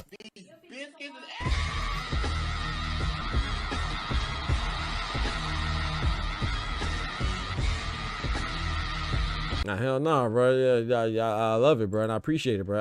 Also adds flavor to the stream. I love silliness too. I love to talk, but if I don't get your message, don't think I'm doing it because I don't like you. What the heck? I appreciate it. Even the silly ones, I appreciate it. Make brackets for every division for the return world up. You see, there you go again. Shout out to Trent. But I appreciate that though, because sometimes I will see something I want to address. But also too, I want to say, I want to talk about. I do have to go. I forgot I have to go slide somewhere at 12 o'clock. But also too, I want to ask, what y'all think about the Brian Norman and Greg Hackett thing, man? I actually thought it was dope, man. I want to salute both of them, regardless of who you thought won. I thought the right person won. All full disclosure, I didn't catch all the rounds though. But I saw the highlights and I tried to start watching it, but I started doing something. I think I only watched like 2 or 3 rounds in its entirety. But Brian Norman Sr. looked in shape, man. But most important than that, shout out to both of them for fighting, bro. Regardless of who won, to me, I respect the hell out of both of them. I don't have to like them. I don't really know him like that, especially not Greg Hackett. I don't really know him. I don't really know Brian Norman Sr. Of course, I know him more because I see him more and I pay attention. I watch him because of boxing and stuff. I want to hear what he says in regards to fights and his son and stuff like that. But I don't know them. But I respect them, man. You gotta respect because they talk trash. I don't know how it started, but I'm assuming they talk trash to each other. They said, let's settle in the ring. That's fire. That's fire, bro. Because I know there's some other people, like other content creators talking that shit. But then when it comes down to it, you don't hear nothing from them since. You know what I'm saying? In regards to, yeah, so yeah, you some whole pussy. And if you feel like I'm talking to you, I'm probably talking to you, even if I don't know I'm talking to you. You just have a guilty conscience, you know. So yeah, shout out to them, man. I respect the hell out of Greg Hackett and Brian Norman Sr. Regardless of who won, it's not even about who won. It's the fact that you are men at the end of the day. And, you know, if it comes down to it, you talk a little too hot, you get your head bust. And they were both down to stand on what they was talking about. So shout out to them, and they did it in a civilized manner. That's love. You know what I'm saying? They ain't take it to the street. They ain't do nothing that, you know, outrageous or ridiculous, or they kept it in the confines of what they were probably discussing that got them into the argument, probably boxing. So shout out to them. Enough respect. But who do y'all think won? I saw some people saying that they think that he lost, that Brian Norman Sr. actually lost, and I seen some people saying that they thought the right person won. And what y'all think? He charged it for air. Like, he charged it for air. He about to be a Jehovah's Witness on YouTube video. That's crazy. Not gonna get lasagna. Lasagna sound good. That sounds good. Wow. Oh, what happened, bro? What that mean? He said, "Who was complaining? We got to know." Bodega Ty got to know. Oh, Ty though, because he was there. But that's shame on me though, because I shouldn't have showed that it annoyed me a little bit. Because I wasn't their first time doing it though. But like I said, and they're not the only person that does it, but they do it quite repeatedly. I feel like as somebody that rocks the stream, I feel like it was kind of uncalled for, in my opinion. But it's all good though. Like I said, I'm not mad. I just felt it was necessary to put it in the memberships and stuff like that. I don't try to get beats. I got love for them. I got love for everybody. It's just that if I try to be proactive, and if I could address something, I could fix it. Then I think that's the best way I could fix it. Now I like the way I addressed it. So shout out to them. Actually, give me a good idea. Norman beat up Greg Hackett, who ducked me. I saw you put that in the comments because you said that now he'll duck you and now he'll never fight you. I saw you put that in the comments or something like that, right? Canelo, you said something about, oh great, I'll never get the Greg Hackett fight now or something. I don't remember what you said exactly verbatim. But oh no, I think Greg Hackett beat you the fuck up. Stop playing. You probably would. Yep. Yeah, but shout out to I thought like I said, I did see the whole fight. Yeah, all 5'2", right? I didn't know he was that short. I thought he was taller than that. He's a little guy. Yeah, I didn't know that. He's just heavy. Yeah, he got heavy. Yeah, I don't know why I thought he was taller. Then when I saw the fight, I was like, oh, okay. But yeah, I thought, like I said, I did. To be fair, I did not score it, so I cannot say it was the right win or the wrong win. But from what I saw, you know, I didn't finish the fight. I saw some of it. I saw some highlights. I saw full fight highlights, and then I started watching the whole thing. Actually, I ain't gonna lie. When I was full disclosure, when I was watching the highlights, I thought I was watching the full thing, and I realized I was watching the highlights when I was skipping around. I was like, "What the heck?" And I went to go watch the full thing, and then I started watching something else. Yeah, they look like Greg, the right person won. Damn, people in Hollywood thought you was a Floridian like Kodak. You Hollywood like Will Smith, slapping fools and walking back to your seat. Shout out to Will Smith, man. Yes, sir. Yes, sir. If it's justified, slap the ass, of course. Norbert calling out Tim Bradley again. I wish Tim would get him to be. Yeah, he don't need to fight. I don't want to see that fight. I mean, hey, if they wanted to do it, that's cool. But like I said, I wasn't paying attention to what Tim Bradley. If Tim Bradley talking out the side of his neck, then yeah, I don't blame Brian Norman Senior for wanting to fight. But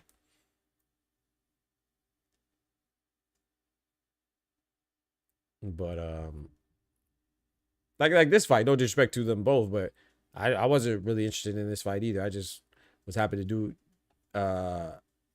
be a little free and looking for something to watch, and then I stumbled upon it, but I wasn't too interested in that.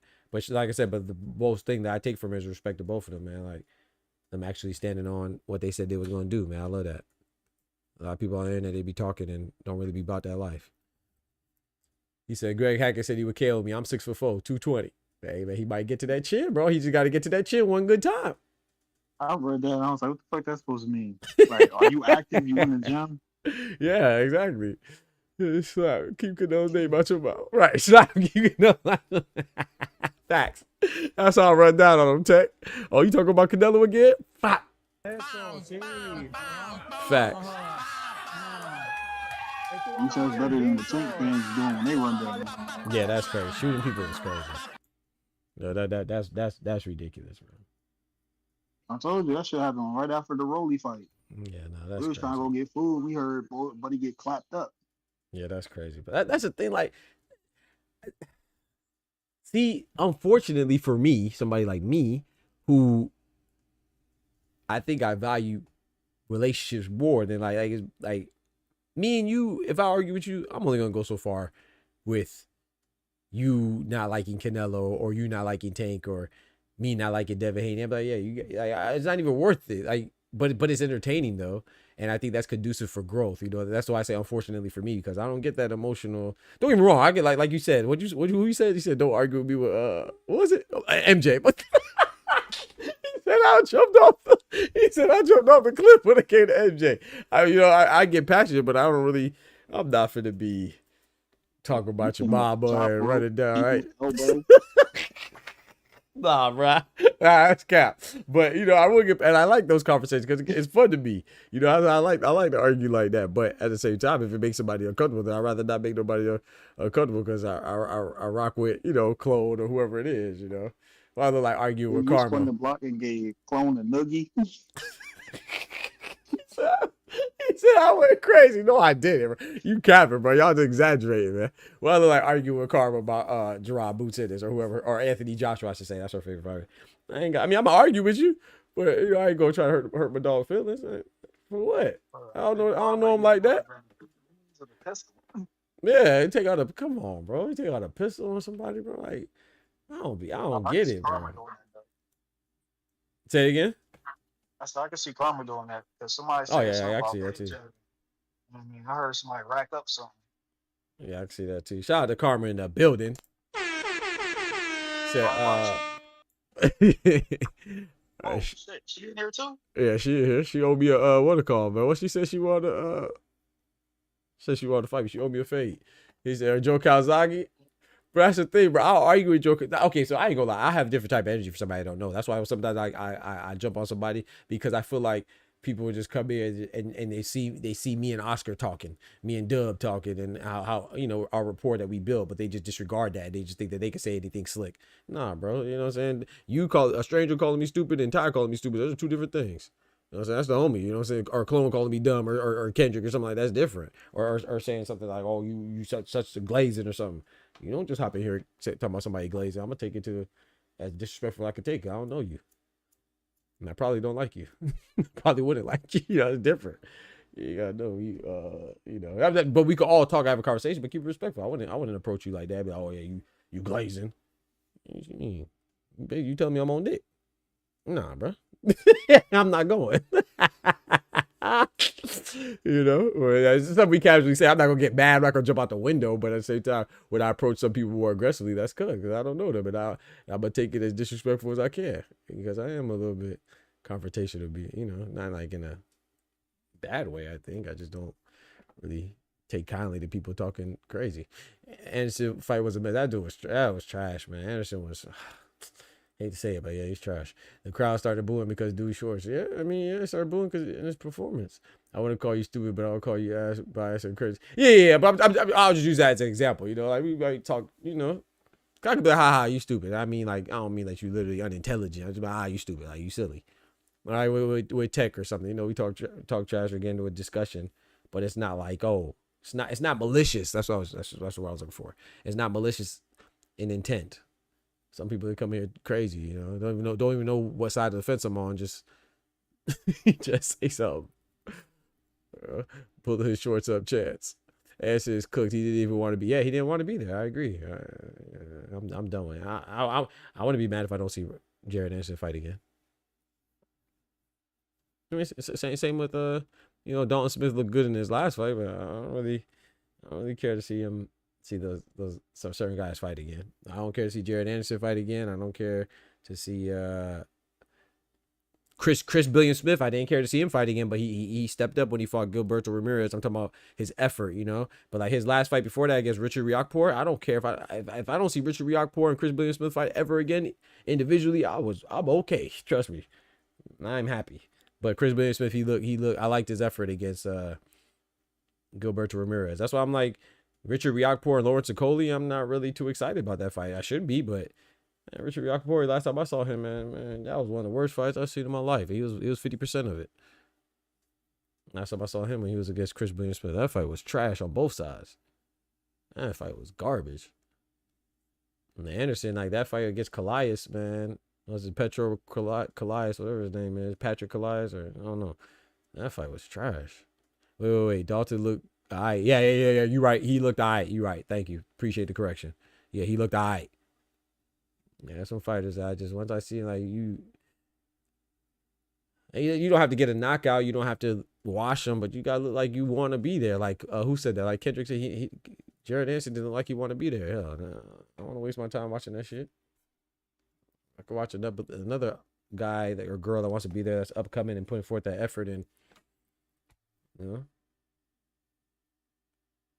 Like I said, his performance was so bad. I was hoping that he was injured so I could give him an excuse. I was trying to give him. I was like, maybe he's injured. You know, hopefully he's injured, and you know, he hurt. But then they go to the corner and they tell him go to the body. He talk about, man, I told you I don't like hitting elbows. Excuse me, said what? I told you I don't like hitting elbows. He said it again. What? I'm trying to remember this man's name, but you know who the chief matchmaker is over at Top Rank? Man, I know his name too. I can't think of it either. You seen his comments on Jared? Yes, I saw it. That boy was irate. I just read it. That's why I said I know who you're talking. I just read that. Oh man, I literally just read it, bro. We gave you a layup and you go out there and do this? Yes, bro. I can't remember his name, bro. I literally just read it. That's why I know who you're talking about. Strategically put him up early on the card. They try to do a confidence builder type thing, and he go out there and do that. Yep. Bruce Trampler. Bruce Trampler. Yep. Yep. I literally just read the articles. I know his name. I literally just read it. Yep. Bruce Trampler is his name. I asked it had baby mama. Maybe that's what it is, man. Maybe I don't know, but you gotta lock in. Who the hell is Shanae? That's crazy. He said Shanae Anderson needs to fight. No. He does not need to fight Bacoli. I saw somebody asking him about a rematch. He was like teasing with it, like we are potentially fight him again. Please don't do that. At the best, he did what he was supposed to do. Right. Serve him up to Torres Jr. Yeah, might as well. And if he beats him, then it's a win for him too. Any news about Hunter or Hrgovic? I haven't heard nothing about Michael Hunter or Philip Hrgovic. Anderson didn't like this fight because of the money being low. Maybe, but still, you gotta go in, man. Dawn looks good, not great. When we talk about world champion potential, he's more improvement for sure. He's not world level, in my opinion, yet. May never be. That's the thing. That's the thing. I feel like I felt betrayed by Dalton Smith. I liked him, bro, but Dalton Smith. Oh, I got to slide. Dalton Smith, when he called out Adam Azim after he beat Zepeda, Jorge Zepeda, I was like, bro, what are you doing, bro? Like, what are you doing, bro? You going backwards, bro. That's why it's like he's looking good. Yeah, he's looking good or all right, but guess who? Not Jorge Zepeda. I meant to say Jose Zepeda. Excuse me, not Jorge Zepeda. Jose Zepeda. Excuse me. Bacoli would separate Anderson from his tattoos and the facts. Would knock out his stomach lining. I'm telling you, that's a fact, bro. Pause. That sounds crazy. No, did he? Hey yo. But yeah, man, I'm about to go ahead and slide, man. Hey, Ty, appreciate you pulling up, man, and hitting us with the facts, man. I appreciate you, bro. God bless. I'll be back on for the late show. Good Lord willing. All right, bro. Yes, sir, man. Yes, sir. Appreciate y'all, man. For real. Appreciate y'all pulling up, man. Shout out to everybody for the love. Y'all know what time it is. About to go ahead and slide, chat. You know this. Before we do that, before I slide, a quick little recap. Shout out to my boy Tech. You know what I'm saying? Tech for activating one of the new membership alerts, man. Shout out to my boy. You know what I'm saying? My boy said he read up for that 8 month, man. He said, I'm not going nowhere. I'm not leaving. I'm not fucking leaving.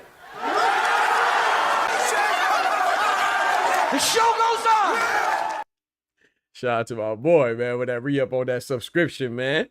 Boy said he's committed for another 30 days at least, man. Shout out to him. Shout out to Candy Slim for the $5. Shout out to Oscar for the $10. The hello yellow in the chat, you know what I'm saying? Line up the graffiti chat walls, you know what I'm saying? Line up the chat walls with the graffiti. Shout out to Oscar for the $5 again. Shout out to Dub for the $2. And then shout out to Clone for $5 right now, the late night. I mean, the buzzer beater donation, man. Shout out to my boy Clone with the big $5, man. I appreciate it, man. Dropping that bread, that cheese, that butter.